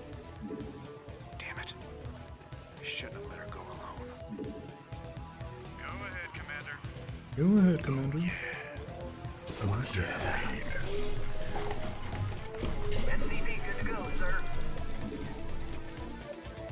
You got my attention. Target? Absolutely. Moving, yeah? Yeah. Rainer here. SCP good to go, sir. Orders, Captain? This is Jimmy. This should be good. Stop shooting at me. How dare you? Sounds fun. Right on. So one thing you might be noticing right now is that we start every mission the same way. Or every build mission. We always start by building a lot of SCVs in our command center and always sending them out to gather minerals until we have enough, and then we start gathering gas and we start building more mates, and then we start building our buildings, etc. APP. And that's just gonna be how these games always work out, and it took them a long time to finally address that. In the second add-on for, or expansion rather, for StarCraft 2, they finally changed the way the early game plays out by giving you more workers at the start that automatically go harvest and basically speed up the entire early game that way. Until then, the default was always that you started with your command center and 4 workers, and that you had to slowly start your way up from there, which in and of itself doesn't sound too bad. But that always led to the first, like, let's say 2 or 3 minutes of the game basically having no decision making unless you were hardcore rushing from the very beginning of the game. So like this cycle of just sitting here building SCVs, or whatever the fuck faction you're playing, respectively, just getting your initial economy set up, etc. is just something that's gonna happen every single time. I keep saying etc. today, I'm not sure why that's in my brain so hard. Additional supply depots required. I mean, it is a thing that I say, it's just usually not as prevalent. Been almost 4 hours of streaming and I've been speaking a lot in general, so I guess my brain is just finally turning off. But this is the last mission of the campaign, so, of the Terran campaign that is. So we're gonna finish it before we call it a day. SCP good to go, sir. Job finished. Orders, Captain? Right away, sir. One of the things I find a bit awkward about campaigns in strategy games in general is that they're usually pretty limited when it comes to the like the way you play the early game. Obviously, once I have my base set up and so on and so forth, then I can just pick whatever unit I want and pick whatever strategy and approach I want, and just like, hey, this time we're gonna be spamming Marines, and the next mission I can say, hey, let's this time maybe spam Marines just for a change of pace, or next mission I'll be like, hey, let's you know, let's just get some Marines in there. But like, the initial bit is kind of like it's out of the question that I would do something offensive early on. There's no way I'm rushing in a mission like this, because obviously the AI is set up so that it's much more powerful than me at the start, and I need to build up first before I can challenge it at all. And I'm wondering if that's maybe like a flaw of the formula, because if you don't make the AI overpowered at the start, then there's really no challenge. Like, you need to be facing the overwhelming odds that you could only face in a campaign setting, right? Like, if this was multiplayer, the AI or the opposing player would just absolutely annihilate me because they have so many more units, they have so many more buildings, they're just so far ahead. So, like, I don't know. Part of it being like a story and campaign thing is just that the opponent is overwhelmingly powerful compared to you, and you're winning anyway eventually because you're the hero. So it makes sense from that perspective, but it also means that I can't, even if I wanted to, say, hey, let me try a more offensive strategy, let's attack early this time. On some missions you can kind of do that and maybe secure yourself some extra resources, but that requires you to know what's going on in advance, and at that point, some of the missions you can just like accomplish the objective way too quickly and just end the game immediately, basically. I don't know. It's just interesting to think about. RTS is a struggling genre anyway, so I guess these are the kind of thoughts of men that are interested in it.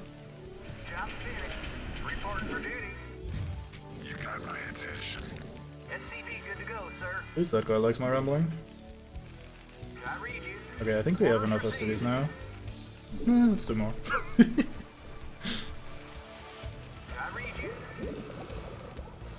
Guess we can toss in a Marine or two.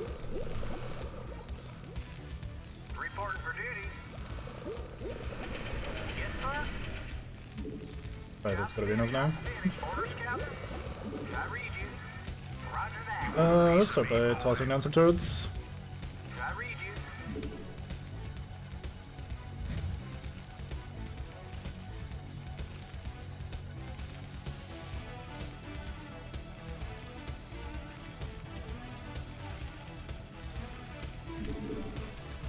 Yeah, I mean, it's always... I think these are so hard to even... like, difficulty is just so hard to do properly. Kind of no matter which game, but like, especially in a game like this. Or like in strategy games in general, maybe. Because if the AI was playing like perfectly, you'd obviously not stand a ghost of a chance ever. So it can't just be optimal in what it does, it always needs to make mistakes, but like what kind of mistakes and how do you tune that? Like, is it just, okay, this long before we start attacking? Or maybe it has some other rules, like, okay, it can only build so many of these units or whatever. Oh. They actually cleared the mine rather than triggering it. That's rude.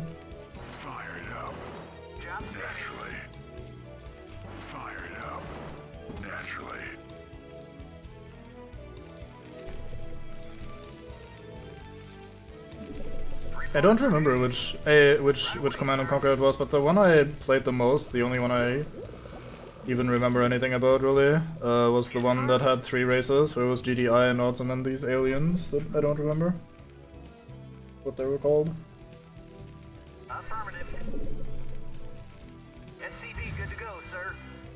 And that one I remember doing the campaign on hard, and the maid really struggling with it. Just having some Skrin, right? God, that's a weird ass name, isn't it? But yeah, I remember talking to a mate about that, how we were like exchanging strategies, like, alright, how you solving this, how you doing this, and so on and so forth. That was fun. We even played that a bit in multiplayer with them, on like LAN and stuff. Although usually we always played together against the AI, since that's a very fun way to enjoy that sort of thing. I like that he's just standing there in range of in vision. Never mind, let's go now, I suppose. That mine was the worst thing I've ever placed.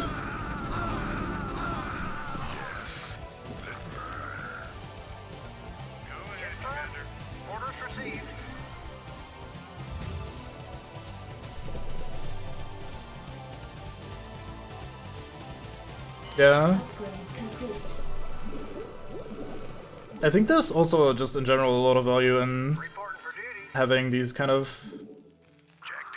or like fighting the AI in games like that. Like one thing we used to do, like me and two or up to two mates, I should say, was we would play something like Dawn of War, and we'd play 3 of us in total, or sometimes 2 of us, versus then maybe like 5 or 6 AI, and see how long we could hold out.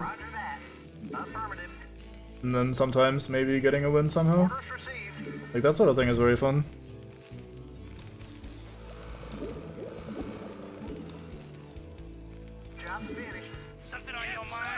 So like even if an AI in a game like this is maybe not particularly good on paper, it can still be fun to play against.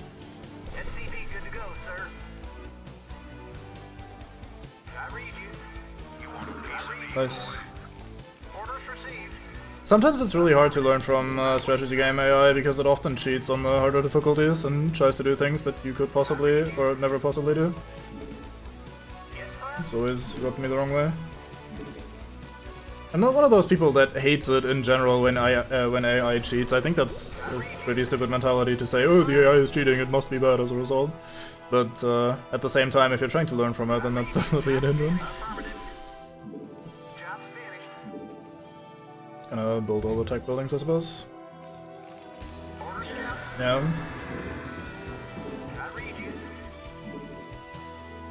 Anything else I need from this? Guess I could build more turrets.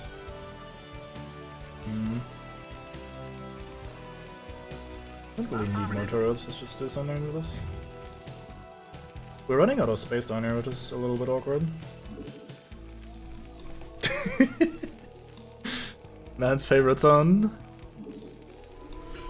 Want me to turn off the music so that we can have a clip of just the audio playing so we can extract it later? Let me see.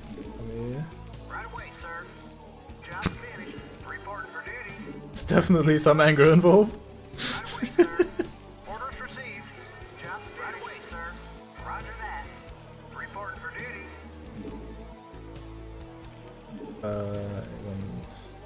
How do I set this up best? I guess we'll do something like this. And this goes here. Upgrade complete.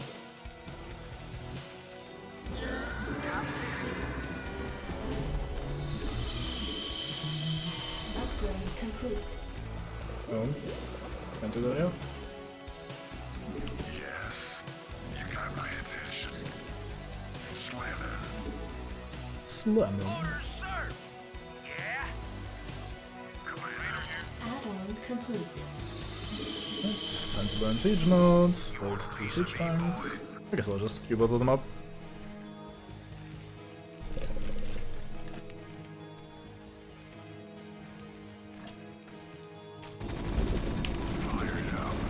Sorry, like what? Ebro Galactic. Yes, naturally. Oh, that's what you mean, yeah. Research complete. Yeah, I mean, there's probably a lot of shit that you can do with various sound effects. Especially with like speak stuff. Yeah, it finally clicked what you were talking about. Finally brained eventually. Research complete.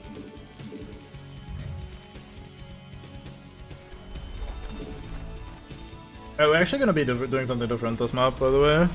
Not sure if that was noticeable since I actually got all of the tech. Goddamn. So let's build a second armory. Add-on complete. Now we have 2 starports.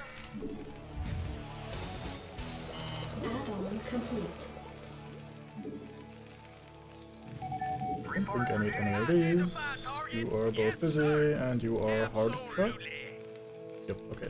Let's build a dropship then, just so I can untrap the mates. Ugh. Reporting for duty. Orders received. Destination moving. Identify target. Orders, Captain. the thing. Enjoy. Can I take your order? I'm listening. Strap yourselves in, boys. Add-on complete. Oops, I clicked it again. Just making sure I got all the things I need. Wait, what? Nuclear launch detected. Uh, Add-on complete. there we go. I saw a little red dot there on my missile turret, so I scanned, saw the ghost, ended the ghost. No nuke for you. What does your hotkey be? Off you go. Destination, I copy that. I copy that. In the belly. 5.5. I think that's Aliens reference, if I'm not mistaken. Not a man that is usually all about the references, but that one I think I remember. Anyone damage? Where's that turret? Yes, sir. Identify target.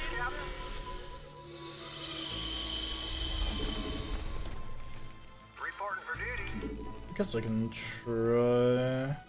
that doesn't fit. Could build one here, I suppose. Sure. Orders, sir. Yes, sir. Yes, sir. That is a hell lot awkward spot, but I don't plan on leaving my base, so I suppose that's fine. I'm not sure I can afford to build cruisers from 4-star ports on one gas, but we'll see. I guess I can try and get a second gas somewhere. Oh god, I also still need to upgrade shit. It's gonna be so expensive.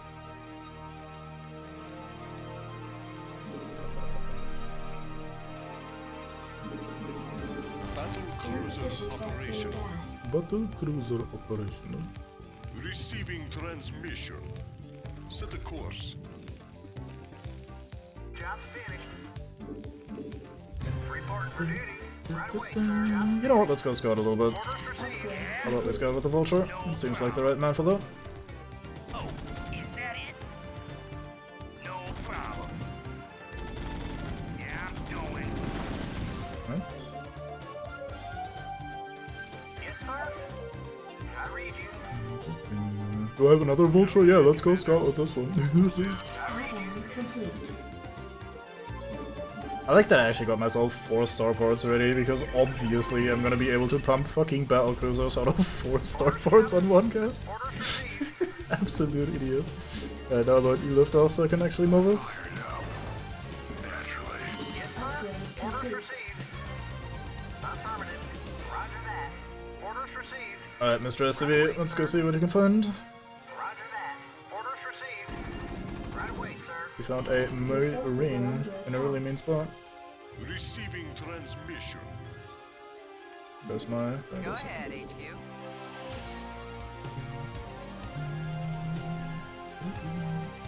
There's gotta be a second resource spot here somewhere. Operational. Hailing frequencies open. Take it slow. Engage. Set a course. Engage. Make it happen. Receiving transmission. Make it happen. Set a course. Engage. Set a course. Make it happen. I am not sure what it's supposed to be. Make it happen. Probably Russian. Engage. The fine man though. Make it happen. Research complete. Like most men in this game, speaks almost entirely in quotes. What? Something just went boom. No, I'm sure that's fine. Good day, Commander. Take it Hey, slow. Commander. Make it happen. Yeah, definitely does. Engage. Take it slow. Set a course. Am I not making more? I'm not making more. I can afford exactly one more, so let's partake. And one more battlecruiser. Fucking Christ, they're expensive. Take it slow. Engage. There's gotta be some extra resources around here for me somewhere. Engage. I remember going max battlecruisers in this, so I must have been able to afford it somehow.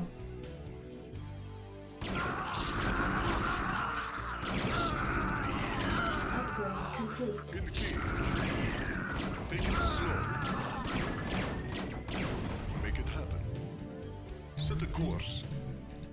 Take it slow. Insufficient Damn Vespene it, gas. Crews Oh, reporting. Not Healing enough energy. frequencies open. Yeah, resources. We found some gas. Make it happen. I am all about that. We had a dropship somewhere, didn't we? There we go. Alright, Mystery, you're now on a very important mission. Destination? I copy that.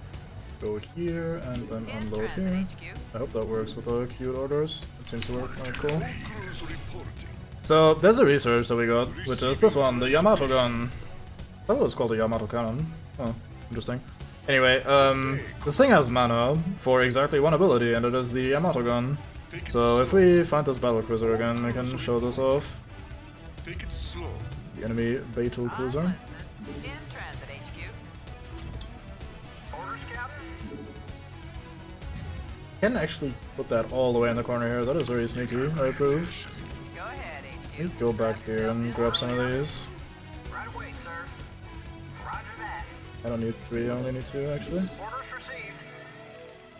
Receiving transmission. Set a course. Pew. Engage.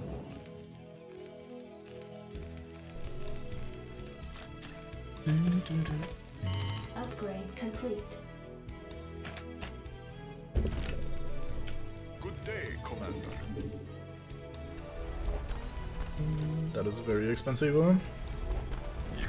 Crews reporting. Gotta get that fucking gas. Where's the Input dropship? There we go. coordinates. I copy Good that. day, Commander. Drop you guys over there. Take it slow. All I'd crews like to get at least enough energy on the other 2 ships, Make so it we can happen. use Yamato again in case we run into another cruiser. Set a course. Make it happen. Engage. Make it happen. Engage.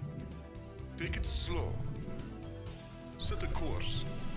Make it happen. Job finished. Orders, Captain? I can't build there. Good day, Commander. Make it happen. Let's stack these a bit more so we can Healing shoot things at frequencies roughly the open. same time. Make it happen. Okay. Set a course. Take it slow. Make it happen. Set a course. Take Alright. it slow. Make it happen. No, he MP'd me, so now I'm completely dry on energy. Make it happen. How fucking rude. Set a course. Well, Marines. At least for AI comparisons, not for my purposes, but you know. Slow. Battle cruiser operation. Set a Nice. course. Make it happen. Take it slow. That does sound very Space Russian though, gotta say. Engage. Your forces are under Input attack. coordinates. I copy that. In the fire. Oh fuck. Scanner, please. Where's my hotkey? Receiving No, no, no, no, no, no, no. Oh my god, I actually lost a BC because I'm awful and I couldn't find my hotkey. I haven't hotkeyed my fucking comset, I'm an idiot. Alright, let's go return and get some repairs going. Upgrade. Your forces are under attack. Fuck. Hailing frequencies open. I think that's pretty often the lot of the Russian man, the token Russian man.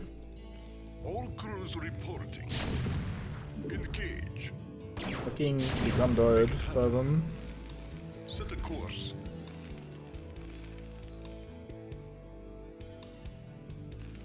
Can't believe I lost a battlecruiser there. That was really bad. Oh no, the enemy has stealth. Whatever will I do? All crews reporting.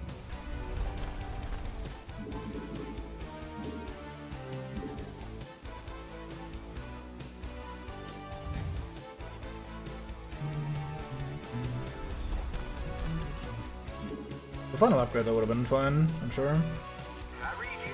Alright, let's grab you, and then Roger that. some Receiving repairs. transmission. You Make are it healthy, off you go. You are healthy, off you go. Good day, Commander. Report All for duty. crews Or reporting. the least healthy man around.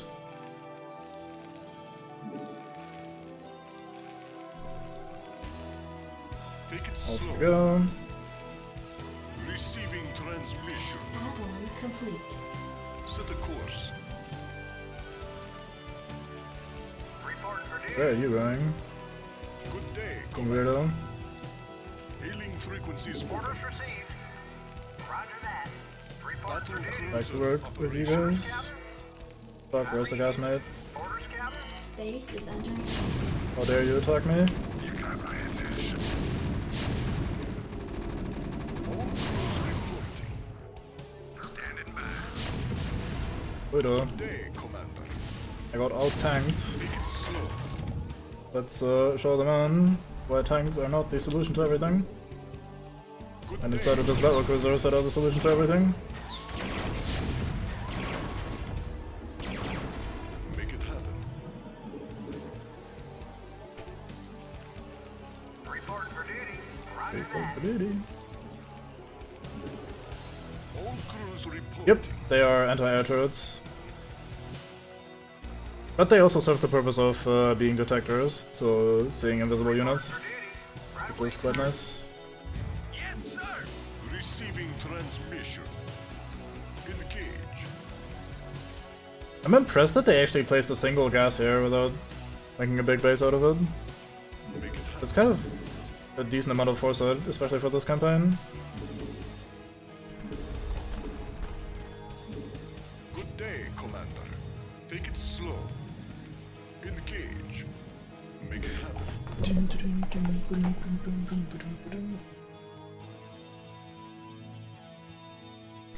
Set a course.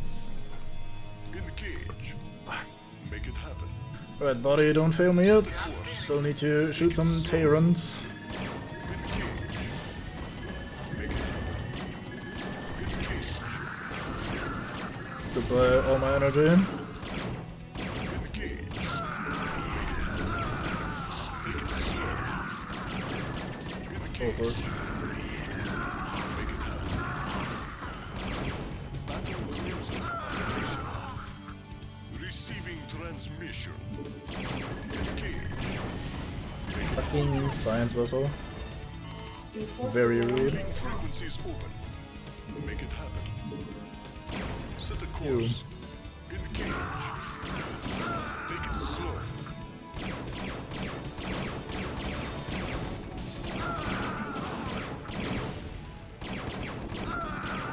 So I always felt that, despite us pretty handily destroying things here, I always felt that... Oh boy, why are you guys here? Your base is getting destroyed. Do you think you have better things to do here? Anyway, I always thought that the battle cruisers are a little bit underpowered Your forces compared are to how ridiculously hard it is to build them in any sort of frequency. Like, they are crazy expensive. It cost me 6 supply for each and every one of those, and 300 gas as well, which is very, very hard to come by in large quantities.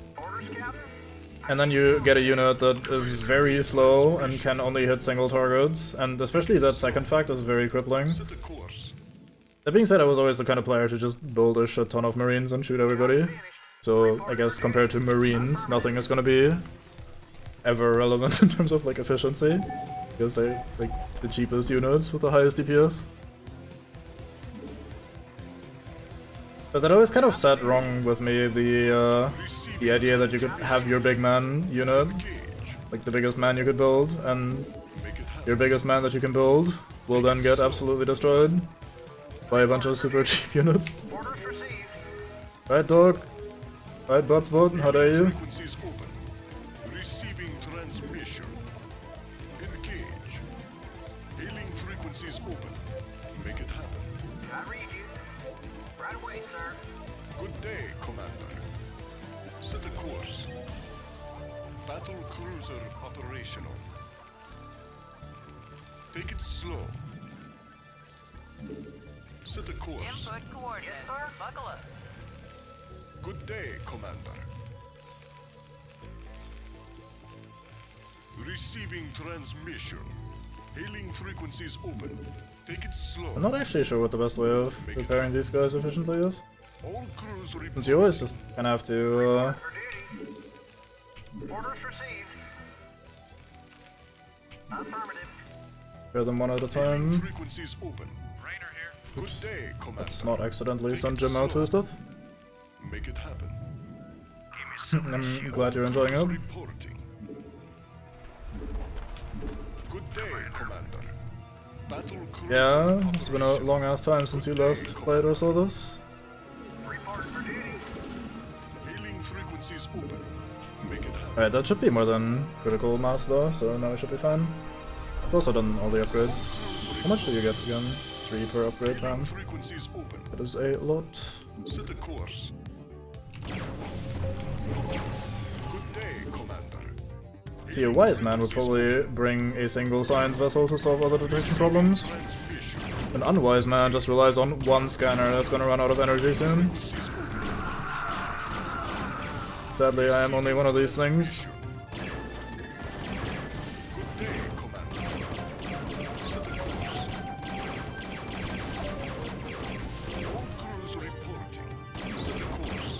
I shall do. Fuck, I need to micro. Give me a sec. There we go.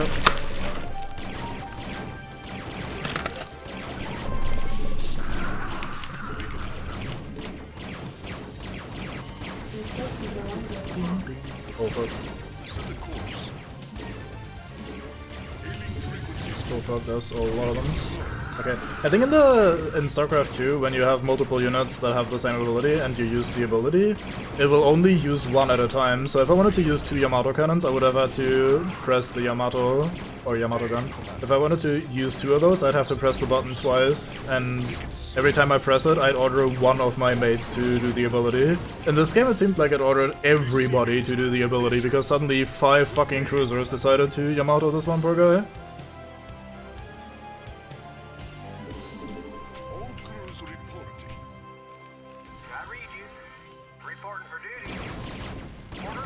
I mean, bonus points for sending a message, but it's kind of unnecessary. Yes, sir? I can't build there.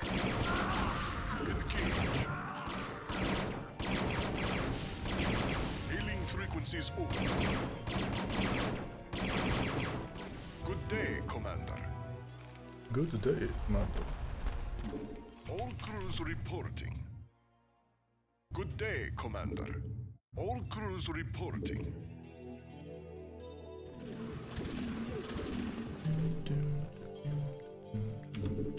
Your forces are under attack. Receiving transmission. Yes, sir? Affirmative. Roger that. Reporting for duty. Guess you can start Orders, Captain? chipping away at those. I read you. Right away, sir. Orders received. Roger that. Orders received. Job finished. Commander. Receiving transmission. Yeah, probably. Engage. It's just about every man's dream.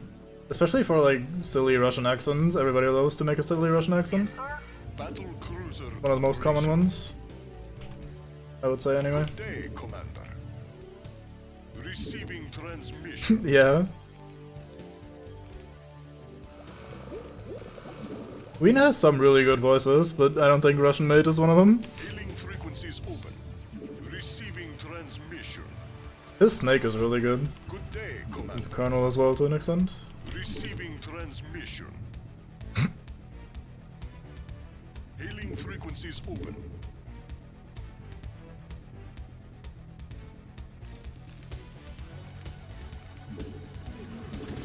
Reporting for duty. All crews reporting. Good day, Commander. Good day, Commander. Hailing frequencies open. Set a course. Alright. So you might be thinking that I'm being a wise man, and holy fuck, that's a lot of mates.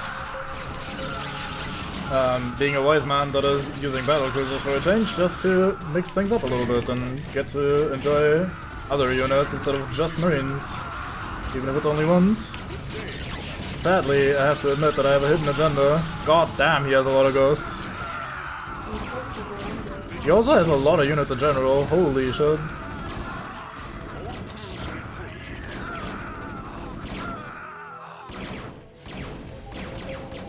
Okay, that should have been it though.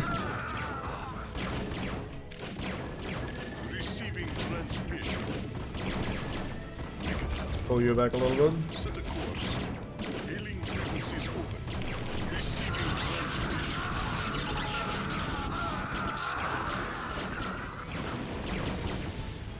Is there a ghost still around? I don't think so. It undid my fucking control groups. I hate you, game. Forces are under attack.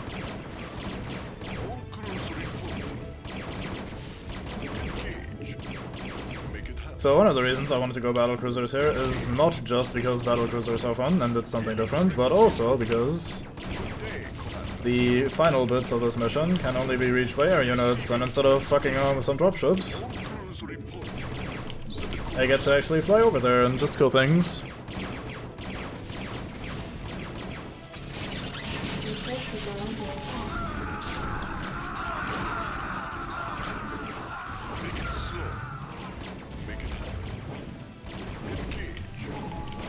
God damn it, it's my last bit of energy, I think.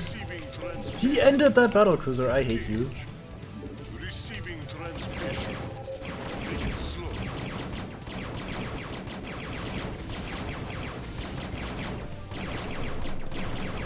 Yeah, it's quite poignant, isn't it? Thankfully the other campaigns are quite different in that regard. So this game also has like 3 campaigns, 1 for each race, and then there's an add-on, I keep saying that, an expansion pack that came out called Root War, which added another 3 campaigns, 1 for each race. And one thing that's interesting about that is that the campaigns have an intended order. So you, at the start of the campaign menu, you can select which race you want to play. And by default, Terran is the only one that's unlocked, because the game is meant to start with that. The story is one connected story that leads through all 3 campaigns. And so it makes sense that the story wants to start with a Terran one. Okay, now I'm gonna get killed by a single wraith because I'm out of detectors. Set a course. This is normal. Your forces are under attack. I can't even do anything about it, I guess. Oh well. Okay then. But you can if you want to start the other campaigns. You just get a pop-up saying like, hey, it's intended to do this after the Terran campaign. So maybe like if you do the Zerg campaign, it says, hey, it's intended to be done after the Terran campaign. We recommend you do that first. And for this story, it's kind of relevant that the Terran campaign is mostly dealing with other Terrans rather than dealing with the somewhat existential threat of the Zerg. Because, I mean, it is still dealing with the threat of the Zerg, just in the context of obviously people would be misusing this for political power, rather than just, hey, we should probably try to not become died as a species. Hailing frequencies open. Make it happen. Battle cruiser operation. Reporting. Receiving headquarters. Receiving transmission. But the other races are much better about fighting not each other, but, well, the other races. So that's nice. Additional supply depots required. It might be time to do some of this. Let's move. Outstanding. Rock and roll. Go, go, go. Let's move. Go, go, go. So there's a bit more supply. Good day, Commander. I'm gonna wait for these two and then move on. Hailing frequencies open. All crews reporting. Make it happen. I'm looking forward to playing the other campaigns. I'll probably not say that anymore once I start playing the other campaigns. I don't know, I've been kind of iffy about replaying the first game. I'm not entirely sure why even. I somewhat recently replayed it, and it's not like this is like a massive time sink or like ridiculously hard or anything like that. It's just, I don't know. But like for on-stream bullshit, especially for people that haven't seen it before, it makes a lot more sense to start with the first game and start with the first campaign because of them, like I said initially, just being so very much connected with each other. Like it's basically one continuous story from the first campaign of this game into the add-on or expansion campaign into StarCraft 2, and then StarCraft 2 has 3 separate campaigns once again. Although all of them more extensive than the first game. Right, that's the Terran campaign, isn't it? Let's see. Should be a final video. I'm gonna turn down the volume already, in anticipation. Oh, there's no dialogue before that. Former colonial militia.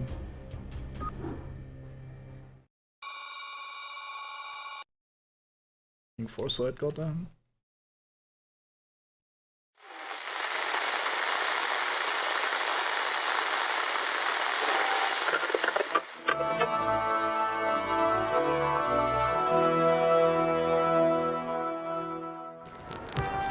Fellow Terrans, I come to you in the wake of recent events to issue a call to reason.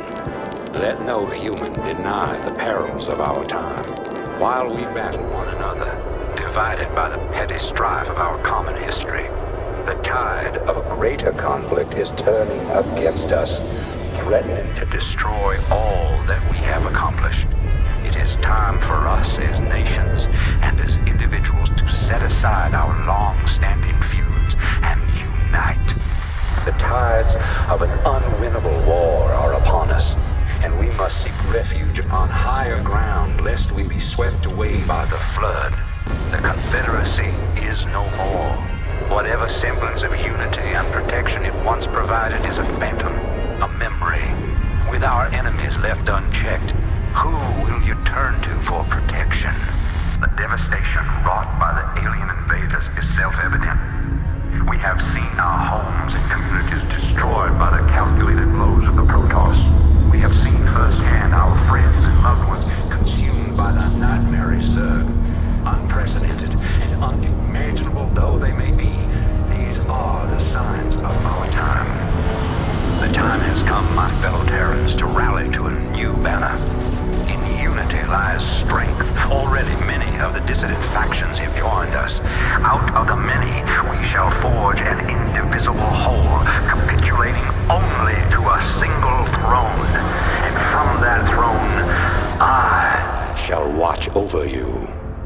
From this day forward, let no human make war upon any other human. Let no Terran agency conspire against this new beginning, and let no man consort with alien powers. And to all the enemies of humanity, seek not to bar our way, for we shall win through, no matter the cost.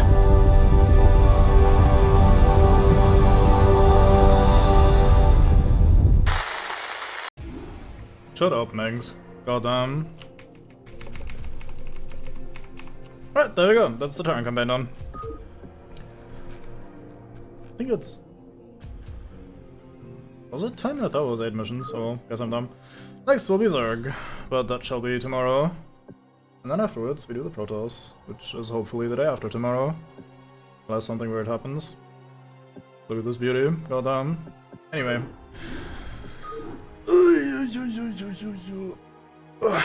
That'll do it for today. Thank you very much for watching. I hope you had a wonderful time. And, well, I'll see you hopefully tomorrow with the next campaign. Bye bye.